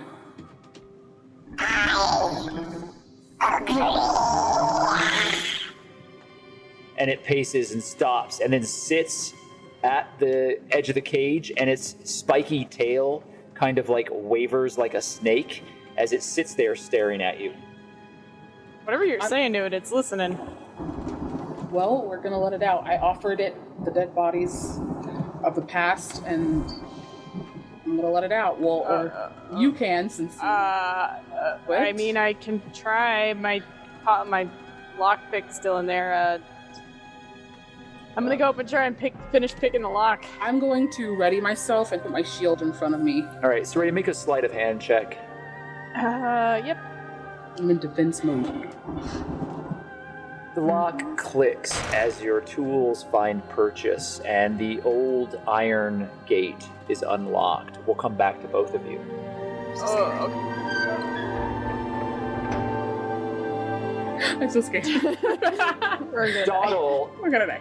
You have popped in through the portal, and you arrive just in time to see Siraye and June standing before the manticore cage, and you hear a click. And we're going to come right back to you, okay? Alright. Maglo and Hawke, you're on the top of the ship, and you have witnessed 2 ropes splinter, fray, and explode outward as they break loose. Still, Maglo was angry at Hawke for how long he took, and then full on started bursting out laughing when Hawke just completely ate shit as soon as he got on board. Alright, get up, you fucking wanger. Get up. Yeah, Right. you're welcome. I don't know when anyone else is here. I'm sure I am. Do you know where anyone... Did Doddle pull you down? No, Doll's back inside the ship. This thing's gonna fall down. We need to get her. This place is literally falling apart. Right, okay. No, I think she said something about damaging the ship. I think she wants the ship. The ship is gonna fucking explode. Okay, listen, we can argue about this later. Right, is she just downstairs? Yeah, listen, I'm just gonna say it outright before we get off here. I don't trust her with terror plans, let alone a giant ship, so we need to get her off of here. Yeah, no, me neither. Come on, let's go. Maglo, takes off, running down further into the ship to try and get everyone else out. Okay, so both of you then are running downstairs to grab everybody else. As you do so, you realize that there are City Watch that are dead here. There are dead bodies that are scattered across the ship, and you think there might be 3 of them. Gods, what killed these people? Mate, I've had a fucking David. There's, probably the people downstairs, but also there was this huge thing that could morph into different people. Just I'm fucking sorry, broke. what? It was I know, it was like Siraye, and then it was Doddle, and basically I fucking chased it off the ship. I kind of threatened it. I thought it was cool at the time, but now I'm thinking about it, it's that's probably actually a really bad call. Does this sound familiar to Hawke at all? Go ahead and make an intelligence check. That is a 19. You know what an obelix is, and you think that sounds like one. Shit, that was an obelix? Yeah, you don't know all the details, but you do think that it sounds like, particularly these oozes that you've heard of. You've never run into one yourself. I don't even know. Honestly, it was definitely an obelix, but I've never seen one before. I just read it. Anyway, thanks for time. Right, let's go. We need to get some. Can Hawke try and grab a pin or something from the City Watch that were killed to as evidence? Yeah. You stop and you grab the crest that one of the City Watch has on their lapel. It is a cloak clasp, and you take it, you rip it off, and there's a scrap of fabric with it, and you continue to run. The woman downstairs, the mercenary, did she give us any information? Is she tied up? What's her story? She wouldn't talk. Hell, I even transformed and she still wouldn't talk. Yeah, and now she's dead. Somebody sniped her from the rooftop. Oh, fuck. Oh, okay. Right, but it wasn't us. No. Okay, no, we didn't get any. Of course I didn't. No, she wouldn't say a word. Jesus Christ, what a waste of effort. Well, we need to get as much evidence as we can. I got this. Right, Gran. We just need the others. I haven't seen Siraye. Is Siraye okay? I've seen everyone else. Siraye's great. I healed her and then she left me to dangle on a rope. Oh, what? Why were you dangling on a rope? Why was I taking... You know what? We don't have time for this. No, you're right. We don't have time for this. We need to go and we will never bring this up again. The 2 of you run below deck, down these stairs, and you enter into the dark beneath the ship, and you find yourself standing in an area that looks like it's been ransacked. All of the boxes and crates here and the barrels have been very much splayed open and tossed back across the entire hull. And even though the entire ship is rocking back and forth and everything has been in disarray since you entered, this looks like an intentional search. And there are scraps of paper and parchment all across the floor. And one of the slips of paper, as you look down, bears the seal of the City Watch, and it is a mark of official business for the City Watch, as if they have taken ownership of some of these crates, and all of these parchments seem to have been ripped off of the boxes. Mag's gonna slow and gonna try and have a look around. Right, Hawke, this wasn't us, right? They didn't have time to do this. No, I don't think it was us. Right. Do you want to go and try and find the others? I'm gonna have a quick once over. Yeah, maybe grab some of these papers, bring them back with us. Doddle, you see Siraye and June, and they are opening up a cage, and as you are about to approach them, you see Hawke and Maglo come downstairs. All of you are back together. I'm taking us out of an initiative order, and I will tell you what happens when the door to the cage is opened.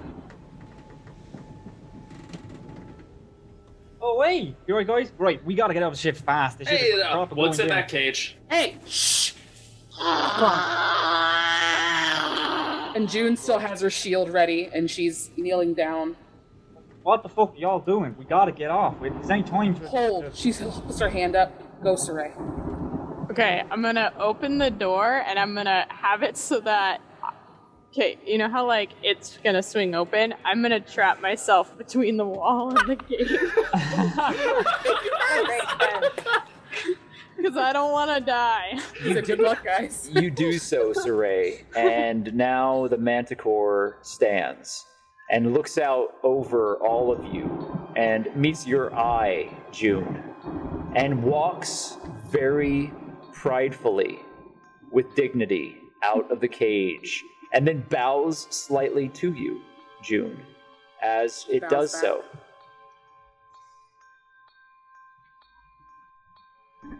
I will keep my word. You and the other are safe. And the creature walks out into the main space and then looks at Maglo, Hawke, and Doddle and starts to get low to the ground, and its tail begins to kind of whip in a hungry way. Can I bow too?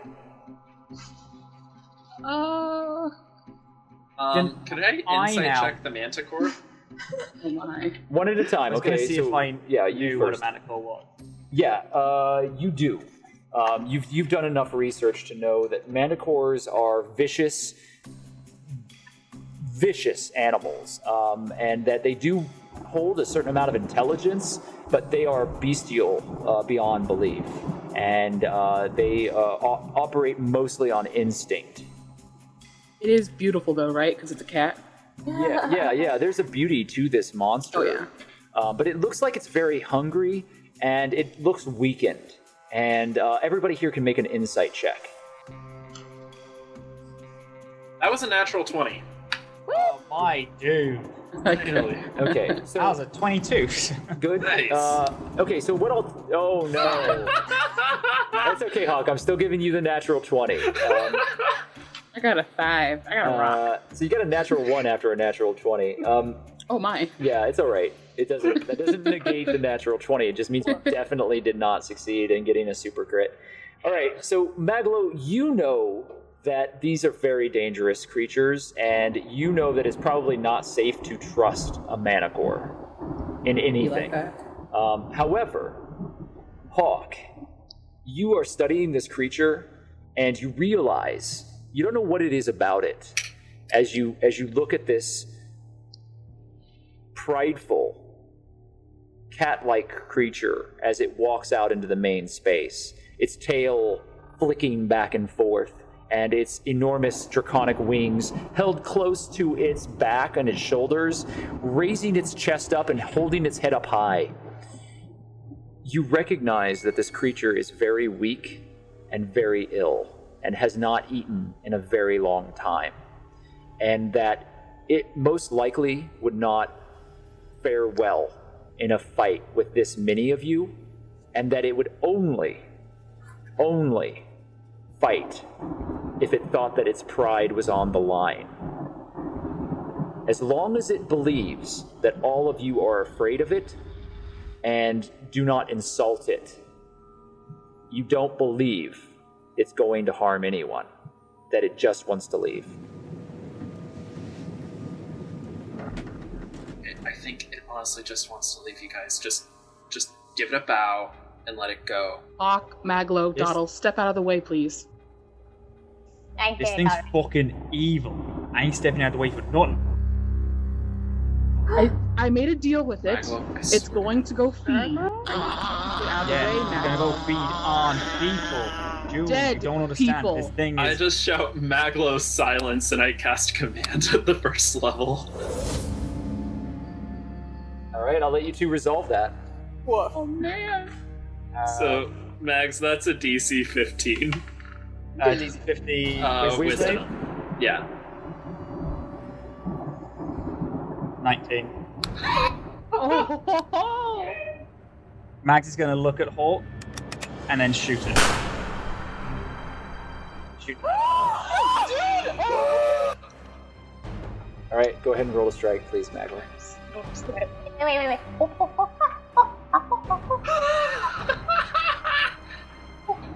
When you said that you were gonna shoot it, I thought you said him as Oh, that's wait, a and I would not have blamed you. That's a critical fail. You That's just a critical rolled fail. a natural 1. I need you to roll again. Your gun might have just misfired. Was Maglo already armed with the gun? Yeah. Yeah. I need to check, because guns are so finicky, and I feel that they need to be because of how powerful they are. Yeah, these are the Exandria rules. Yeah. So this does misfire because I rolled a... Whenever you make an attack I roll a roll, 1 or a 2. Yeah. To repair your fire... Okay, your fire, it's broken. You will not be able to use it again until you spend some time to repair it. What happens is this. Oh my gosh. Maglo has this thing dead in his sights, and he has it almost against the forehead of the creature. And he pulls the trigger, and it's a click. And a bad click. It sounds like a spring broke.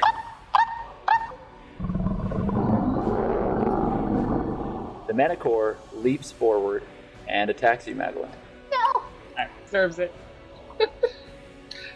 It is going to claw you and bite you. One of the claws has missed you, Maglo, but the other two have hit you. The bite and the claw. You take 14 points of damage, Maglo. Woof. As it rakes both claws against you, and one of them catches firm purchase, shreds your shirt, and you feel sharpened, almost hand, cat-like half fingers dig into your flesh and rip across it. You'll do. And that you don't understand that, but June, you do understand that. And opens his mouth, and the Manicore bites down on Maglo, and blood just issues out from your shoulder as it has you now on the ground as it bites at you. Okay, I need everybody at this point, because we've been a little loosey-goosey with it, to roll a new initiative. Oh my god. And the Manicore got a natural 20. Holy crap. Woof. Oh, well, 6, but whatever. Okay. Same difference. Hawke, you are going on a 4. Siraye, you're going on an 8. Maglo, you're going on a 13 again. Mm-hmm. Juniper, what did you get? 6. A 6. And Doddle? 14. 14, I'm sorry. I see that now. It is currently on top of Maglo and attacking, and Maglo is struggling to stay standing as this creature attacks. First up is going to be the Manicore, but I'm going to say that last attack was his attack, and then we're going to go down to next in the initiative order, which is Doddle. Can I jump on the Manticore, firstly? You may. You have to make an acrobatics check. 8. You leap forward, and the Manicore immediately, very nimbly, steps aside, and you hit the ground, scraping your knees as you fall. That, unless you want to make a move action or a bonus action, that's the end of your action. Can I hold out my arms and say leave or I'll shoot? You can make a threat. So you hold your arms out and you say leave or I'll shoot. Go ahead and roll intimidation. Let me figure out a better way to word that, because that's just silly. I'd like to hold up my arms and say, just leave or I'll set you on fire. I can't think of anything better, but Doddle probably wouldn't either. Just leave or I'll set you on fire. Okay, go ahead and make an intimidation check at a disadvantage. So you say this, and the creature barely registers what you're saying, almost just completely ignoring you and focused on Maglo. All right, so after that, it is you, Maglo. This creature has almost knocked you to the ground. What would you like to do? Max is gonna sight his weapon. Never fire an actual bullet. He's gonna go into his pack and pull out. And he's gonna like pick up a small vial, and he's gonna be putting stuff in it. And Bugsy's also gonna be like putting stuff in it with his broken wing. Yeah. And he's just gonna cast acid splash on it, just like shock a vial of acid at the head. Okay, so you chalk. So that needs to make a dex save of 15. Okay, so let me go ahead and have it make a dexterity save. It is pretty good at that. Yeah, so it dodges out of the way, and the vial of acid shatters on the ground. So it splashes on the ground and it sizzles, burning through the wood right between where Doddle and the Manicore are. What do you think it's gonna do after it stops eating the dead people? There's a whole fucking city out there of people who are living, who it's going to turn to, right? These things are fucking evil, right? There's a time for morality and there's a time for fucking smart. This thing's also not dumb, though. It's not going to go into a city with hundreds of thousands of people that will instantly kill it. It's a fucking dockland. You're a docked ship in a city. It has nowhere to go but a city. This literal ship that we're on is fucking collapsing. Can't stay on the ship. It's gonna go off the ship after eating stuff. Then die, Maglo. Then die? With me? How is that in any way a comeback? Can we just fucking deal with the thing? Oh, you're having such a great time dealing with the thing when I told you that I could speak to it and that we made a deal. But who didn't listen to that, Maglo? You can't trust these things deal. It's smart, yes. It was going to abide by it until you took a shot.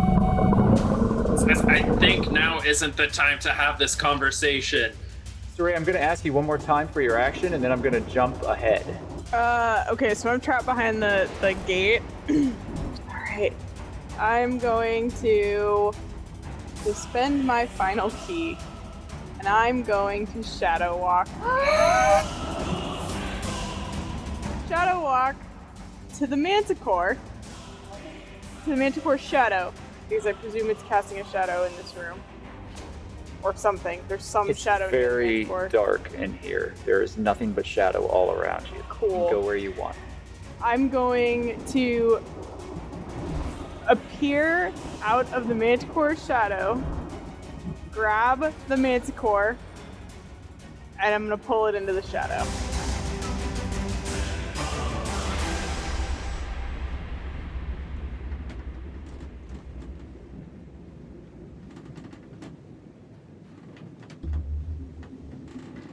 The room grows cold.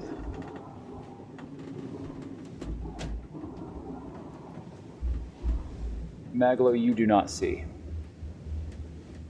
Doddle, you do not see. June and Hawke, both of you are standing near Siraye, near the cage.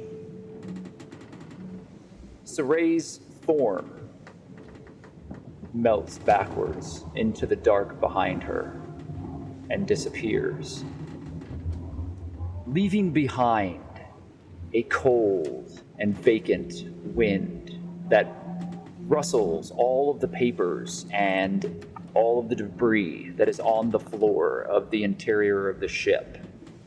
And there's a shudder as everything goes silent for a moment, and the two of you, as you are witnessing this, each need to make a wisdom saving throw.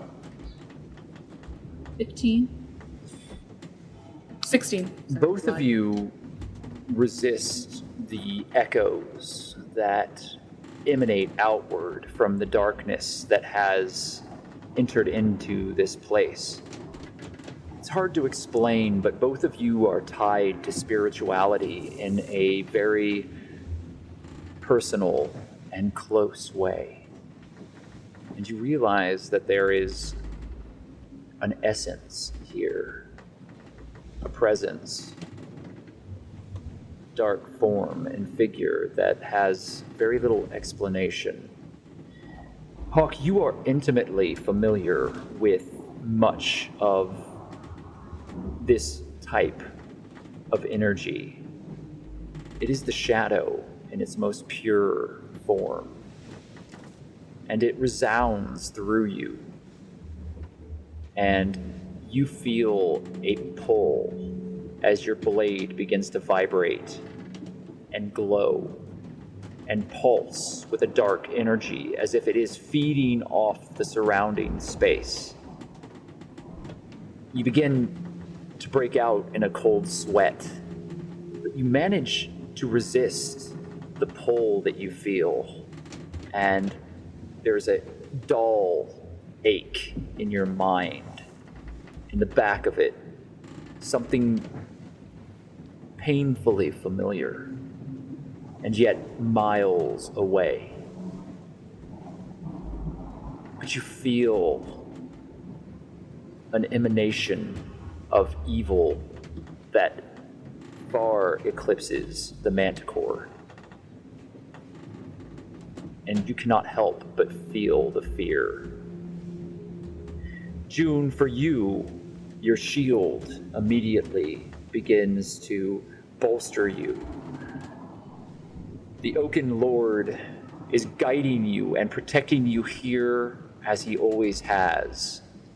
From your time with the Emerald Enclave and those that would protect the natural places of Faerun, you have learned that some energies and some magics should not ever be touched, for they stay with you. They cannot be removed. Like a stain, they spread. An oily, black marring that cannot be easily removed. And the shadow that has opened and taken your companion Siraye resounds outwardly with a radiation of power and fear and malicious intent. Siraye disappears. Then in a moment later, beneath the manticore, and you reach upward, and your hands grasp onto one of the legs of the creature, and you pull it forward. However, it immediately stops and rakes its claws inward, trying to resist against you. So technically, it can resist with a willpower save. Or not willpower, wisdom save. Wisdom save. Okay, Yeah. so I will make a wisdom save. All right. So, and what does it have to? I forgot. I'm imagining it's your. You don't have a spell DC, but I have a. Yeah. I have a number in mind. Don't worry about it. And it doesn't matter, regardless. So the creature lunges forward, and its claws rake into the ground as it is pulled. You can see Siraye's hand. It's only one hand that has stepped out of the shadow and has wrapped around the leg of this creature almost gently. And it's as if the creature is being pulled by a vacuum inward into this deep abyss that has been rent into the ground. It is darker and blacker than any shadow within this space. And as dark as it is here now, the void that the manticore is pulled into seems to be endlessly devoid of anything. The creature is pulled into it, and it growls outwardly, looking shocked and for a moment perhaps even fearful, as it is pulled within the vacuum and the portal closes shut again, and both Siraye and the manticore disappear. Siraye, I will come back to you. Mm-hmm. But for now, you are gone. Do I recognize this as what you did before? Doddle, you know this all too well. It's the same strange power that Siraye used when she saved you from the prison. When she grabbed onto you and transported you through that shadowy mirror realm that was some sort of echo of false memory. That dark reminder of the palace that you grew up in and your home. Maglo, you are bleeding from the wounds that the manticore inflicted, and the bite is deep and it burns with a pain I need all of you to make a dexterity saving throw, as from somewhere there's another crashing noise of wood crumbling in on itself, and the ship seems to readjust one more time. 16. Okay. Nice. A 7. Okay, Doddle, you and Hawke both fall to the ground. Maglo, you barely manage to remain on your feet. The world is kind of reeling around you. What does everybody want to do? I'm gonna cast Cure Wounds on Maglo at level 2, so let me roll. Okay, 9 for you, dude. Since she felt a little bad that it was her cat that, like, yeeted itself at him. He's mad at the lack of trust beforehand, but then with the heal is like, a little... Okay, I... Thank you for asking. Hey, princess, you okay? Huh? I'm gonna run upstairs. Right, you go. Hawke, I'm gonna go downstairs to try and find any evidence. Can you grab the stuff from upstairs? Hawke is just kind of standing there dazed and out of it a little bit. Okay, June's gonna go up to him and slap him across the face. I think that was a bit... I'd like to run upstairs and like kind of ready myself, and can I hold an action? And I want to be ready to cast Tidal Wave to like hopefully cushion our fall, maybe? Are you trying to save the ship as it falls with the tidal wave? Is that what you're saying? I'm just... Or are you trying to save all of you by creating water around you and your allies? I'm hoping, like, if this is the ship and it goes, I'm hoping to have a wave go like, and it like, at least it like slowens? Make an intelligence. The opposite of speed, that slows. It slows the ship so that it doesn't just go. That's so epic. Make an intelligence check If for it me. works. Let's see if I can give you some help here. 20. Yeah, that's a dirty 20. So, Doddle, in theory, this should work. And you know that you could create a large amount of water. And you do not want to use it to try to catch you and your friends, as they would be hopelessly tousled about and probably killed. It's a lot of water at a very high pressure, and it would be like jumping into the middle of a fireball. The damage would be pretty widespread. However, using it on the front or the bottom of the ship, if you could aim it correctly, you could potentially create enough of a cushion that would allow the entire ship to land in a way that would maybe save it. To do so, I'll have you make a roll to see if you're able to focus your spell in a way that allows you to be precise. So if you agree to that, you can attempt this. You think it's going to work. I live on an island. I want this ship. What do I roll? Yeah, it's 30 feet long and 10 feet wide and 10 feet tall. So that's enough water temporarily to be created that should be able to, it wouldn't really cause the ship to sail, but it would definitely cause it to maybe land with grace.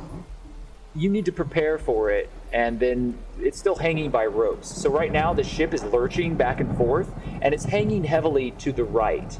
So you think that more of these ropes are going to break, or you could speed the process along and try to plan for it. How close am I to the edge of the ship?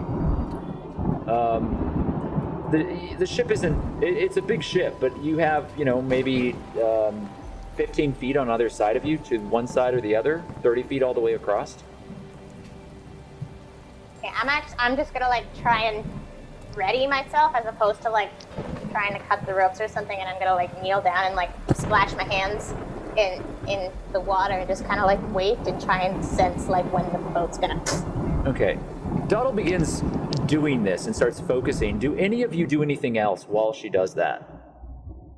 Mag's gonna run downstairs and try and grab anything possibly useful in the investigation. Literally, without even thinking, just anything. Just grab stuff. Okay. Just trying to check with you. So, our only exits were up and down, right? You think that all of the rooms have been examined, although the captain's quarters have not been searched. She's going to the captain's quarters. So you have to go back upstairs and all the way into the back of the ship for that. Oh my, the back of the ship. Ooh, don't want to die. Are there any of the tiny beholders in the room where Hawke is? Any of the dead ones? Yeah, there are dead ones scattered across the floor. And you recognize them as gazers. They are the small minions of a beholder. They typically are attached to a beholder. They are minions. Hawke just whispers, shit. He takes off his cloak and he wraps the body of one in it and ties it together to just kind of have in a sack. All right. Like one of the dead bodies. You're not certain, but you think that they are able to communicate psychically with whoever their master is. He just whispers, oh shit. And he slings over his shoulder like he's a sad Santa Claus and heads up to the top floor. Okay. Just to confirm, the way Maglo and I and Hawke went up definitely is like obliterated, but the way that Siraye and Doddle came in is still like that kind of rickety staircase, but not completely dead. There is very little of the scaffolding remaining at this point, and the entire roof of the warehouse below has caved in the time that you've been below deck.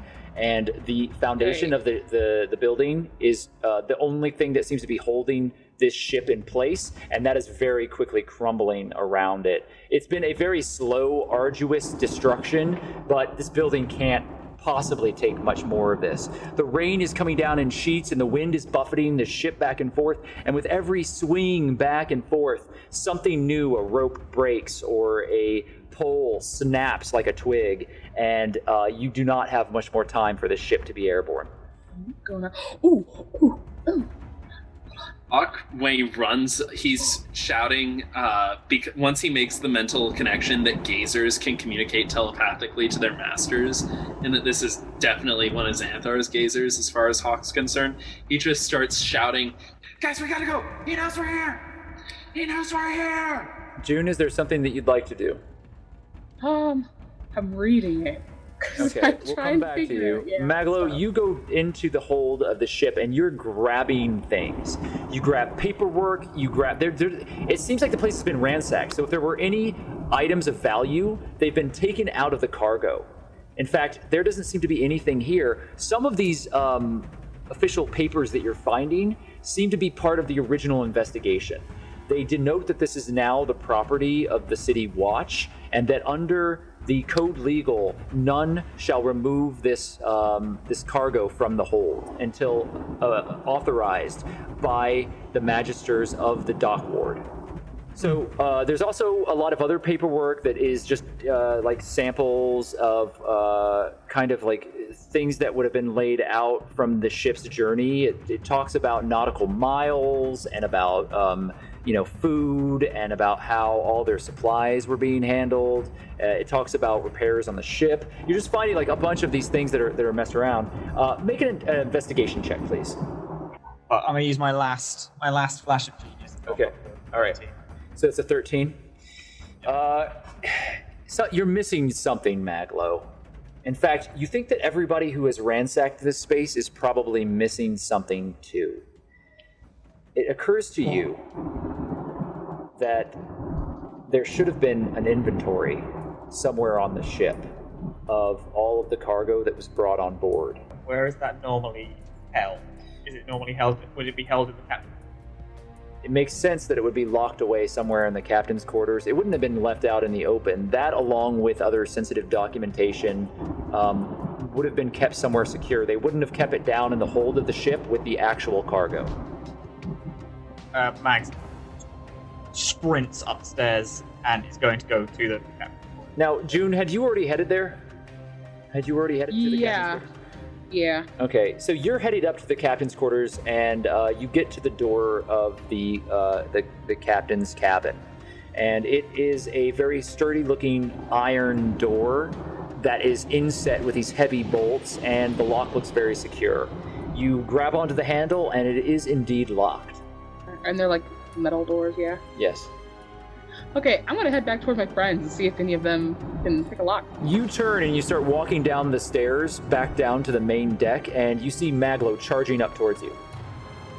Maglo, there's the door to the captain's quarters. It's locked. Do you have anything that could possibly open that up? I have some thieves' tools, but I'm not very good at them. We can try. We could also try busting it open. Do you have anything that could just blast it? Besides fire, not really. Hawke has been trying to make his way up, screaming he knows we're here. Do you guys hear him? Yeah, you hear Hawke screaming across the deck of the ship as he walks with this bloody bag on his back, and he's below right by you now. And Doddle's concentrating on the side of the ship, and there's still no sign of Siraye. Xanathar knows we're here. We need to go. Hawke, Eldritch Blast! And he's just going to point to the iron door. Just quick, we'll be 2 seconds. He did Eldritch Blasts in the general direction he pointed. Go ahead he doesn't even know what he's aiming for. He just follows it. Roll your damage. That's 13 and 9. I feel like this is a bad decision. So you blast the door, and it damages it, but it doesn't open it. And it's smoking with eldritch energy. You've dented it badly, and you've really defaced the clean lines of the door, but it's still holding. No, it's grand. Make sure Doddle gets off. Mag's gonna try and run, just like try to barge it open. Who knows we're here? Xanathar does. These things, they're called gazers. Okay. They telepathically communicate to their owner. By the way, want to know what their owner is? I'll give you a hint. It's like a bigger version of him.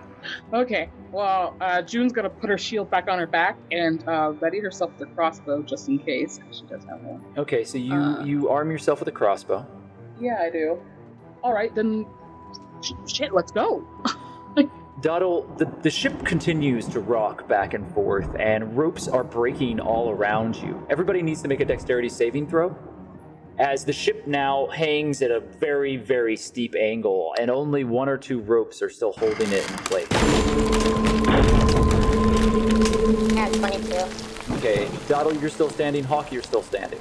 I'm on my hands and knees with my hands in the wet. Yeah. Like, I'm not even looking at any of the ropes breaking. I'm not.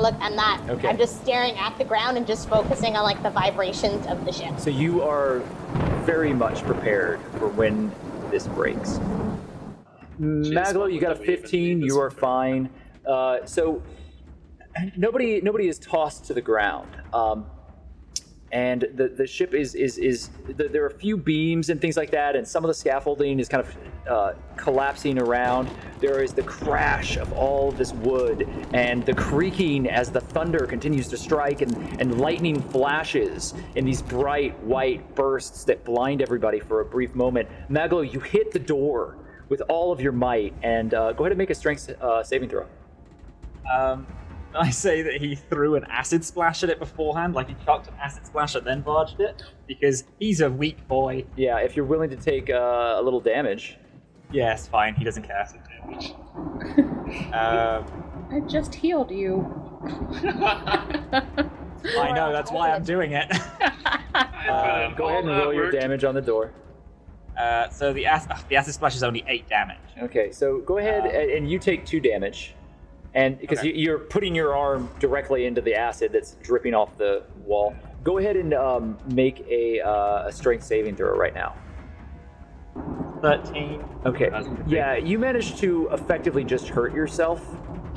You don't take any physical health damage, but you do really just bruise your shoulder as you ram into it, and then of course the burn from the acid that you're rubbing into. You're going to need more strength than what you can offer. Is Hawke still on the ship? Yeah. What did I do? One more time, boys. 60 feet to the ground, Maglo? I'm saying that in character, by the way. I need you to do the Eldritch Blast one more time, but there's something in this hall, something that's going to help us. Here, I'll do you one better. He's going to take his greatsword and he's going to try and hit it right at the knob. That's my fucking boy. Just cleave it. Okay, go ahead and roll your damage. And you know what? I'm going to make it a green flame blade. Okay. Because why not? So it's 20. 20 damage. So you rake it across this door, and all of the damage that you have laden into the door, it finally begins creaking on the hinges, and you think that if all of you really give it another strike, trying to push it open, it'll break off the hinges. The door itself is still intact, to be fair. You're really breaking the frame. Okay. Marble, we've got to get in. Alright. Everybody who wants can go. make a strength check or a strike with their weapon. I'm gonna strike it with my weapon. That's 14 plus 8.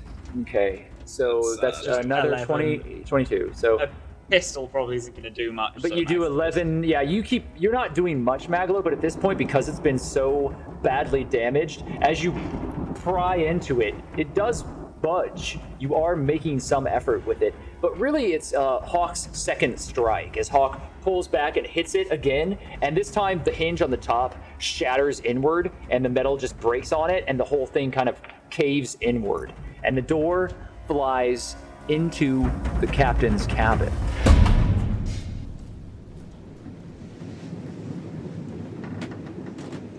And reveals to you a finely appointed and very elegant chamber. There is a desk made of very fine wood, and it's dark and highly glossed, and even in the darkness here, you can see that the wall coverings and the curtains and the bedding, there's a large double poster bed that is holding this very voluminous curtaining all the way around the bedroom, and there is a series of shelves along the back wall, and it's beautifully, beautifully appointed. And in the center of the room, with their back to you, Siraye is standing. What? Siraye, you don't know how long you've been gone. You don't recall what happened. A door behind you has just shattered inward. That cold, icy, empty feeling reverberates through you. You're chilled to the bone, but you do not shiver or shake or show any weakness. You are focused and in control once more. Everyone who enters the room can make a perception, or I'll make the perception for you. Let me check some numbers here. Actually, shout out your bonuses to perception for me so I don't have to look at 3. It's 2. Okay. 0. 0, okay. Maglo, do you have a bonus to your perception? 0. 0, okay. Hawke, you're the only one who notices. Shadows in this room are moving when you first enter, and then they stop. It's like a dull echo of a dream, Siraye.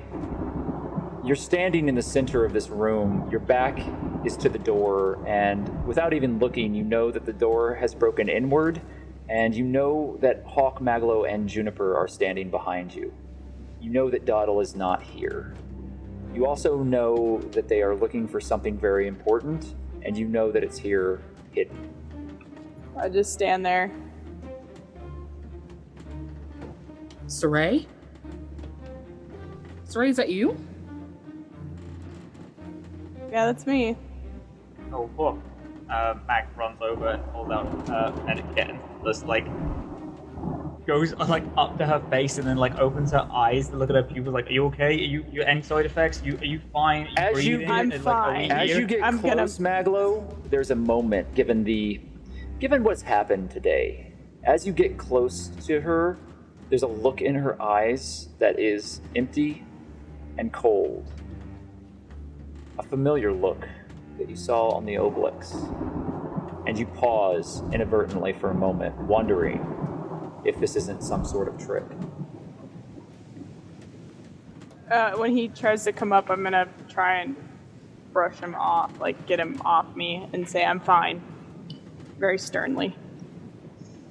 Hawke is going to... He thinks about going up to Siraye, but then realizes maybe now's not the best time. And instead he's going to cast Detect Magic by... He takes out his greatsword and he holds his hand over the pommel and kind of draws the energy inside of himself and then just disperses it to try and identify any sort of magic in the room. You use your final spell slot, Hawke. and you open yourself to the energies around you. And the deep black void of that aura that you sensed before is lingering here like an oily stain, but it is weakened and receding. It's as if it is slinking back into the cracks between reality. And while it is not powerful enough to harm you, you feel as if eyes all around you are watching.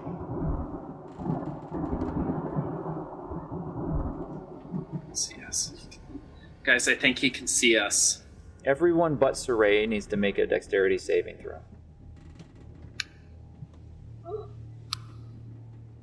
11. Everybody manages to remain on their feet as the ship rocks once more.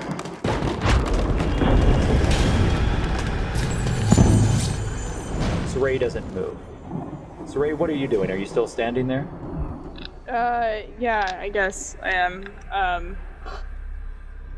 Trying to pull myself back together. That you, Siraye? Yeah, it's me. June's Does gonna anybody know a way down? Safely? Probably not much of an option there. What if we climbed up onto the cranes that are holding this up? That could work, but we'd be talking about one little slip and lose one slip friend. and we're all gone.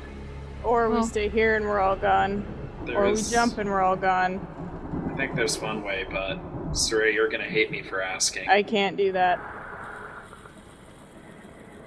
I physically can't do that. Okay. We can deal with this later. We need to find what we're in the room for, alright? June's gonna turn around quickly and walk out of the room to go find Doddle, but under her breath, I thought we only had one monster in the group. And goes out. Did anybody hear that, or was that just to yourself, Juniper? I'll make some You can hear it if you want. Oh, I heard yeah. And I don't care. I'll allow you all to decide whether or not you hear it. I think Hawke doesn't hear it.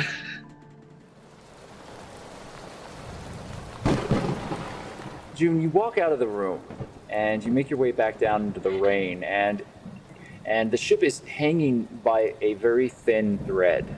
And whereas you had first entered and it looked like a fly stuck in a spider web, that web has collapsed all around you, and you see wooden walkways crumbling and falling into the dark below, and Doddle's on the ground in a puddle, intently staring off into the space below the ship, and you can see that she's intently focused. Doddle, you can do this. You feel that you have everything within you that is necessary to make the spell work, and you have been focusing your mind and feeling the sway of the ship back and forth to try to understand its motion, so that when the time comes, you are able to cast the spell and create this cushion of water that's able to carry the ship down to safety. Are you doing anything other than concentrating? Nope. June? If I roll a 1, I swear to God. Swear to God. You're not there yet, but you are role-playing all of this, and you're spending a lot of time concentrating, and I'm going to take that into consideration. June, you walk up. Do you interrupt Doddle as she seems to be focused deep in the study of the spell that she is about to cast and the ship itself? I don't interrupt her, because, meditation's something I'm familiar with. So what I'm going to do is I'm just going to kneel beside her, and I'm going to see if I can do that really nifty trick of the cocoon. But not like a full cocoon, but just like a half dome around us, if I can. So you're going to try to protect yourself and Doddle.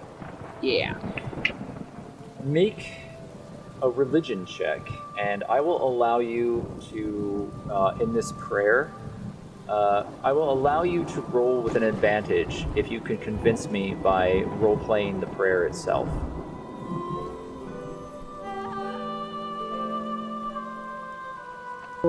June gets onto her knees, and I lift up my shield above us. I close my eyes, and very gently, almost like a feather, put my hand on the small of Doddle's back.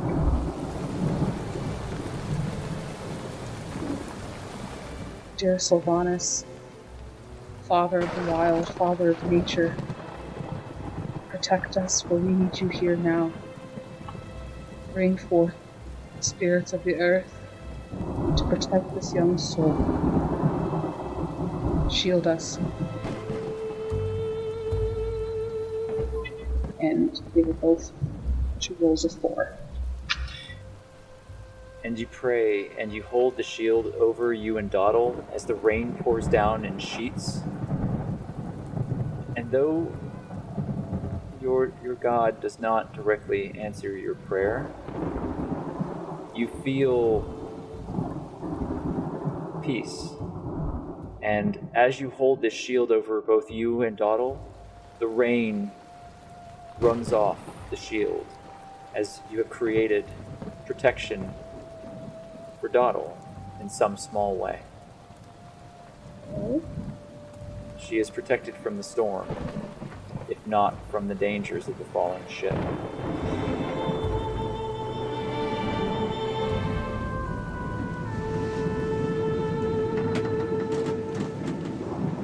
Meanwhile, inside of the cabin, We need to get out of here. No, we need to find someone. There's like an inventory of the ship, and although a lot of people have been taking stuff off the ship, I feel like everyone's missing someone. We just need to find out what that is. You could help us in a big way. Feel free to get off the ship, right? I'm gonna find it. I'm gonna look around the ship, or in this room. All of you who look around the room can make an investigation check. Hawke isn't necessarily looking like around the room for anything in particular. He's just specifically paying attention to the shadows to see if they're still moving. Make me a wisdom saving throw, Hawke. That's an 18. You feel like someone or something is watching very intently. You can't explain it. You don't know how to explain it, other than to say you know it feels like the shadows are watching. Siraye, you are distracted and distant, and everything feels as if it's been pulled through layers of gauze. Your connection to the prime material plane is tenuous at best. Everything is very clouded, and you feel like a ghost wandering. Still, you try to assist your allies. You open drawers and look through cabinets, and all you find are well-aged brandies and writing utensils and some small amount of coin, if you would like to take it. Take it. You're still Siraye. You pocket a pouch that has 34 gold and 10 Great. silver. Nice. Great. It has other things with it, papers, unimportant journals, expensive quills and writing materials. All right. However, Maglo, you're moving through and you just keep pacing back and forth, thinking you're missing something that everyone else has missed as well. You don't think anyone has been in this room, but unless they were looking to take some of this well-appointed dressing, you don't know why they would break into the captain's quarters. And as you're moving about, you stop at the bookcase, and you notice that a single book is turned upside down. And on it, on the spine, is a series of titles, and that title is a geographic history of Abrir Terrell. However, it's upside down, and all of the other books are very easily and carefully maintained to be put into their right place and correctly set within the bookcase. This book, to you, as you're looking about, you realize that that's not normal, and that this captain would never put a book back onto a shelf this way. I would just smile, sly bastard, and then turns it up the right way, and then slots it back in. You turn the book around, and nothing. When you pull the book out, to be clear, nothing happens. But you turn it back the right way, and you reinsert it so that it's facing up, and the title is correct with the rest of the passages in the books, and there is a clicking noise as a piece of metal inside of the book activates, and immediately the bookcase slides to the left. Oh, yes. Siraye, Hawke, you both see a very shallow passageway open in the back of the captain's quarters. Maglo is like sprinting in. He fully, as soon as it opened, he pulled the Hawke and ran in. It's effectively a walk-in closet. It's not much bigger than that. And inside there are a number of small treasure chests, and they are all locked. They are stacked in a row here, and there are scrolls that are carefully placed within leather scroll cases, and they are all lined very carefully along the back of this walk-in closet. Immediately, however, the thing that takes your attention is the book that is sitting in a glass case and is held in the back of this chamber. Maglo, I need you to make an intelligence check. Oh, 8. You've only seen one copy of this in the past. Only one. It was during the expedition that you, your sister, and the others had journeyed on to the Netherese ruins. It's incredibly rare. It's known as the Book of the Black. As far as you understand, or thought you understood, there's only one in existence still. It is the writings of a Netherese mage, a mad mage of great power, who was a prophet and witnessed signs of the future. Agratha the Mad is the name of the author, and this is a book beyond treasure. Its pages hold the secrets of Synod within it, the ruined Netherese citadel that you and your sister first explored when searching for the secrets that would hopefully lead you to Evermeet. This book explains secrets of the weave of magic and the power that Mystra held many, many centuries ago. It is beyond valuable, and it's now in front of you in a glass case. What do you do? He takes it. Like he's literally in shock for what seems like 20 minutes, but it's just a couple seconds before the lightning strike just like brings him back to now. You remember the horrors of Synod, the ruins, the walking dead, all that died in that failed expedition, and the scraps of parchment that you and the others barely escaped with. It was one of your greatest failures. And now in your hands, you hold the Book of the Black. These visions held within have been told to drive scholars mad. The warnings to those who would seek this book are very clear. Its secrets are not meant to be known.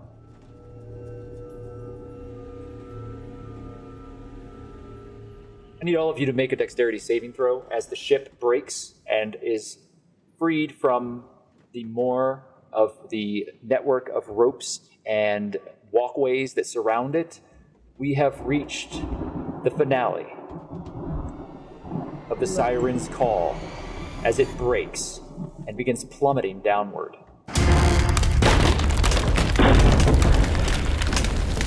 You've all had multiple chances to make choices to remove yourself from the ship. Get the hell off the ship. And you have chosen to remain. And now everything is going to fall to Doddle as she has no choice Fucking pressure. but to succeed at casting this spell. If the spell does not succeed, this ship and everything aboard it will most likely be utterly destroyed as it crashes 70 feet down to the ground below. No The weight pressure. of the ship and everything that it holds will crush any on board. No saving throws, no way to mitigate the damage.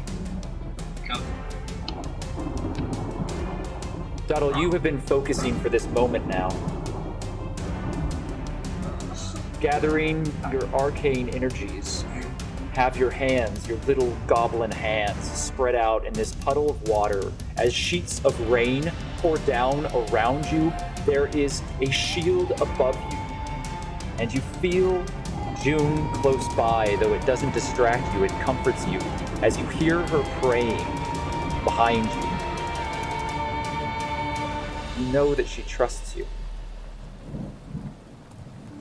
And yet, in this moment, as you begin to intone the words and focus on the water that surrounds you, using this spring of arcane energy that pours through you, connecting you powerfully to the weave. Doddle, in this moment,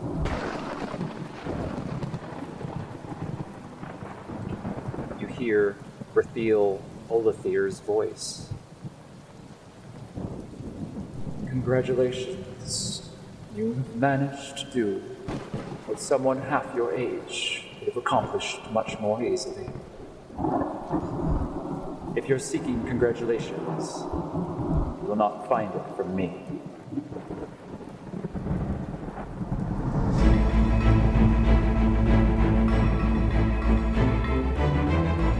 Your hands are in the water, Doddle.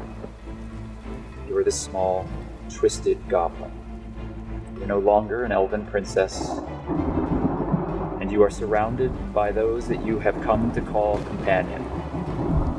All that are gathered here are all that you have within this world, and if you fail, it will all be shattered. I'm giving you an advantage on your roll because of the amount of roleplay that you've done to stay there, and not be distracted, and not to break your focus or concentration on this singular task. But I will not mince words. You have an advantage, and I have a DC set in my mind. If you do not meet that DC, I will shatter the boat and everyone on board.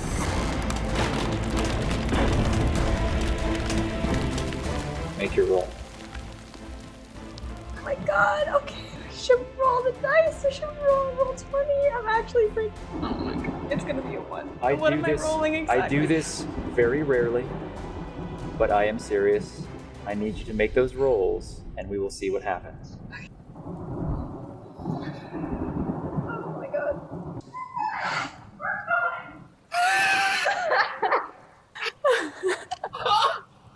Oh my god! Oh my god. I was gonna cry. And I was going to hold you to it. Oh my You rolled a 14, or I'm sorry, no, you made an 18 on your roll, so you got a 26 total with your spell. And immediately a wellspring of water erupts around the ship. June, Maglo, Hawke, I need you 3 to make a dexterity saving throw. Siraye, do not make that roll. She's down, is a 4. Let's see. Can't feel my skin right now. So Juniper, you are flung forward as the ship lurches and the shield topples around you as you roll away from Doddle further down the ship. Maglo and Hawke, you managed to remain standing. Maglo,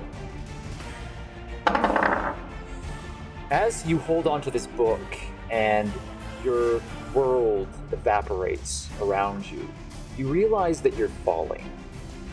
And Busby, in your pocket, still damaged from the battle below, beeps softly, as if to warn you, pulling at you. And you realize that you have been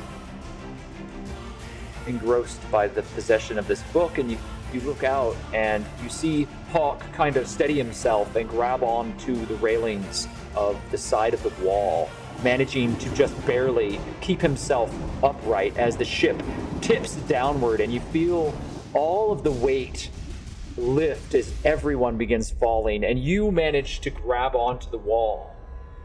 And this whole time, Siraye is standing looking at a bag of coin at the desk as if nothing were happening. And you see her form shudder as she turns to shadow and then back solid again, standing there at the desk. Doddle. The water rises up around the ship and everything happens as you had imagined it.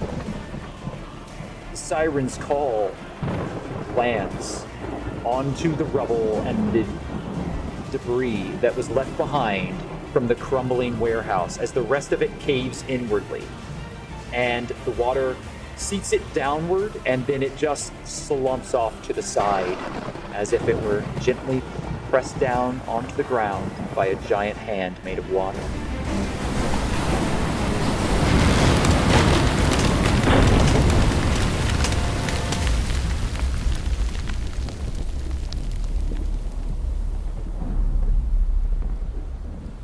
You are exhausted, and you feel the weave of magic leave you as you have just performed an incredible act of magic. And that's where we're going to leave it today. Holy shit. Oh my god. I need a bath. I'm gonna put on some meditation music for the rest of the night. Oh my god. I gasped so hard, and I've been choking for like 5 minutes. I was scared to roll. I was scared of your roll. Oh my god. I was ready. I'm really glad I didn't kill everybody. That's super dope. I was looking at our art, and I was like, we paid money for nothing. Like, well, Salix is gonna get a lot more money this week. Oh my god. I'm going to stop our recording.